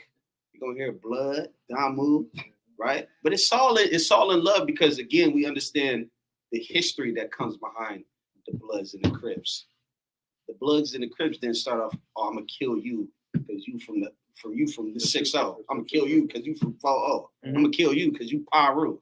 It wasn't that. Man. It was a community. On the East Coast, right, my grandpa used to tell me, right, because he always would say, blood, blood, blood. He always just called blood. What's up, blood? How you doing, blood? And I'm growing up, I'm born on the West Coast. He was born in Mississippi. Over there, blood is a term for like relative, like brother, right? Here on the West Coast, it's like you hear say blood. It's like, hold on, grandpa, you know where we at? We are in the Crip. I'm talking about Crip area. Grandpa, you can't wear that blue hat. Yeah, you can't. Young man, it's light blue. Yeah. You can't do that. But I know that's things that might frighten certain brothers and sisters. But again, like I'm just building upon how Daniel, the brother, would just tell you and just love you for being who you are. So just be yourself, man. No matter at the end of the day, if you're not breaking the laws, what can they judge you with? Right? But that's one thing that frightens me, man. When brothers want to give me the number and they want to chop it up, it's just like, how am I supposed to talk to him? I just like I got to pull my white voice for another Akim because I'm afraid of saying something that might make him. Listen, when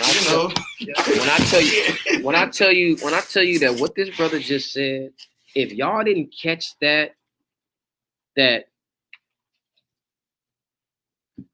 we're making being an Israelite like a thing. You know what I'm saying?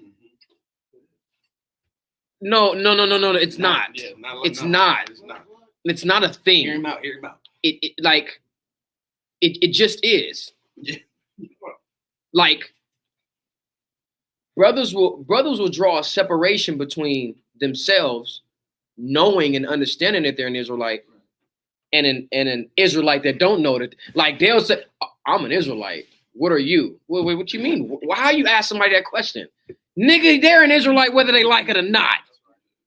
This ain't a thing. It's just I understand how to live as an Israelite. I understand what comes with being an Israelite, being the chosen and the beloved of the Most High God. This is not a thing. I was telling y'all this last night, like, it's not a thing to me anymore, bro. It just like, no, I said going to camp. I said going to camp is not a thing anymore. It's not like I got to work that into my schedule. No, that is my schedule. Everything is built around that.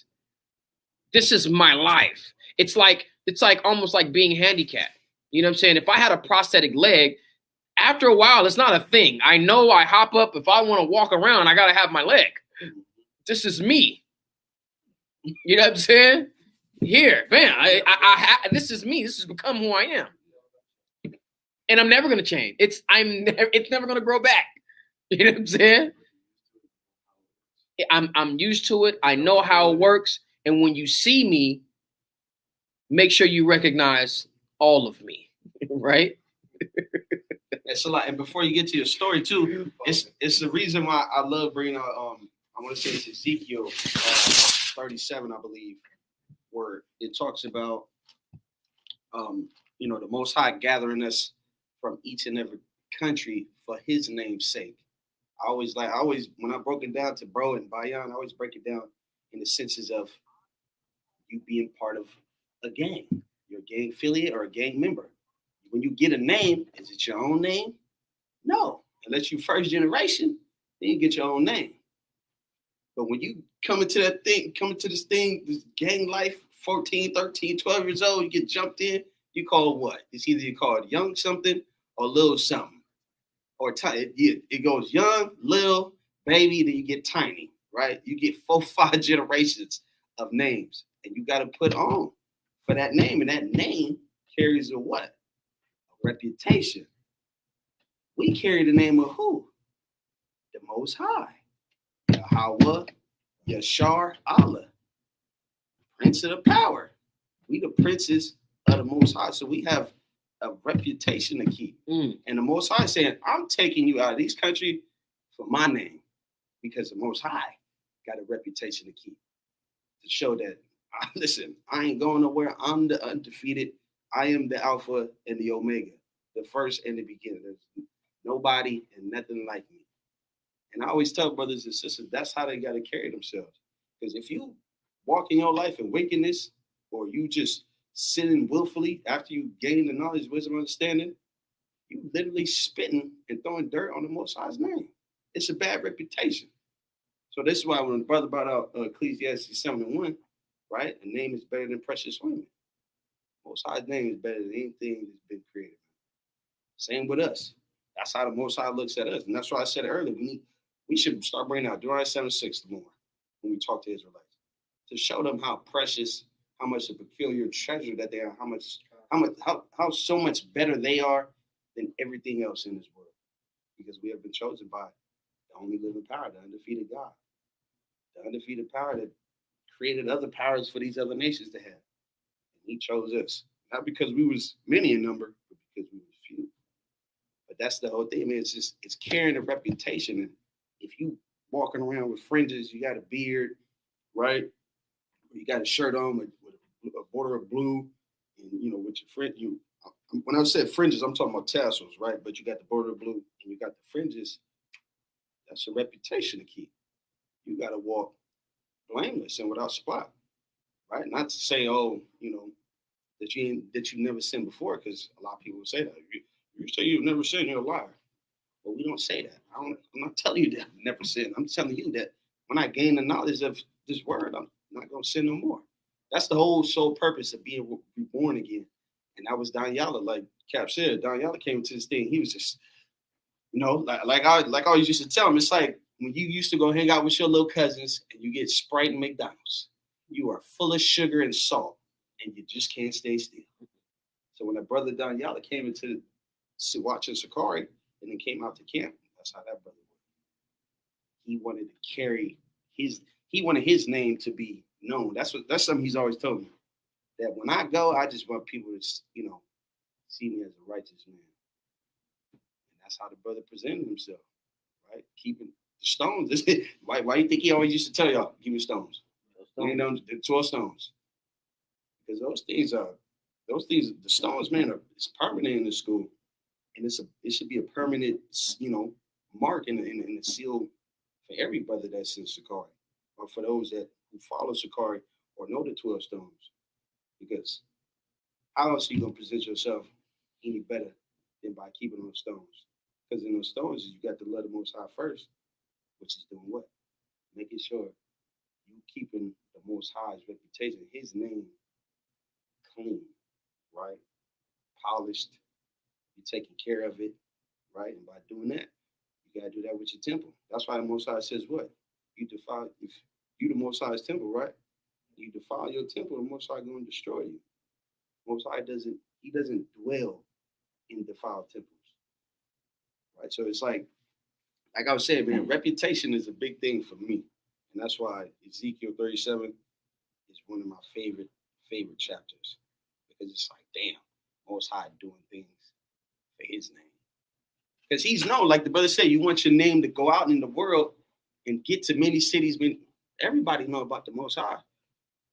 Everybody know about God, right? No, you good. Everybody. But the way certain people throw dirt on His name, right? Like the Edomites, Moabites, Most High don't care about that. He only cares about us throwing dirt on His name.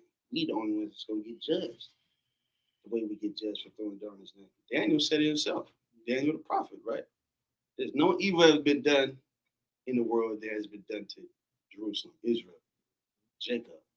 no evil, bro. All the evil that's been done on this earth, there's never been I'm talking about a ferocious evil act on any other people that's been done on ours.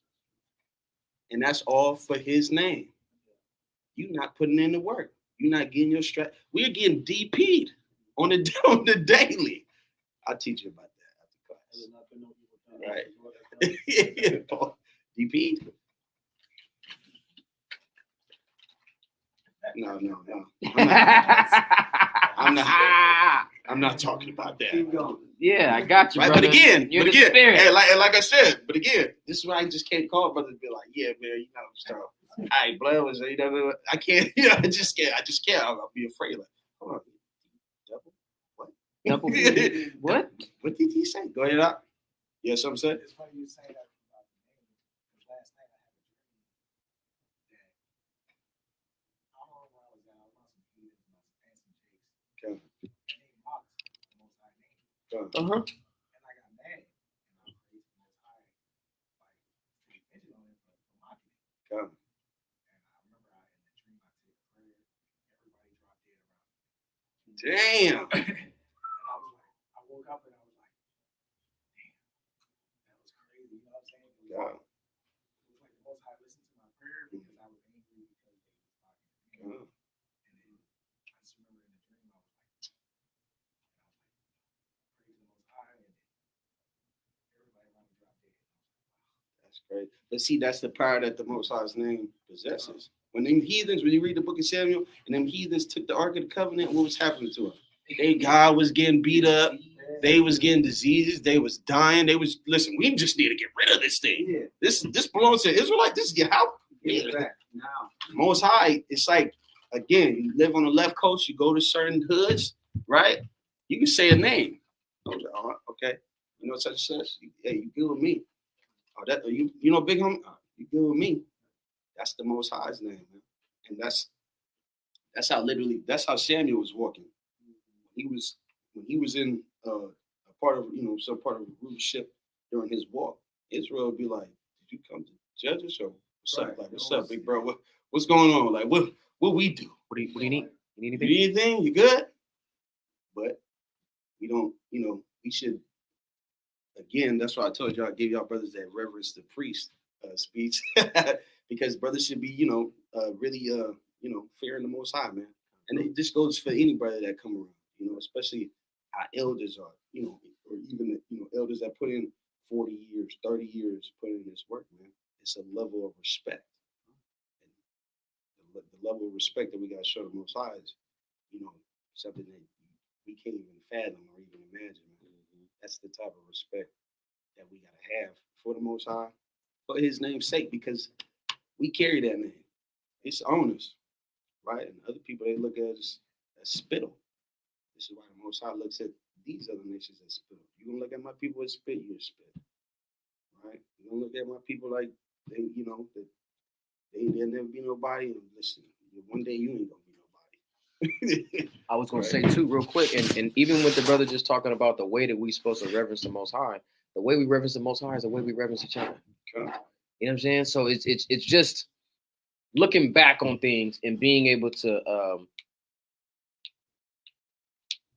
respect, being able to recognize, and being able to, you know, relish in the opportunity we had with, you know, knowing a brother, being able to hang around a brother, and using his life as an example. Shit, that's the way all of us want to go out. You know what I'm saying? That's the way all of us want to go out. Having that name, having that reputation, and having that, you know, sincerity or purity of heart. You know, something that the brother just mentioned though, man, before. He said, man, I feel like I got to put my white voice on to talk to a brother, man. You know, Hey, Shalom, Shalom, bro, King, Malakia. How's it going? Yeah, all praise to the Most High, bro. You know, man, that's why I said, like, being a Hebrew Israelite, it's not a thing. You know what I'm saying? This is what we are. This is what we found out. This is what we come to realize. You know what I'm saying? Brothers that actually do talk to me on the phone, like, I don't even say shalom. I don't even say shalom. I might say shalom as we get on the phone, But as we're exiting my farewell, I'll say, Sean, hey, Sean. Hey, all right, you went. All right, I see that. All right, Sean. I don't have, hey, Shalom. Come on, man. Like, you know what I'm saying? Like, how is your personality going to resonate through your newfound knowledge and understanding of the world and who you are and the people, you know, that you belong to? This is crazy. So even with that, going into my story, because the brother brought up that point to say that Danya Allah gave you that comfortability for you to just be yourself, and you don't have to be this exaggerated super brew. Right? First time I go to New York to do the work, right? I've been in New York before.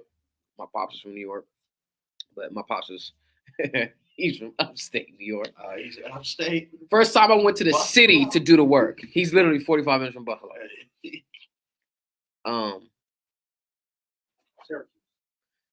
Get Romans 12. Get Romans 12 and 10 in the NLT. Brother said it's a good one.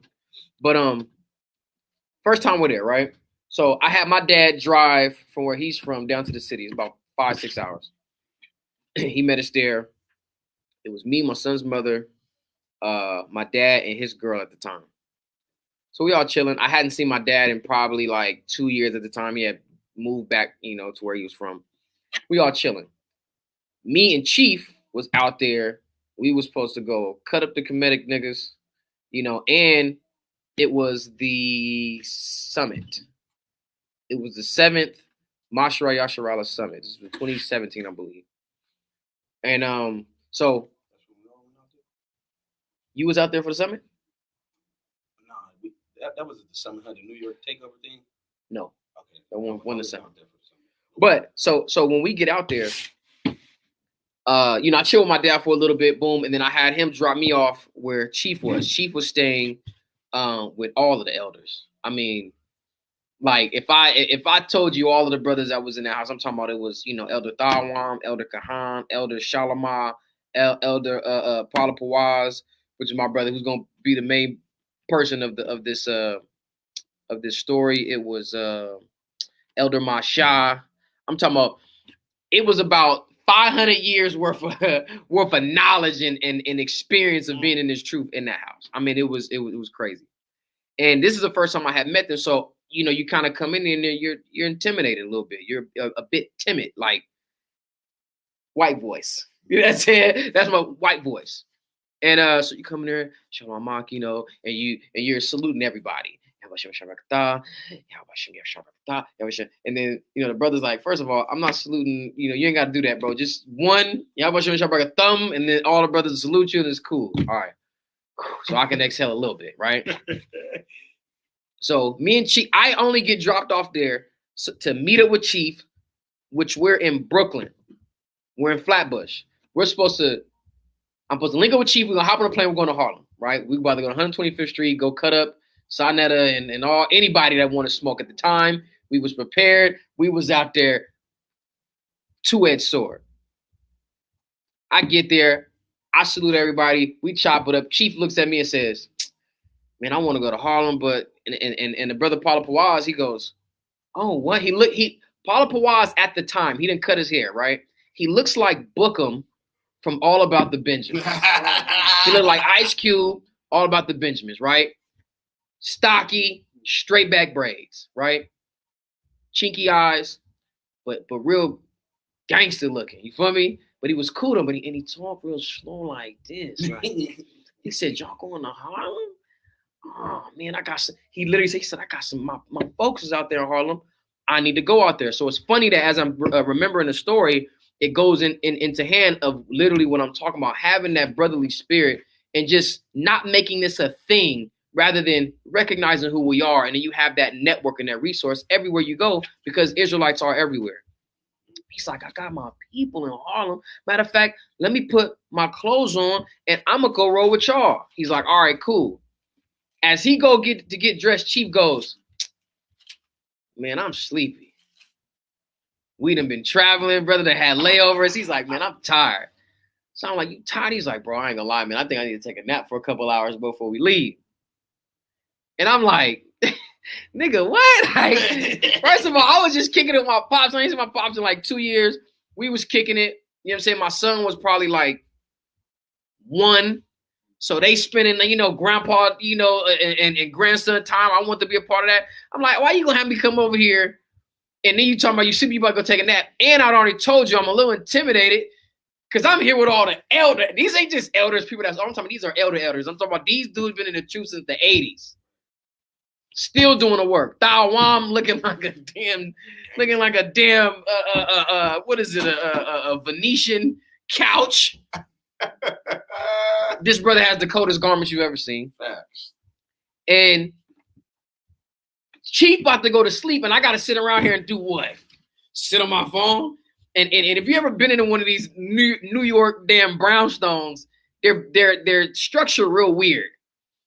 A lot of rooms, and it's tall, but it's real narrow. Like you could literally almost like touch, both sides of the wall. But a lot of stairs, and what I mean, I'm sitting like, man, what am I finna do? Where am I finna sit? You know what I'm saying? What the hell is going on? But when I tell you that brothers was so cool and brothers was so welcoming and embracing, and I sat there and chopped it up with all the elders, that brothers has been in the truth since the 80s. And I felt so comfortable and so at home. This is the type of spirit that brothers need to be in. And again, that white voice immediately went away. It immediately went away. I'm talking about we shooting the shit like I done knew these dudes for years.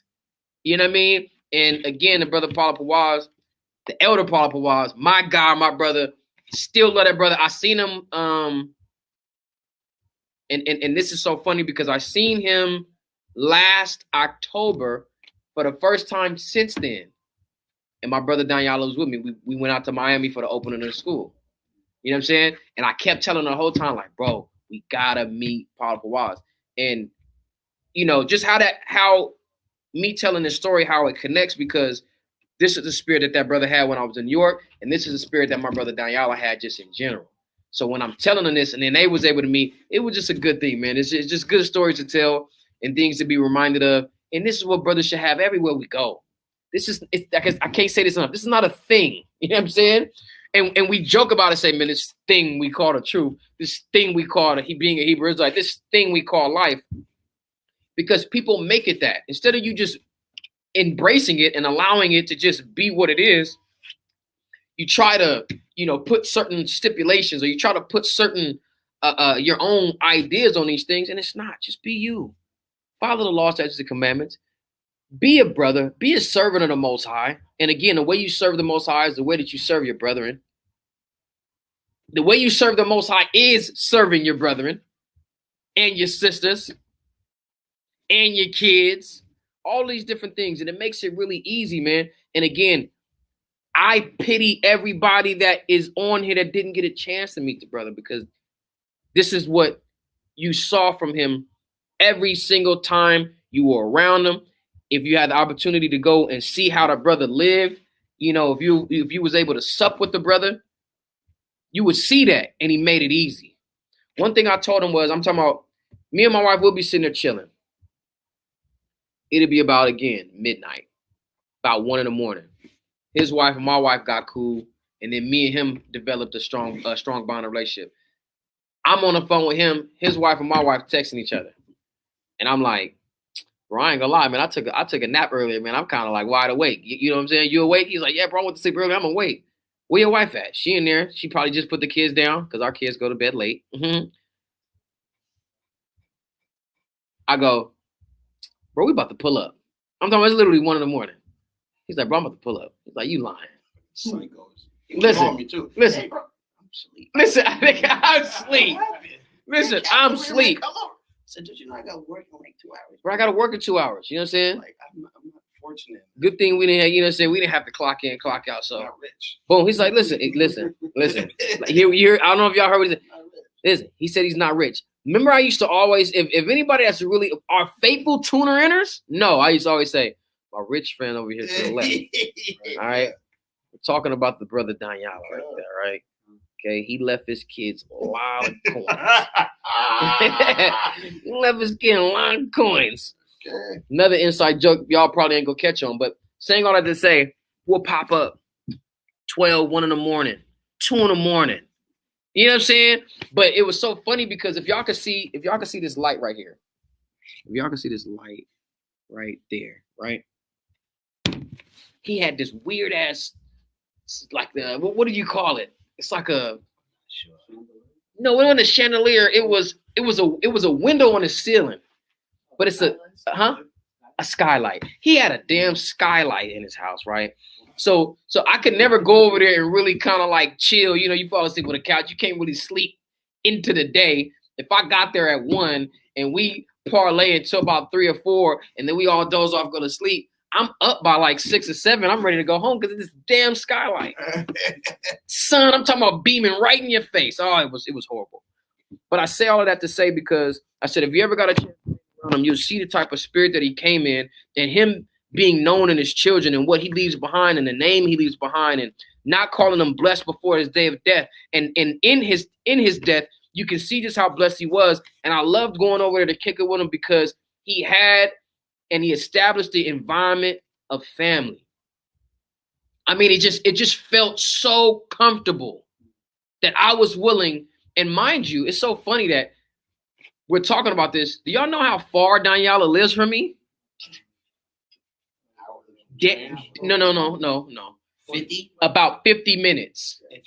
If there's no traffic, if there's a little bit of traffic, it could easily get to about an hour. Again, 1, 2 in the morning, we'll hop up, travel an hour just to go be around the people that we cared, considerate of, and that, you know what I'm saying, we were concerned with, and that we love, because it was an honest, loving environment. It was family. The kids had just went to sleep. If one of them was awake, they'd make sure they come out, they'd embrace us, you know what I'm saying, and show us love. My son shows them love.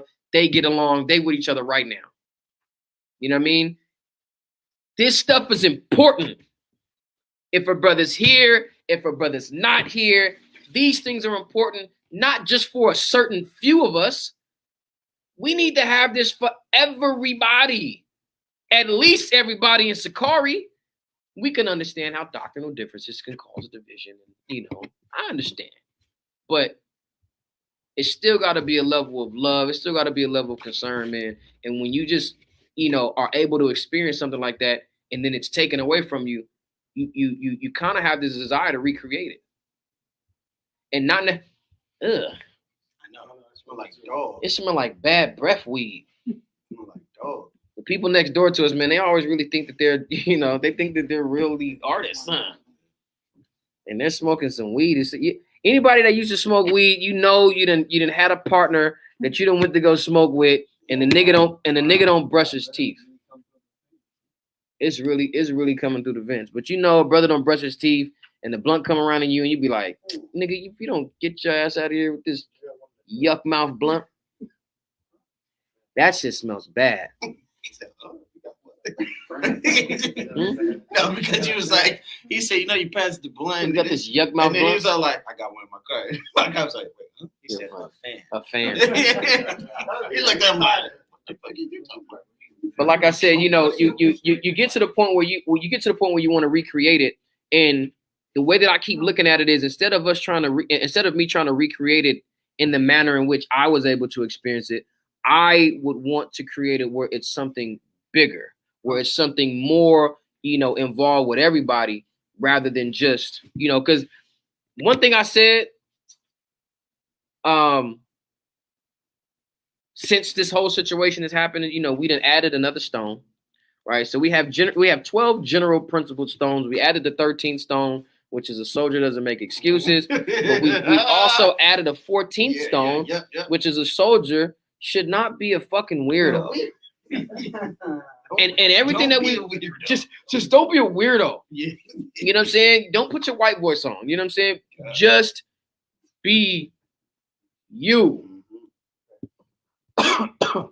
And when I'm looking around the room at everybody that's, yeah, bro, like it's getting bad. It's militant, huh? This is, oh my God. If Cap gets the giggles, you'll understand what's going on. But I'm talking, it's coming to the vents, all right? I think I'm getting the contact on screen. It's crazy. But when I'm looking around at all of the brothers that's in our camp, when I'm looking around at all of the brothers that's prospecting, when I look at all of the brothers that's coming into, different branches of the camps around the country, we don't have too many weirdos. And I think that's important. People don't understand how important it is to exclude and eliminate weirdos. And listen, Salaki, not to cut No, that's fine. Go ahead. Brother Shashan, right? He's a Y'all weirdo. No. I'm joking. Now you look at this. If you look at this powerful brother, man, y'all think he's, my kin. He is my kin, but we got different fathers and mothers. But anyway, and he's from a different tribe. But anyway, brother came into the school, man, and something that was real heavy on his heart was being himself. He always just tell me, listen, I don't know what the hell y'all want me to be or how y'all want me to act, but I'm just gonna be me. You feel me? Can we let him be him? That's respectable. Long as hell. you're not listen, that's the 15th storm. 20 stars. 14th is, you won't have 20 in a minute. Yeah. The 14th is don't be a weirdo, and the 15th is don't be a dirty nigga. I don't care. I ain't gonna say I don't care how you dress, but I mean, you can self-expression how you want, whatever. Hey, Just hygiene don't is in the Sakari be bylaws. dirty. Well, you can't. I don't have to say don't be dirty because soldier presents itself properly. Yeah. But go ahead. Now that's a good point though, because we used to always be just like, bro, what the hell? And you know what I'm saying? As soon as the brother made sure that he was clean, presented himself properly, we didn't care. We needed to do something with that damn hair.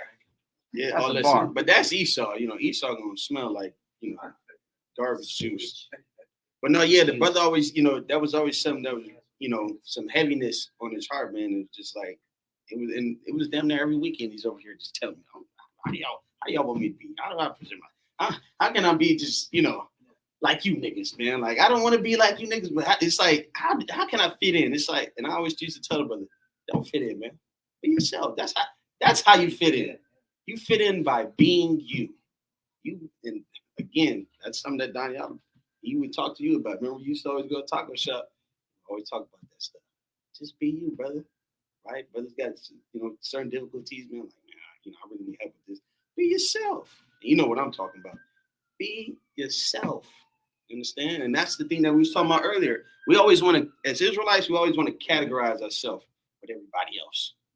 Right? We want to be like Esau. We want to have our nose and everything else, but being a Jew, but being an Israelite, but having our sovereignty, right? Our sovereignty spiritually, our laws, our God. We always want to, I'm Pan-African, I'm Egyptian. We was here already, so we're Native Indians. What else do they be saying? We're Nubians. I seen some where they talking about our actual natural skin color is green, and then this is where they get That's not being yourself, man. You're trying to be something else and trying to be somebody else, right? Instead of being yourself. And that's one thing that's big in our school in Sakari, is that you can be yourself, man. Listen, whether you a nerd, right? Whether you was a gang member, a drug dealer, a pimp, a rapper, a damn singer, if your whole life revolved around sports and you just love talking about basketball all the time, be yourself, man. You love your job. You like talking, brother, like talking about his job. You like where you work, cool. Right, but it's all about being yourself, man. And that's what we talked about yesterday. Christ don't change. He was the same yesterday, today, and tomorrow. The Most High changes. You don't have to change. Why you need to change?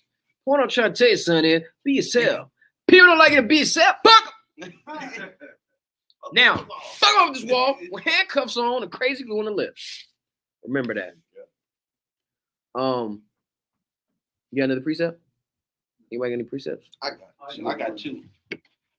I'll bring 2 out. I just asked you, you said no. Be yourself, brother. Be yourself, bro. I got 2. I'll bring it out. Right. And this goes,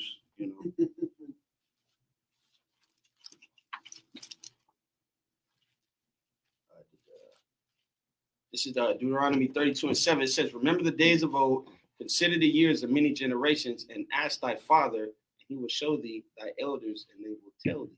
Right? And this goes right into this, Job 8:8. Right? For inquire, I pray thee, of the former age, and prepare thyself to the search of their fathers, right? That also goes in line with your characteristics and who you are, and also into bro. Because remember, our brother Daniela, he grew up not knowing his blood father for many years. Until he was, what, 15? 15. Until he was 15 years old. Haven't met his father or his Benjamin side of the family. So he was over on, let's just put it in, on different side of the earth, right, so to speak, being something and following something that he wasn't. And as soon as he inquired and wanted to know and learn that he was a Benjamite, you call him Super Benjamin, right? You got to the point you call him Benoni. I had to call him Benoni. Listen, man, you're Benoni, man. That's your real name. Wait, guess what? He didn't even know initially that he was from Benjamin. He thought he was from Judah. Okay, kind of. So we went and we found his toolboxes and stuff, and it had Judah written all over it. You know what I'm saying? That's when he came into the truth. That's when he first came into the truth, and you guys know that happens too. Like you come in, you like, oh, I'm black, oh, I'm Judah, because Judah, has a pristine, status that comes with being a Judite. And then I don't think anybody really wants to leave Judah. You know what I'm saying? Unless you're a Levite, you know what I'm saying? They're just like the scums of the earth, right? But that I think outside of Levi, you know what I'm saying? People don't really be better wanting than you to. guys. All right. Hey, Pops gave us our own room. You guys got to share rooms. Wait, no. We got the suburbs. Y'all got the suburbs that y'all have to share with everybody, every tribe. Yeah. Bunkies. You guys are bunkies. We're on the outskirts. Bunk beds. We're on the outskirts. It's okay. We need Levites, you know what I'm saying? But I don't think but it's so funny because it's when you used to share clothes. Shut up. We had our own clothes. You guys King David and Jonathan. You guys used to share used to share britches. Wow. Now that's sick. Hey, the Levite better go into the two. He's like, where's my britches at? Give me your britches. Give me. Come in. Come in gotta go up in here. But the brother thought he was a Judite, and I know it just hurt his heart when he found out he was Benjamin. Soothing. I know it was soothing. It was soothing because it's the truth. Always talked about he's just glad he wasn't a Judite. Yeah. Those are the conversations I had with Mike. No. I'm not denying that. I'm just saying truthfully, like, you know what I'm saying? When he returned to the Father, I know he was just like, man, Most High. Why couldn't you just, you know what I'm saying? I'm appreciative, but come on. Nah, another joke is too, just knowing the brother's spirit, right? Because we joke and we say, I joke and I say, this piece of shit really cashed in on this, you know what I'm saying, on this open promise that I had made. You say, hey, bro, you know what I mean? If you need something, when we go, like, I got you, don't worry about it. And then you get there and he's like, so you still got me? It's like, bro, I do. Do you need it? Like, do you really need it? Like, I got you. I mean, I said that shit, but damn, man. And again, this is a joke. It doesn't mean like I'm trying to like skip out on the promise. You say this stuff not expecting it, but the type of brother this dude is, I said, Judah, right? A Jew. Yeah, penny pinch. But we're all Jews, right? Judah, Benjamin, Levi. The penny pinching niggas is really them Cohens, right? If you ever like if you ever look at like the Jews that be like penny pinching and stuff, they're always like Levi, Cohen, all of them. So the diamond miners. But I was talking to the brother. Our brother, we were a quartet, right? We are now a trio, right, or a tritet. I was talking to the brother in Houston, the brother Zion. I said, man, that nigga really go. He really gone. He left us. He said, man, Daniela done got flued out, right? Y'all didn't get it because y'all ain't never flew nobody out, or got flown out. It's a saying in the black community, either there's a prestigious man that is interested in a young lady and he facilitates, financially for her to get to him if they don't live in the same state or in the same place. And it's a term that they got flew out, like, damn, like the Most High really done flew bro out, like, you know what I mean, on a fresh chariot, right? Took him up. And knowing our brother, I said, yeah, he did. And he probably got up there and was like, hey, Lord, I appreciate it. You know what I'm saying? I'm here, but like, I got like 3 of my bros, like, you know what I'm saying? Can they come too? You know what I'm saying? Can they come too? This is literally the type of dude he was, man. He never, like, the brother had a lot of connections with people, you know what I'm saying? Quote unquote celebrities and whatnot. And he was always trying to bring somebody with him. You know what I'm saying? It was never enough for him to just have that privilege and be able to benefit from it. It was always like, hey, bro, I got like two of my bros. Can I bring like three of them? Okay, only two? Only two could come? Okay, what's only two? I mean, you're already allowed. He would literally, I can envision the brother bargaining with the Most High the way that Abraham was bargaining with Sodom and Gomorrah. Well, Lord, I mean, if you're gonna let 40, if we can find 40, you can at least get 30. You know what I'm saying? What if I only got 30? I could just picture the brother up there doing that right now, and it's so funny, man. If y'all ever got a chance to meet him, you understand exactly where I'm coming from. For those who didn't, hey, man, you know what I mean? Find you a Danyal of your own.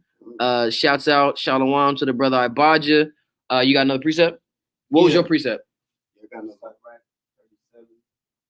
Bring it on. Iraq 37:12 says, but be continually with a godly man. Be continually with a godly man. And when I'm telling you that, you'll get spoiled.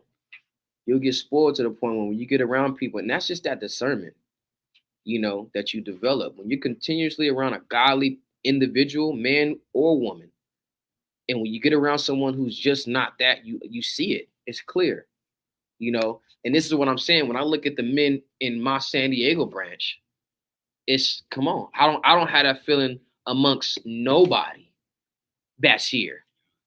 You know, and that's a good thing, and that's something that, you know, is now in my sights, something that I'm now aware of and to look for. You know, when you have somebody that you can, you know, find that comfort with, that you can recognize as a godly man, and then when that is taken from you, you kind of look around and say, well, damn, who else is there? You know, who's gonna supplement that? And it's a good feeling to look around and say, I still got my brother here, you know what I'm saying? Where he says, everybody's my best friend. Yeah, but no. Okay, yeah, but no. Everybody is all love, but there's those that you can actually converse with, one that you can actually sup with, and there's just always gonna be that rhythm, right? Well, you have best friends A and best friends B, right? So, yeah. Know. You guys are all C best friends. Okay. And then there's A. I don't think there's any B's. That's just a level. But B's for me. When you, yeah, of course, right? Of course, right? Young bloods. You want to be a part of the neighborhood? What I would say is that when that's taken away from you and you look for something to supplement that, but then you look around and say, damn, like, I honestly have that in all of the brothers that's still here, that's still around. That's powerful. That's such a good feeling. It's a comforting feeling because it's like,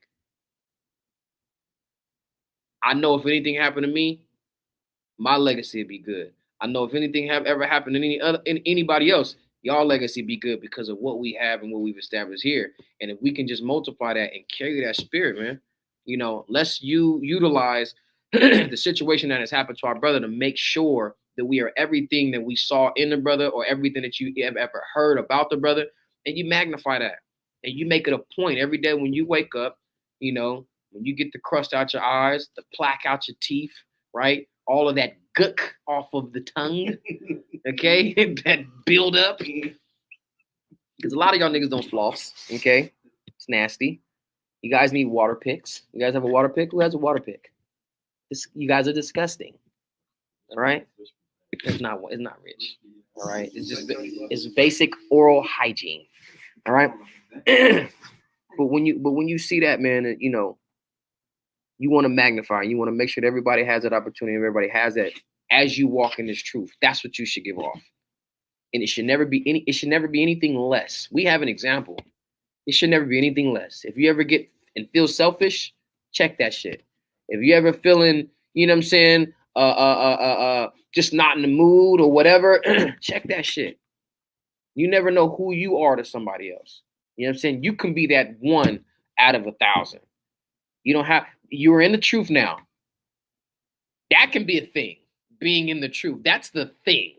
And eventually that'll even wear off from being a thing because you will just embrace truth for what it is, and it will become who you are. Truth.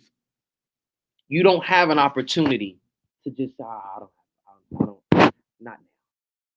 Or I don't feel like it. That rest that the brother spoke about earlier, that you said the Manasseh? Yeah. The Manasseh said he'll get it when he's dead. The scripture says that we'll get rest when we find a place for the Lord. Yeah, that was crazy. Warrior. He said, I'm asleep in the closet. He said, I'll lay down many when I'm dead. He said, Cap balling with the water pick. Listen, I don't care what anybody says. A water pick is not balling, man. That's just basic essentials right there, okay? If you need, save up your coins, put a quarter away for however many weeks. And get you a water pick, man. All right? So you ain't got to be walking around with your breath smelling like blah. With blah. He's a blah. Sound like something you catch on your feet. Bring that precept out. Yeah, this is and finish yours, Salah. Saul speaking over here. That's all, sir. Go ahead. Be continually with a godly man whom God knows to keep the commandments of the Lord, whose mind is according to thy mind, that with sorrow with thee. Whose mind is according to thy mind, and the one who will sorrow with you. If thou shalt miscarry, right? It could be loss of anything, loss of a child, or if you stumble, you know what I'm saying? The brother's gonna be there with you. So, just even when the bro was in the hospital, man, me and your hospital sit up in there and I'm talking about acting like the bro ain't sitting here intubated. You know what I'm saying? Like he ain't sitting here going through anything. We sitting there, we acting like there's nothing wrong. And that's the spirit that we maintained the whole time that the bro was, battling his sickness. For those of you who don't know, he passed away from complications of what is being called COVID-19. Right? He would do that with us too. Man, again, and keep the spirit. I'm about to say, keep the spirit alive. That's why I can joke about and make these little jokes, and people might looking like, yo, that was kind of pressing the line, but that was a little foul. Like, damn. But you would have to know who the brother is and know the relationship that we have. So, with that, I'm gonna keep making jokes. Y'all gonna keep hearing me make references. I'm gonna definitely not hesitate whenever the spirit comes on me or whatever thought comes to mind, and I'm gonna speak on it because that was my brother, man. I love the dude. The brother meant a lot to me, a lot to my family, and I'm gonna always speak on him, and I'm gonna always speak as if the relationship is gonna be the same, or as if as it was when he was present. Keep reading. For Josh. Oh, this is gonna be the last one. If you got more. No, I'm saying this one for last. Though. Bring it out. Okay. And then I want to say one thing. Never let a day come, man, for your A1s. Never let a day come where you say, "I wish," for your day ones. Facts. Your A1s. Never let it be that. Right. And through my morning. For bro, and in even a day-to-day basis, I don't have no I wishes with bro. I'm satisfied with the time that I spent with bro, the things that he's taught me, the jokes, and everything. And like you said, that camaraderie that we have with bro, it needs to be amongst all of Israel, because eventually all of us brothers in here, Lord willing, we get to that point. Where it's not no I wish, because Lord forbid, things happen, man. Brothers go, they go to see the Father. Would you say that I had the brother that I told the truth that I told him, I had to call him and tell him about that. He didn't know that passed away, and then he was like, Daniela always reached out to him, even though they hadn't talked in a minute. Daniela constantly, hey, well, I'm here for you, you know what I'm saying? But he was going through some stuff,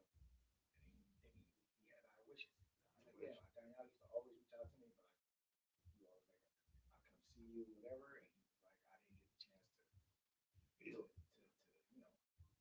take him up on the offering. He wasn't able to capitalize on the opportunity. And it's so funny, and it's so funny too, because that brother should really learn from that situation, because that's going to be the same thing with the Most High. Don't tarry and put off from day to day to turn to the Most High, because in your security, it's going to bring you a sudden destruction. You was going through stuff, and we understand because we all go through it. Dayala could have been that assistance. We all got. That's what I'm saying. We don't have these days off, no matter how much we want. We don't have these days off. And just with you bringing that up, y'all don't understand how much Danyala made happen. A lot. Okay? A lot. Passovers, Feast of Tabernacles, Warringer weekends dealing with t-shirts, 12-week courses. Once he became officer, he hit the ground running. Listen, even before that. The whole time the brothers thought that he was an officer, and all of the soldiers, come on, this is your example. And guess what? Plenty of times people got promoted before him, and he never said a word. He never said a word.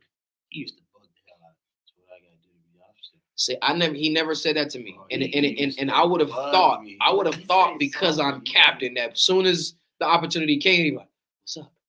I remember I told him when you passed it down to me, he was like, yeah, tell bro he's up for officer's test. I said, you up for officer's test? He said, huh? Huh? I ain't saying nothing. Then later on, he says, for real? And then when I saw him in Atlanta, he's like, yeah, he said, for real? Serious? Like, this is for real? Man, these cake work, man. Come on. Hey, man, the nigga made me cry when he made officer. He came and gave me a hug. I'm just like, you know what I'm saying? Just make me cry in front of all these people, man. And I'm tough. And guess what? If you get promoted and you don't have any emotion, you didn't put no work in to get it. Zero. You didn't really put any work in to get it, man. Everything is a grind. Everything is a grind. And that's who the brother was. Never got no sleep. Like I said, I'll pull up on him. Me and my wife will pull up on him and his wife 1, 2 o'clock in the morning. We'll parlay to about 4, maybe 5, right? Right before the sun comes up. We'll fall asleep. I'm waking up no later than 7. I can't do. My best friend in the world called me today at about 4, and he looked at on FaceTime. When he looked at me, he's like, "Yo, it's the middle of the day. Like, where the hell you at? Look like you're in a movie theater or something." I love the dark. I love the dark. I got blacked out, you know what I'm saying, curtains. I want to try to close off any light as I can, because I do not want to just, if I want to be in there somewhere relaxed, I can't do it just somewhere where it's just sunny. I'm gonna be up, active, and them charged particles is gonna be working. But you know, by the time I get up about 7, he's up now, ready to go work. Like, nigga, take a nap, bro. Go to sleep, and he's working all day. And then wants me and my wife to pull up again when he's done, which is going to carry us over back into another 3, 4, 5 o'clock in the morning, you know, eventful evening of cacophony of ballyhooey. I remember we used to tell, because I used to go, if I ain't work the next day, me and Angie would go up there, and we'll stay up, you know, with bro and Marissa. And he always used to tell me, he's like, at least you stay up with me. I got a best friend that stays with me. Cal comes over here just to sleep on my damn couch. I'd say, listen, you guys got to understand, Cap is not a drinker. Yeah. I drink, I get funny and goofy for like 20 minutes, and then I'm sleepy. Yeah. You know what I'm saying? Is why I'm just not really a fan of it. So that's exactly what will happen. Yeah, come over. He's like, he'll say, like, you know, he's a creep. So he goes, take shots. Yeah. Hey, I got this new gin. This gin that when we was in Miami, his relative introduced us to this gin, and I'm talking about he just became a fan of it. So I got that gin. It was what, called Monkey 47? Yeah, something like that. Something like Monkey 47. He's like, I got that gin. We were drinking in Miami. Yeah. Listen, he had me trying to. He's like, take a shot. Come on. He's like, you like it? It's good. It's good, huh? You want another one? You want another one? Hey, bro, And see, drink that one, bro. This nigga was what, you know what I'm saying? He would listen, stocky, built, and he could sit up there and just take shots. I'm like, bro, I'm not you, bro. That's what I told you yesterday. I'm like, listen, me and bro, 2/5. 2/5. And we be talking stories, laughing. Hanging out with this dude last night, we almost went through a whole fifth. I just knew I was gonna be just tore up today. I was actually good. I was good. I was good. I was surprised. I got up and used the bathroom, and I didn't have that little that intense kind of walk, and it was like, I'm straight. I'm cool. What's up, Sarge, man? We just been sitting there talking about Daniela. You got anything to add? Hey, Daniela got you on tape, man. Yeah, listen. Bro got you on tape.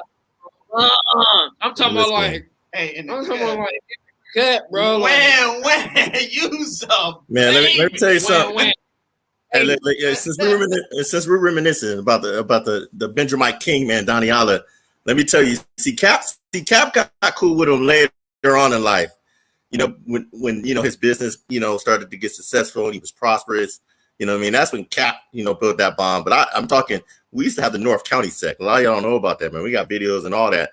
And that's back when we were getting out the mud. I'm talking before, you know, when he was still out there trying to push, you know, his products, take pictures and get his little, you know, shirt game up. But yeah, man, we had some nights, man, where I'm talking, I don't know how I made it home. I don't know when. I don't know who. And that's the photos Cap is talking about, man. I'm talking we used to, man, there were so many nights. Cap used to do this back in the day. Cap used to say, you know, go home, man, love your wives, man. And you know, and that's what he was doing. And guess what? Hey, guess what? That was before I was in an abusive relationship. Listen, go home, love your wives. He used to tell us, man. He tried to tell me and Daniela, and you know what we was doing? He's like, nah, listen, we was out there in them streets, man. No, but it was some great times with the bro, man. It was out there in the streets, man. But you know, that was a solid brother, man. He left a legacy and definitely was an example, you know, for brothers to look up to, man. And it was a beautiful thing. I had a precept, man, that I did want to bring up because you know, every lion has its day. This is Psalms 82:6. Y'all know this. Did y'all bring that out already? You just. That's the book of Psalms 82:6. Read it again because you broke up. Okay, God. This is Psalms 82:6.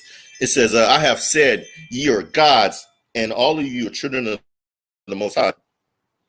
But ye shall die like men and fall like one of the princes, man.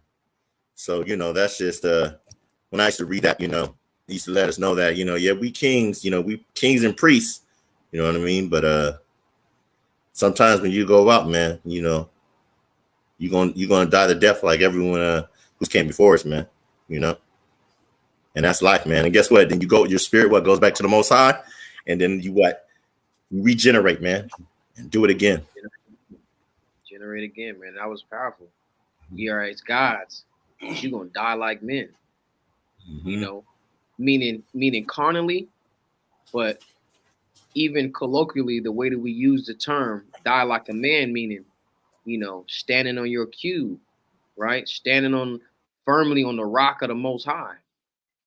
Right, and then the standard that he set. So, brothers got to be ready. Brothers got to be faithful unto death. And one thing I'll tell you is that, listen, we was there until the time bro gave his last breath, and he was faithful until the time that he took his last breath, for sure.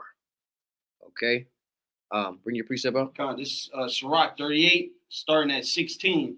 It says, "My son, let tears fall down over the dead, and begin to lament, and it's like as if thou hadst suffered great harm thyself." It says, "Let tears fall down over the dead, and begin to lament as if you have suffered," right? Something just horrible. Let it out. It's okay.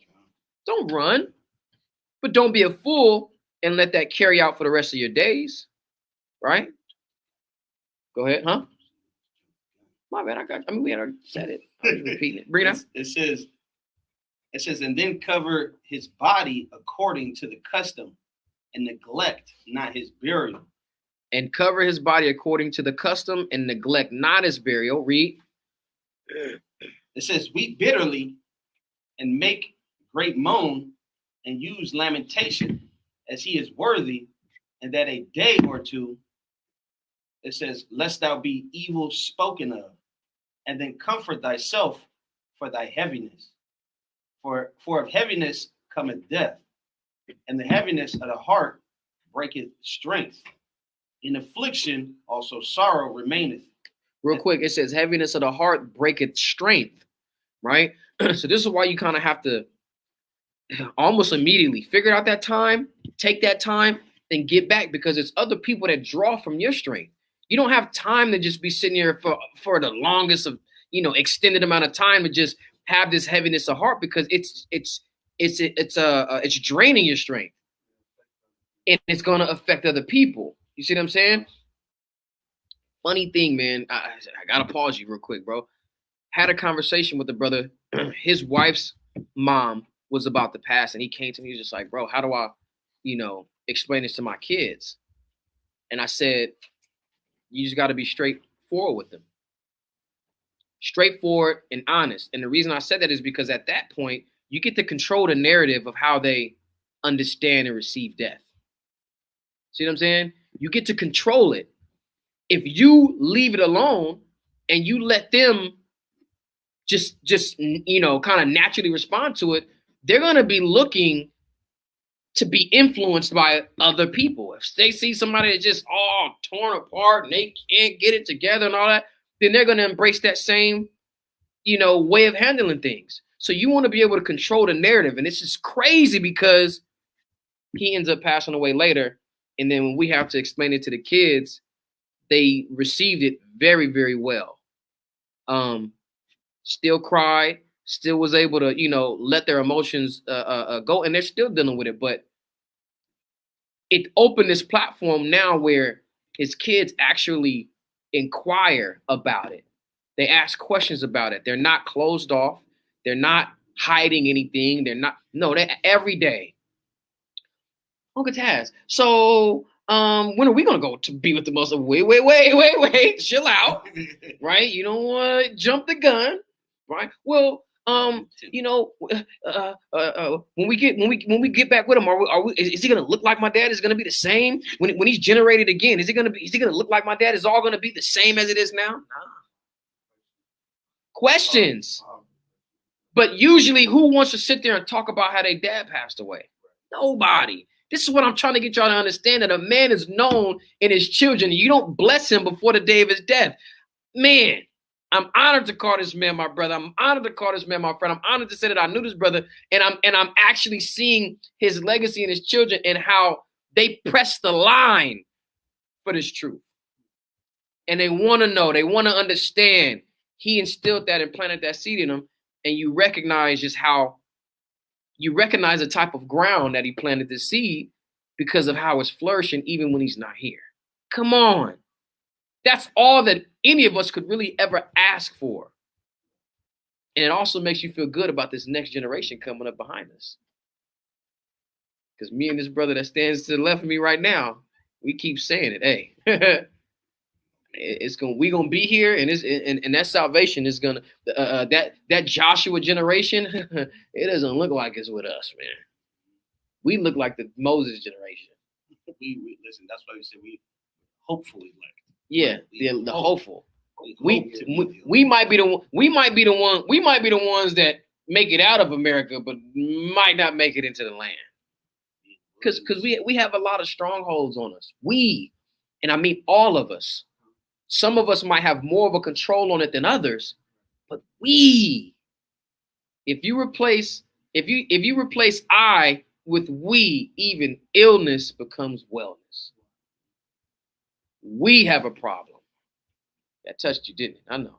I understand. It probably popped up like, wow. But we have a problem. So when we get out of that, man, or hopefully we can. If not, listen, I got a lot of confidence in this next generation coming up, right? A lot of brothers and sisters is having kids in this truth, and they are on them from the time they come into this world. My son, the first thing my son heard when he came into the world was Yahweh Ba'ashem Mashak Yahushai Barakatah. From the time he came out, and everybody be mindful of that. When you bring your children in here, make sure I'm talking about you right there. You be right there, right next to the orifice. And as soon as that ear come out, you say, right there, right? I'm gonna be anointed. You're gonna have the oil ready. Son, right as they're crowning. Let me anoint the head before it just comes out.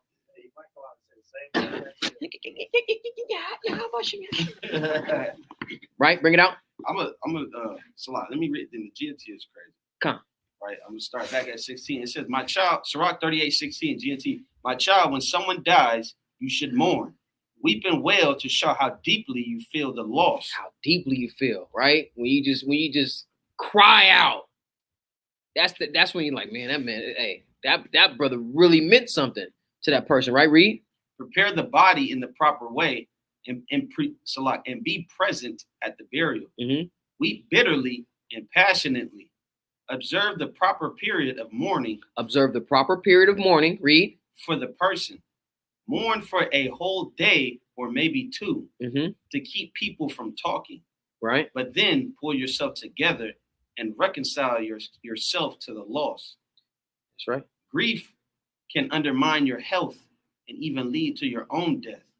You don't want this to contribute to your own death, right? This is why I said we got to learn from it, be able to extract the nutrients from the situation and let it be beneficial for us rather than be a hindrance or a detriment. Read. "Grief lingers on after the death of a loved one." You're going to have grief. That's natural. It's okay. You're going to have that. Read. But it is not wise to lead it. So, Salah, but it is not wise to let it lead you into poverty. But don't let it destroy you. That's why I said it's coming. The emotions for me is coming in waves. When it comes, boom, I take that moment, deal with it. If it's tears, that's going to happen. If it's just a moment of, eeriness, boom. But I'm not going to allow it to destroy me. That right there would put a stain on who the brother was and what he left behind. We could use his life more than to just cry about it. Right? Go ahead. "Don't lose yourself in sorrow.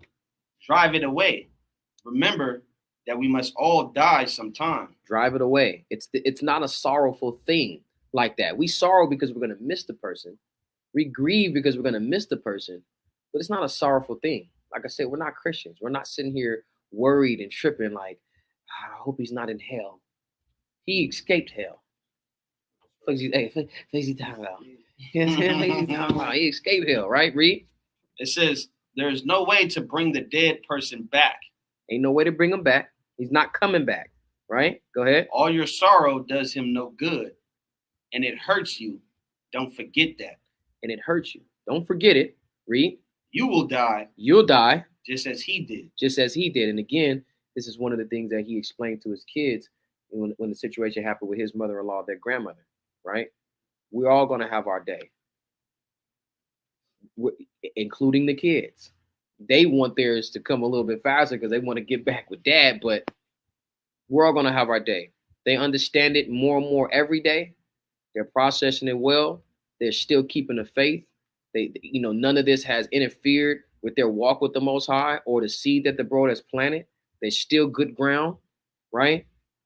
His wife is still in good spirits, and they have all of the support that they need. And guess what? All of you brothers have the support that you need. All right? Everybody in the chat, you have the support that you need.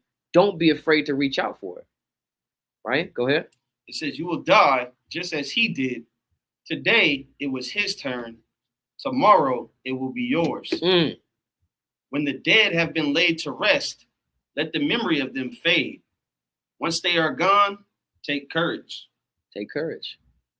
Don't let the situation put any type of fear in your heart. Don't let it waver your faith and your stance. All right? Everybody's going to have that day. There's nobody here that's ever escaped that. Right? Well, we have a couple. You're not those men. Okay? You're not those men. So, anybody got any other scriptures? Nothing? Hey, you know, I just want to put it out into the airwaves. You know, I love my brother. I love all my brothers. Anybody, again, that was able to catch this lesson, to know the bro, hear about the bro, you know, take that spirit, man, embrace it, and carry it on. All right? Camaraderie, brotherhood, care, concern, consideration. And with that, we give all honor, glory, and praise to the Most High God, Abba Yahweh. We do so in the name of His only begotten Son, of Mashiach Yahweh Shai. Say shalom. I'll see you guys next week, Lord willing.